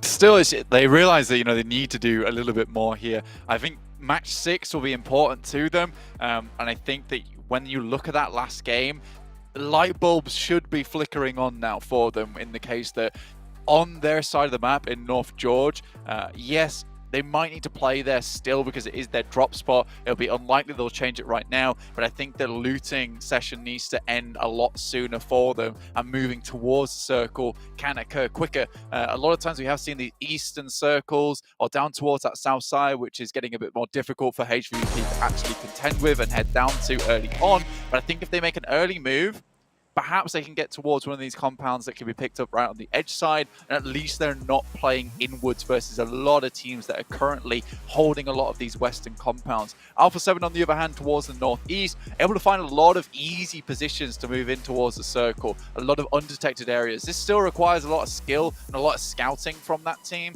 but getting in through that area a little bit easier than for VPE and HVVP currently, who are held out on these western sides. So I think earlier movements, more central case positions, and when we saw it that last game, I've been talking about it all day at this point in time. VPE sends center, HVP gets a center position as well. Both teams end up in the top 3. I don't think there's much left to say about that because the facts speak for themselves. They are better in the gunfight than the majority of this lobby, I would say. I think that's self-evident from what we've seen from them before, even if we didn't see it at the start of today. So hopefully they can pull it back together, pick up the pieces, and rearrange them into the shape of one of those last chance spots. Top 5, of course, being that bubble. HVVP seeing themselves very close to that now on the overall standings. Alpha 7 going to drop out late. Imagine heading up towards Severny potentially, but is that VPE as well, also heading out on the northern side? Hang on a minute, Alpha 7, maybe up to North George. What is going on with this circle? It's really kind of changing things up here as well. Alpha 7 may be hot dropping HVVP in North Georgia pole, and the circle contains Zaki blank. Goodness me. Darky in this one makes it for a very interesting start to our game. Also upon that northwestern side with this circle, again, HVVP given another chance right at the end of the day to bump up those score totals. Currently in 7th place with 41 points. Very doable to get into the top 5, in fact, at this point in time. Just need to not have one of their games they've had from match 1 to 4. Though I would even go as far to say that right now for HVVP, there's a very good likelihood that we'll see a good game coming out from them, especially being on this northern side, coming off the back of a good game where they found success with that central position they were in. They've already got another chance at finding those positions once again. Meku out towards box compound, Alpha 7 sending over the tops. Alpha 7 will have seen the shoots from HVVP and know they're there just because it's their general location. But similarly, HVVP will be looking back towards those shoots, knowing that there's a team over towards that northwest side. I'd sort of expect them to try and gatekeep a little bit. LGD down towards South George as well is a bit of a scary scenario. You've got two very, very good teams crunching in between you. You can see that Meku's already making the run over from box compound immediately to assist with the guys from Alpha 7 that are currently in their area. Yeah, they have fully regrouped on towards North George now. LGD on that south side. I'm very interested in where these hot points of contest are going to be, though, for the southeastern group of teams, because no one currently playing in Primorsk, with Vampire heading up to Severny. They're going to be safely on the north side of the river. But I imagine that around Ruins is going to be fairly hot when it comes to those rotations, as well as that north side of Yasnaya moving through there. Roshok may be a little bit calmer, but Reject are holding out around that area as well. There's a lot of positions on this side of the map where, you can hold up, you can get a really good chokehold on the circle. I mean, box compound's very good. You do need to have to be aware of the banking that's underneath it, in which case teams can kind of come out from the water and sneak up on your side. So you have to be careful of that one. But yeah, definitely not as many compounds as available as there is over towards the eastern side of the map, in which case some of these compound teams like Inco, like Game Lord, are able to get towards that center, pick up a very, very good position, then just sit there for the entire time. This could be much more tactical play involved.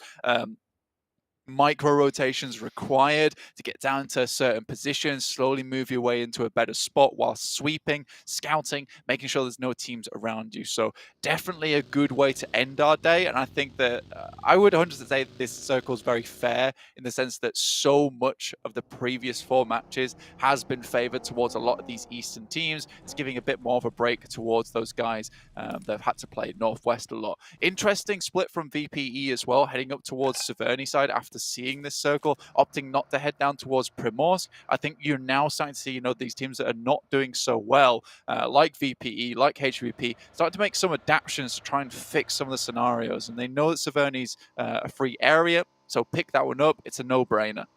LGD make a break to the northern side of the river, so they have got 2 players now playing on the east end of North George.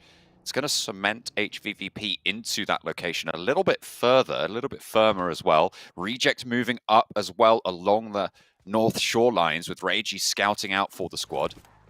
Closer again towards that box compound, towards LGD. And potentially looking to hold a valuable choke point on the other side of that central island.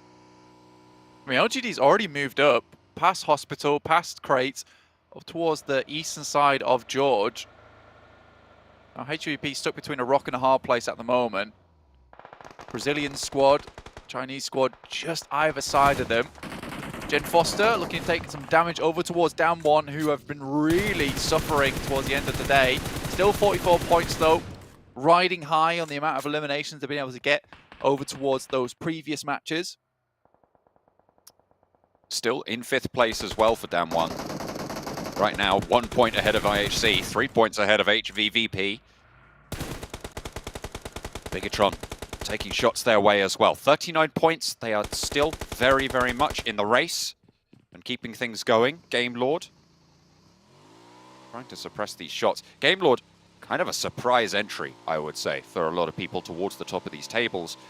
But is it Game Lord or is it Narvalo? We're going to keep asking that question until the rest of the team proves themselves fully worthy of being in those top 5 as well. Vitali run down for Inco. Bigatron are happy to pick up the point. Inco getting a lot of points off that last game. They needed it as well because they were slipping down quite a bit. And I think that, practically, like you say, John, the majority of their points have come from 2 games today. 31 points at the start. They got 3 points over 3 matches, and then another big game there on Miramar sits them at 54. Again, that buffer though at the start of the day with a high elimination count and a chicken dinner really does benefit you massively. Even if you make mistakes a lot during the day, with that one game, it has really allowed them to be in a better position. You know, if they had had maybe a 5-point game at the start of the day instead of what they had with 34, I believe it was, or actually 31, you know, this would have been a case where you would see them down towards maybe even 12th to 11th place, like stuck in the middle of that. With that last Miramar game. So a lot can change, and very quickly in this format, as we can see just with HVVP as well, up to 41 points after that previous match on Miramar. And Vampire, it is unfortunate that they didn't jump further than they did. They're currently still 15th place, but they have shrunk that gap to the bubble to 23 points. So hopefully trying to eat into that to bite a chunk out of that distance towards the end of today.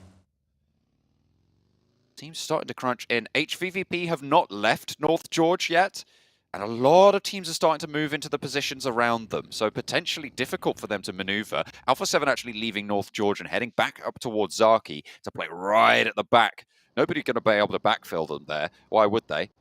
Unless DRS go for a wide boat swing, which might come through if the circle shifts north. Yeah, Misery gets lost on the rotate. Unlikely they'll bring him back up, gets shunted into the bush and dunzoed. One elimination now found for Besiktas. 62 players in the lobby, 16 still going. IHC, the long crawl up towards that northern side, and Titan still remaining over towards Milter. Circle centers up, and look at that, Inco. A long run, make the way towards that top side and shooting range. Sure, they took a little bit of damage earlier on, but they should be absolutely fine. This is in that forested region, so they can keep themselves nice and safe. Nice and comfy in that area. With HVVP playing all the way over towards the eastern side of North George. LGD a little bit further ahead of them towards the east side. I'm wondering how LGD are going to be able to hold on their 2-1-1 split right now. I mean, it's very open with this next circle. I imagine they're going to look to regroup, potentially even 2-2. HVVP get the first knock onto Inco, get a second as well. Third coming through. Was that a flush onto Nenebete, in fact? Turning it around. No, it's only Becca left for Inco, and HVVP picking up a couple points there.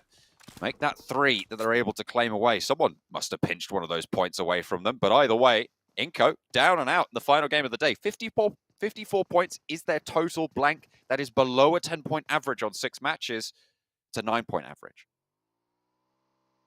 So it should sit just underneath, technically, of 5th place. We do conclude this match, but still, a lot of teams have to do well here. And we could have a case where a lot more of our 1st to 5th place teams drop out.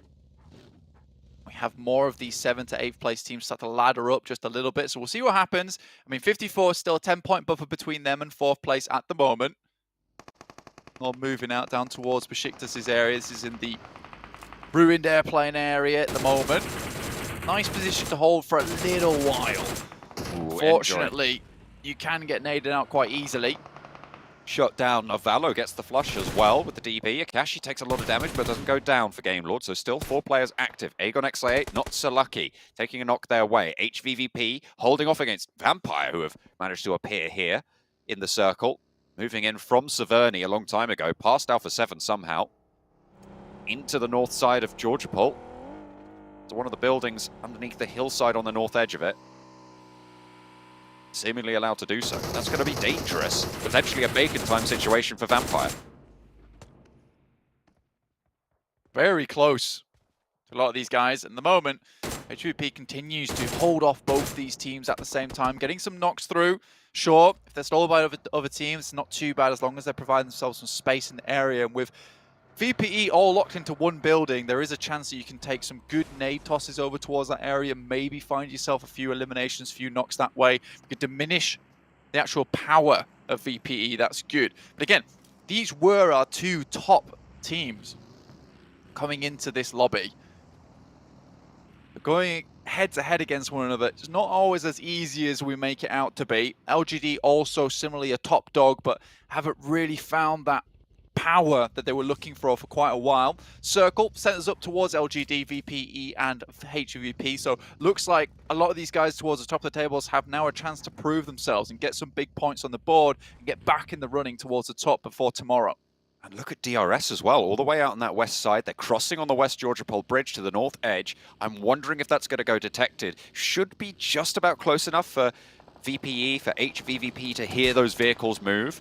But if they go in on foot, it might catch them unsuspecting if there's a third-party position there from the North George area. But do DRS want to commit to it? Looks like they are actually just going to turn back around. They're not even going to go all the way across just yet.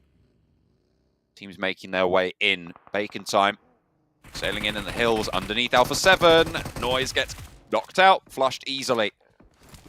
Information gathered short, and a dangerous rotation for Bacon time. Probably necessary, to be honest, to spend the player's life there, to be able to get a little bit of a safer route in, but in they crash, and right towards Vampire they go. They could be sailing right into the Lion's Den. They will do. They send down. They're going to know there's players there, and they have to just keep on going, try and send wider, but Matic's waiting out as well. He'll be able to shoot one, maybe. Out nearly gets a second. Ice getting flushed. Will be able to take a little bit of damage. Crawls back behind cover, and Ormstyle stays alive. If they can get back in, great. But a nade being cooked up, and Meku's flying in as well for the backup. They do not want to allow another team to have a foothold here, and a nade over the top gets the flush. Looking for the next player in as well. Shirty's across the way. Two players active for Bacon time. On the staircases, Tixie goes down first, but they were moving as a pair. HVVP are playing as a team, and they're getting their confidence back. 5 eliminations.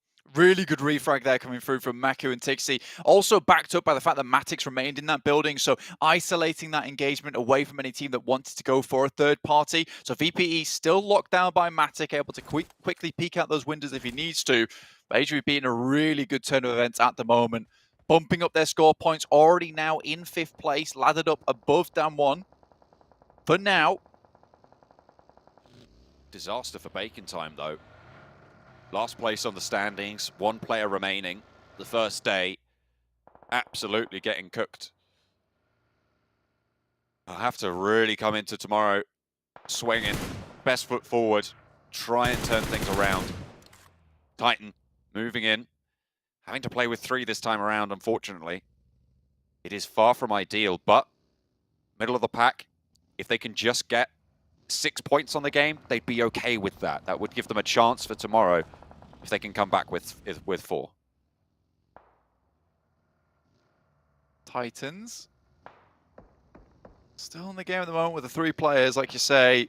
I mean, got quite far into the circle. It's a decent position, but with that shift, heading down towards the south side, BTR can't have lucky blessings, but there will be a lot of teams moving over towards that crated area. A lot of positions to hide, a lot of warehouses to move into. Reject immediately making the decision to make that crossing right now. Reiji starting out that movement, dragging the rest of the team behind as well. Playing 1-2-1, forward 1 scout, 2 in the Dacia. Trying to make it across, will be able to do so. Bigatron actually spotted, taking a knock as well, allowing Reject probably to get past into a position that otherwise they probably wouldn't have been able to get to. Yeah, you're 100% sure that if that happened, BTR would have loved to have taken shots down that way, but it's actually HVP that takes shots over towards Reject. Find at least one of them. They're on the open broadside from the windows. Really good stuff. Again, they still have to be worried about VPE. They're on that north side. Eventually, we'll have to cross downwards. Good shots coming through from down 1, but that's Ravenclaw actually taking a knock. Great moment there for HVP to keep VPE locked down on that northern side. Really good high ground in those buildings for HVVP. Game Lord, down 1, both fighting it out. And this, again, is good news for HVVP. One of those teams around them, either way, is going to take a little bit of punishment on the northeast side. Heating up very, very quickly. But guess who's still alive for Game Lord Blank? That's right, Snarvalo. Has that DP in hand. A signature weapon, seemingly, for this guy. And he needs it. When you're left alone so frequently, you're going to need the number of bullets that you can put in the magazine there. Now, Valo, those spotted by down 1 are right on the edge, unlikely to survive much further. Yeah, it's going to be so difficult for him to make his way in. Does have a vehicle, though, so could just full send it. It's a little bit further forward, spots the player, looks to take shots as he's rotating away. Game Lord knowing they need a few more points, but it looks like Damwon's just setting back up further to try and finish off this final member from Game Lord. So close to them in terms of the rankings as well. Finishing out the final member right now, knowing that how far Game Lord can get into the game with just a solo player as well. You know, those placement points could be the big difference maker. Titans swimming it through at the moment. A tough spot to be in underneath the bridge, but a very survivable one too. As long as you can hold it down. Those sightlines from the side can be brutal, so if you allow people onto the coastline, like Alpha 7's position, like Besiktas' position, can be dangerous, but fortunately, there are teams on either bank as well who are going to take shots across that broadside. It is a very isolated position, but Titan are going to try and hold off under the bridge with 6. The way that this landscape pans out, there is huge amount of low ground here, a lot of buildings to play around with, so no one's really safe. If you sat in these crates or you sat in these compounds on this side, everyone can take clear shots back at one another, so you're going to see a lot of these long-range engagements unfolding as the game goes forward. You already saw HVVP all the way in North George taking shots down towards Reject in crates, so long shots available. Of how good these players are, it is not unreasonable to think that they would hit these shots either. And DMR's also being buffed recently, gives them really good opportunities to hit some headshots, plink off some helmets, even get a couple of knocks on their side. Next circle, south or north, straight middle. Oh, awful. It keeps the HVVP position in there, but do they commit to staying there, or is it going to be more valuable to move out and try and take the position away from Aegon XIA, or even try and just get across the river if they can? I mean, it's very, very difficult choices to make. Maybe they just try and play for the points and get as much as they can from the spot that they're in. It's very, very tricky, but it's equally tricky for all of these other teams as well to make that decision. And likely, we're not going to see anyone except for Shirty move, except for Narvalo, down 1, and Vampire are going to have to make that choice. DRS have a really difficult push ahead of them with Reject looking down that way. I mean, the best bet is just to head down towards the south and move into one of these warehouses, which they're currently doing now. I think that if you are forced to move over that coastal side towards Reject, it's almost a death sentence. So the fact they're able to quickly swing downwards, pick out that compound, realize that no one's in it, that is a perfect opportunity for them. Getting further into the game now too. YZ lighting up down 1, and all 3 of them fall. Punched out and flushed out as well. Goodness me. Fabian wondering what the hell just happened to the rest of his team. Now going to have to live the Narvalo lifestyle. And cut down the approach quite easily.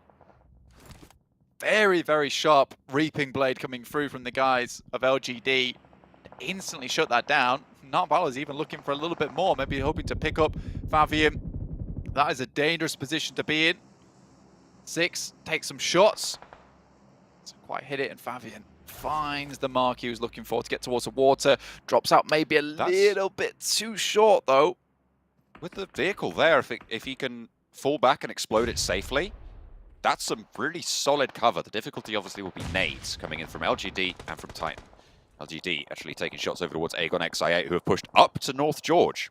Oh, no, wait, hang on a minute. That's Vampire. It's similar color, different team. But down 1 do finally go down. 44 points. Hello. Before the game, 3 eliminations. Narvalo joins Aegon XIA in their compound, but there's plenty of nades being put through the windows now. 2 players are there to fight off against, and they shouldn't be able to find a nade angle at the moment for Aegon XIA. He's playing right at the back in the room. It'll be super, super difficult without pushing straight on in for them to find that. Unless he missteps. Does take a bit of damage there. Just smokes out the entire building, though, and makes it really hard to go for those nade angles. Very exposed at the moment. A lot of utility been sent through from Aegon. Try and get this member down from Game Lord. Moves a little bit further up. This is a dangerous push. 6 grenades, though. More than enough to maybe make this happen. It's right up towards the window. It's too close. There it is. UZM finds it. Able to get the nade right on the money. It was a dangerous push, as you said, but didn't really have too many choices to make. Even Narvalo can only go so far. IHC against Enigma Galaxy in the crates on the south side. Next circle just about to pop as well. So this fight needs to conclude, and they'll make the decision what to do after it. And Modi with the lineup, playing off Freak. on Enigma Galaxy. IHC have the high and low ground. A risky drop in, but it's good for Icy. What a way to find Hamodi there. Knows that there's another player waiting around as well with the knock. Freak is there, looks for a hop up, looks for a shot, but hang on a minute, it's Bigatron looking to light up IHC in the meantime. They're taking shots out that way, but Freak might just step a little bit too bold forwards. Godless spotted, and he will be taken down. That's Freak close by to a nade from Bigatron, who are taking a lot away a lot of these points from the teams. The circle does shunt, but it keeps that northern side in it. Aegon XI8's compound now priority for the teams on the north. Need to make their way on over with Aegon XA a little bit under the weather. 3 players, definitely doable to go for this crash. LGD looking to do that themselves. Liquid down, a good nade to start that one off, and Zuxi, no choice but to back off here. Gem Foster has a great spot on the high ground. Time being, now VPE realise that they have to push through HVVP if they want to get in. Ravenclaw on the side, great move out from Matic. Opening up onto Vampire, Ravenclaw down first. Matic down on the ground, the only player from HVVP there. Has Tixie on the backup, who might just fall out the front to try and get a challenge here. Fluke has a nade cooking. Another! Schwepp is there. Another knock over to Stoned, and Matic is going big right now, but finally he's dismounted. There is cover on the hop out from Tixie, though, on this high ground position, but the blue zone is pushing. Matic is pretty much done for here. The rest of HVVP are going to be shut down, and Fluke moves on up to the top, and will be able to get the shots down with the DBS. Kitsune now left last man standing, and HVVP take a tumble. 6 eliminations on the game. They will go down in 10th.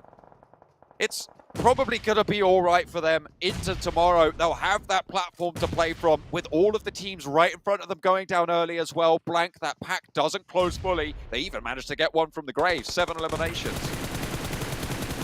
VPE now tried to step out, but it's Aegon XIA in the way. Goes find Schweppes. That's a really long grenade, and UZM sees it coming. Has to just back off that position. It's a really strong spot coming through from IA. And it was a difficult push for HVV to hit up with 2 teams fully loaded in both of these compounds. Making that crossing would have been very difficult. I think even for VPE, like, it was lights out as soon as that shifted away. They didn't really have much choice after that fact, just to hope the circle moved their way. Look, Stuxy on his own. Inside the crate, I think Icy knows, though. Oh, they definitely know. Oh, they definitely know that he's up there. In the meantime, LGD bearing down upon Aegon XI, who've been holding out strong for so long, but Ghost finally taken down by a nade from MVM. Suki on the outside, YZ goes up to join him, a nade out the door, might prove troublesome, but UZM trapped in the kitchen there, under the fire, will go for a spray, and it's 1 and it's 2. Last player standing for Aegon XI, it's a 1v1. Suki up to challenge, a lot of damage pouring both ways through the window, and UZM takes the brunt of it, goes out wide, and he's shut it down. LGD wrest control back in a hairy little fight on the northern side, but there's no one for a third party, and everybody in the south is still going hell for leather. That could have been very bad there. I felt like I8 had that in those final moments. It was a really aggressive push out. I respected it, to say the least, but just one of those bullets flew straight, did not hit him. He's able to close that one out. Now LGD back up to a 4-man strength alongside them and IHC. Currently right in the zone themselves. For LGD, what a difficult push it's going to be to get across this river for them. They'll need the vehicles. I don't think they have them. They will have got that full resupply, though, of all 4 bodies there. Gem Foster for Bigatron, just chilling right now. I don't think anyone's really looked out here. And because he could, I think, can he crawl forward and be in the next zone on the arm of the crane? Maybe. I'm not entirely sure. We'll have to wait and see. IHC are going to push out. I don't think anyone expects there to be a player up here still. I imagine people are thinking that everyone was down and descended. Although, to be fair, they would have got that knock onto Zuxi and known that there was still a teammate around from Bigatron. I don't want to jinx it just yet, but Titans, 3 players in a really strong spot all the way on the eastern side. They started this game with 3. A very nice consolation to AXA, currently not in the game. They're able to pick up some good points here. Would be such a relief for them as well. They've already got to top 7.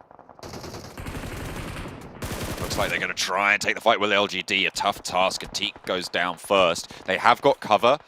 They'll need to crawl back quite a way and drop a smoke to be able to go for this res, but they can stay up at 3. LGD are going to have to push closer to that ridgeline, towards that bank side as well. And you said it was going to be a tough choice, a tough push. This is where it really starts to solidify. Some vehicles, though, at least the one, so you really do need to just send straight, direct to the other side of the bank, but there's so many other teams also holding in a similar spot. There's Revo, steps up, takes shots, Suki, huge amount of damage on his side. Goodness me, playing in the vehicle as well. Suki spotted, knocked out as well, but Revo got a little bit too big for his boots, and YZ humbles him. Puts him back into the mix. MVM going down, as are the rest of LGD. Only going to be YZ left. Suki may be resable here, but Mafioso will need to crawl across to get Revo back into it. YZ looks for the shutdown, and Mafioso wins that trade. How does he get that done? LGD eliminated, 6th place, 6 elims. Now over in the crates, it's really all to play for. Jen Foster still on the top rope, up on high ground. He is taking shots. He took down Scarlet, one of some of Reject earlier before. IHC moving through though. 3 players active and alive. DRS, 1 player down, looking to res up Killer. Delta will be looking to pick that one back up. Alex as well, getting resed here. Bigatron, their Lone Ranger up the top. Will find Icy from IHC, the 4 position against DRS, which is going to allow them a lot more ground. And he does have just a little bit of this to play with. Does he have any meds though? Because he is super low right now. Delta spot Icy. Shots from Teak as Titan can start to leverage their bankside position. If they get rid of Alpha 7, they have an amazing opportunity to curtail the players from crates. BTR out, Titans, DRS, IHC looking to finish this one off. And Titans with the 3 players. Axa not in, but they refuse to let him down here at the end.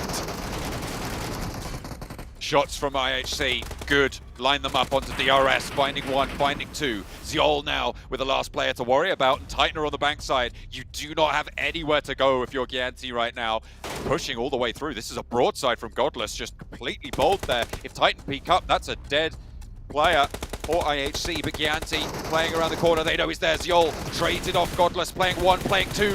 Gianti gives them a run for it, but Ziol stays alive. They crunch in, they have the cover of the crates, but in move the Titans. They start to close the net, and the trap is set. Ziol tries to heal up. What a fantastic way for Titans to bring this back up to form.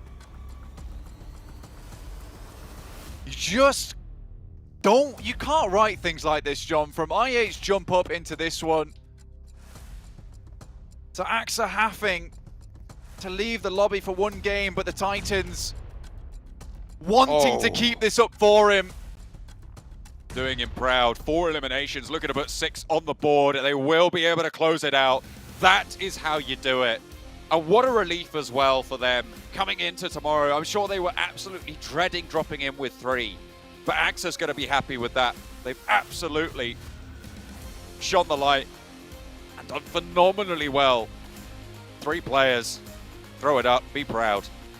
Honestly, Axa probably one of the most smiley guys in PUBG Mobile. I think he'd be glad to see this right now. The rest of his team smiling with him. Happy days here. A good amount of points sees him with a striking chance into tomorrow. Love Hearts coming through too. Happy days. You know, I couldn't be more pleased with this result either. But yeah, a lot of teams able to get some good points. BTR as well. Jen Foster right on top of that grade. Just kind of poking the bears underneath him, getting them to fight one another. I am very happy with how Last Chance has gone so far, John. We've had some really cool storylines, really cool games. But yeah, all down to tomorrow now. HVVP getting quite a few points as well on the game from eliminations. Not too many on the placement though, going down in 10th place. But it is going to be so exciting to see what's going to happen tomorrow because it is still so close. It's all to play for.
Just gotta leave the suspense in there for you guys at home, because to do that for Titan Gaming being a man down since the game started, and to pull off a chicken dinner with 6 limbs, 21 points to keep them in the running for top 5, I don't know what it is to say about that team, but that was phenomenal.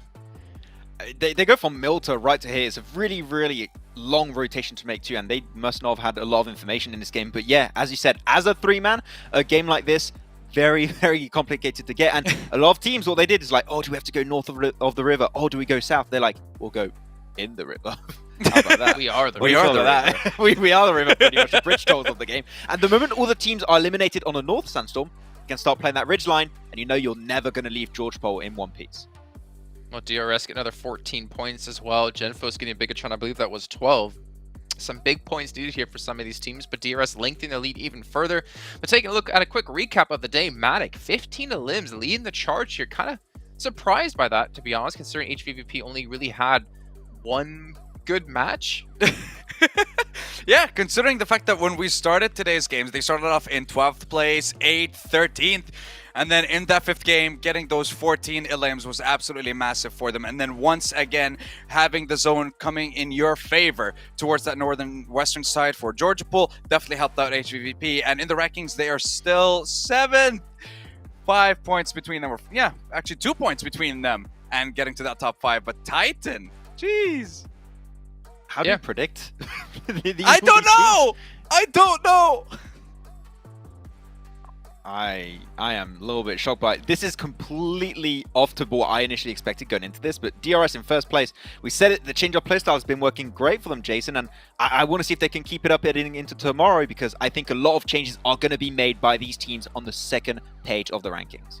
Problem is that 5th place is so close to so many other people. Like there's like 2 or 3 teams behind them, 2 points away. Going even into 9th place, it's 47. Like there's not many points separating them between a lot of different teams. So going into tomorrow, like that is the scariest place to be. And I need to see Titan do it yet again, though. I hope they do, call Axer right away. Be like, bro, we won. What's happening? Get out of here more often. We'll play as 3. Just fantastic to see, but no one should really feel safe. Even DRS towards the top. If they can put on a performance like this tomorrow, obviously they're going to be through and looking like a phenomenal team. But the problem with DRS is, I think for me, is a level of kind of consistency of them playing at this level for more than just a couple matches. And I think that's going to be one of my main focuses going into tomorrow. Well, these guys have been performing insanely well in today's games, and you want to see consistency, they definitely showed it to you today. Not one game have they been placed lower than 7th. Not one game.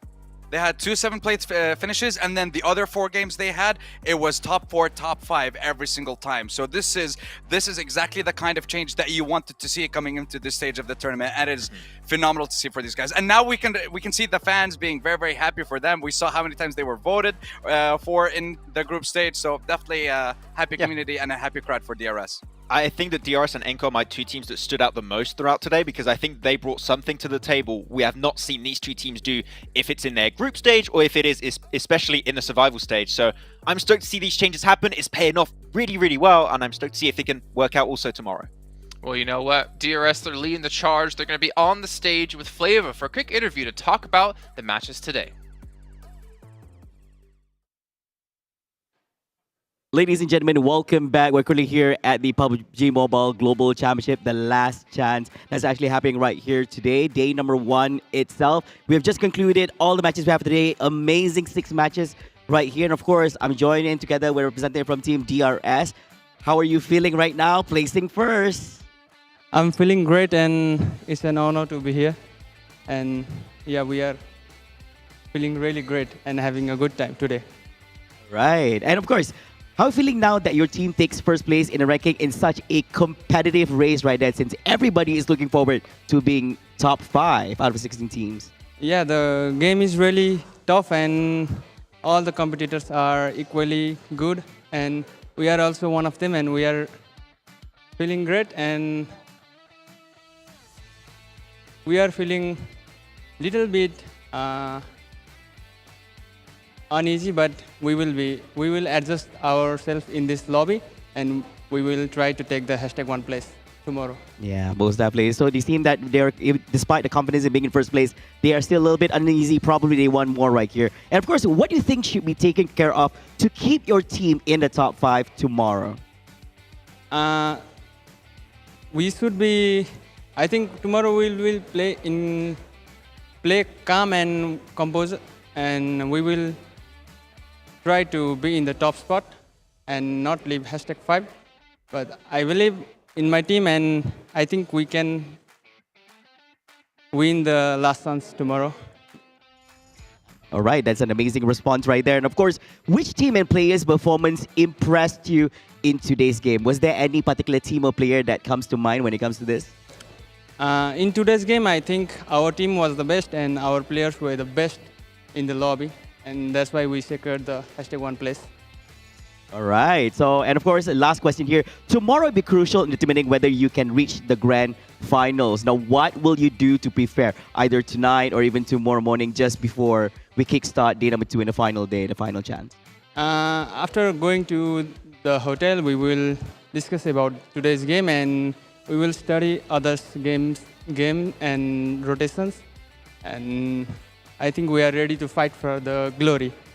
Yeah, they're ready to fight for the glory. There you have it, ladies and gentlemen. Congratulations once again for that amazing performance today. Now, ladies and gentlemen, that concludes day number 1 right here at the final chance. Now, tomorrow is going to be the final day. At the end of tomorrow, we will get to know who are the top 5 teams out of the 16 teams being featured during this weekend itself. So thank you so much, ladies and gentlemen, for tuning in to the PUBG Mobile Global Championships 2022. My name is Flavor, and we're going to be passing over back to our analysts to do a little bit of analytics on what has transpired throughout the whole day itself. And of course, thank you so much again to Team GRS for the amazing performance today. We will see you guys in a bit back with our analytics. Bye, everyone.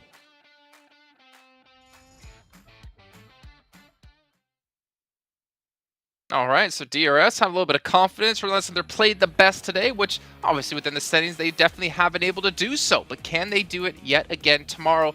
As you heard him say, their work's not done just yet. They're heading back to the hotel, Kuala Lumpur, Big Star Hotel, where our world is your playground, funny enough, and study, because that's what they need to do here. They realize what's on the line, and getting through into the finals is exactly what they want. I didn't like that he said we're going to try and play calm tomorrow. Don't play calm, play aggressive. This is great what you guys did today, okay? Don't relax too much, even though you're going to a pretty cool based hotel, I'm not going to lie. But yeah, I hope we can still see these eliminations coming through because they looked impressive today. I want to see if they can keep it up. They really did. Absolutely massive change from them. And other teams definitely did step up. I mean, even IHC with their performance right now, they're in 3rd place.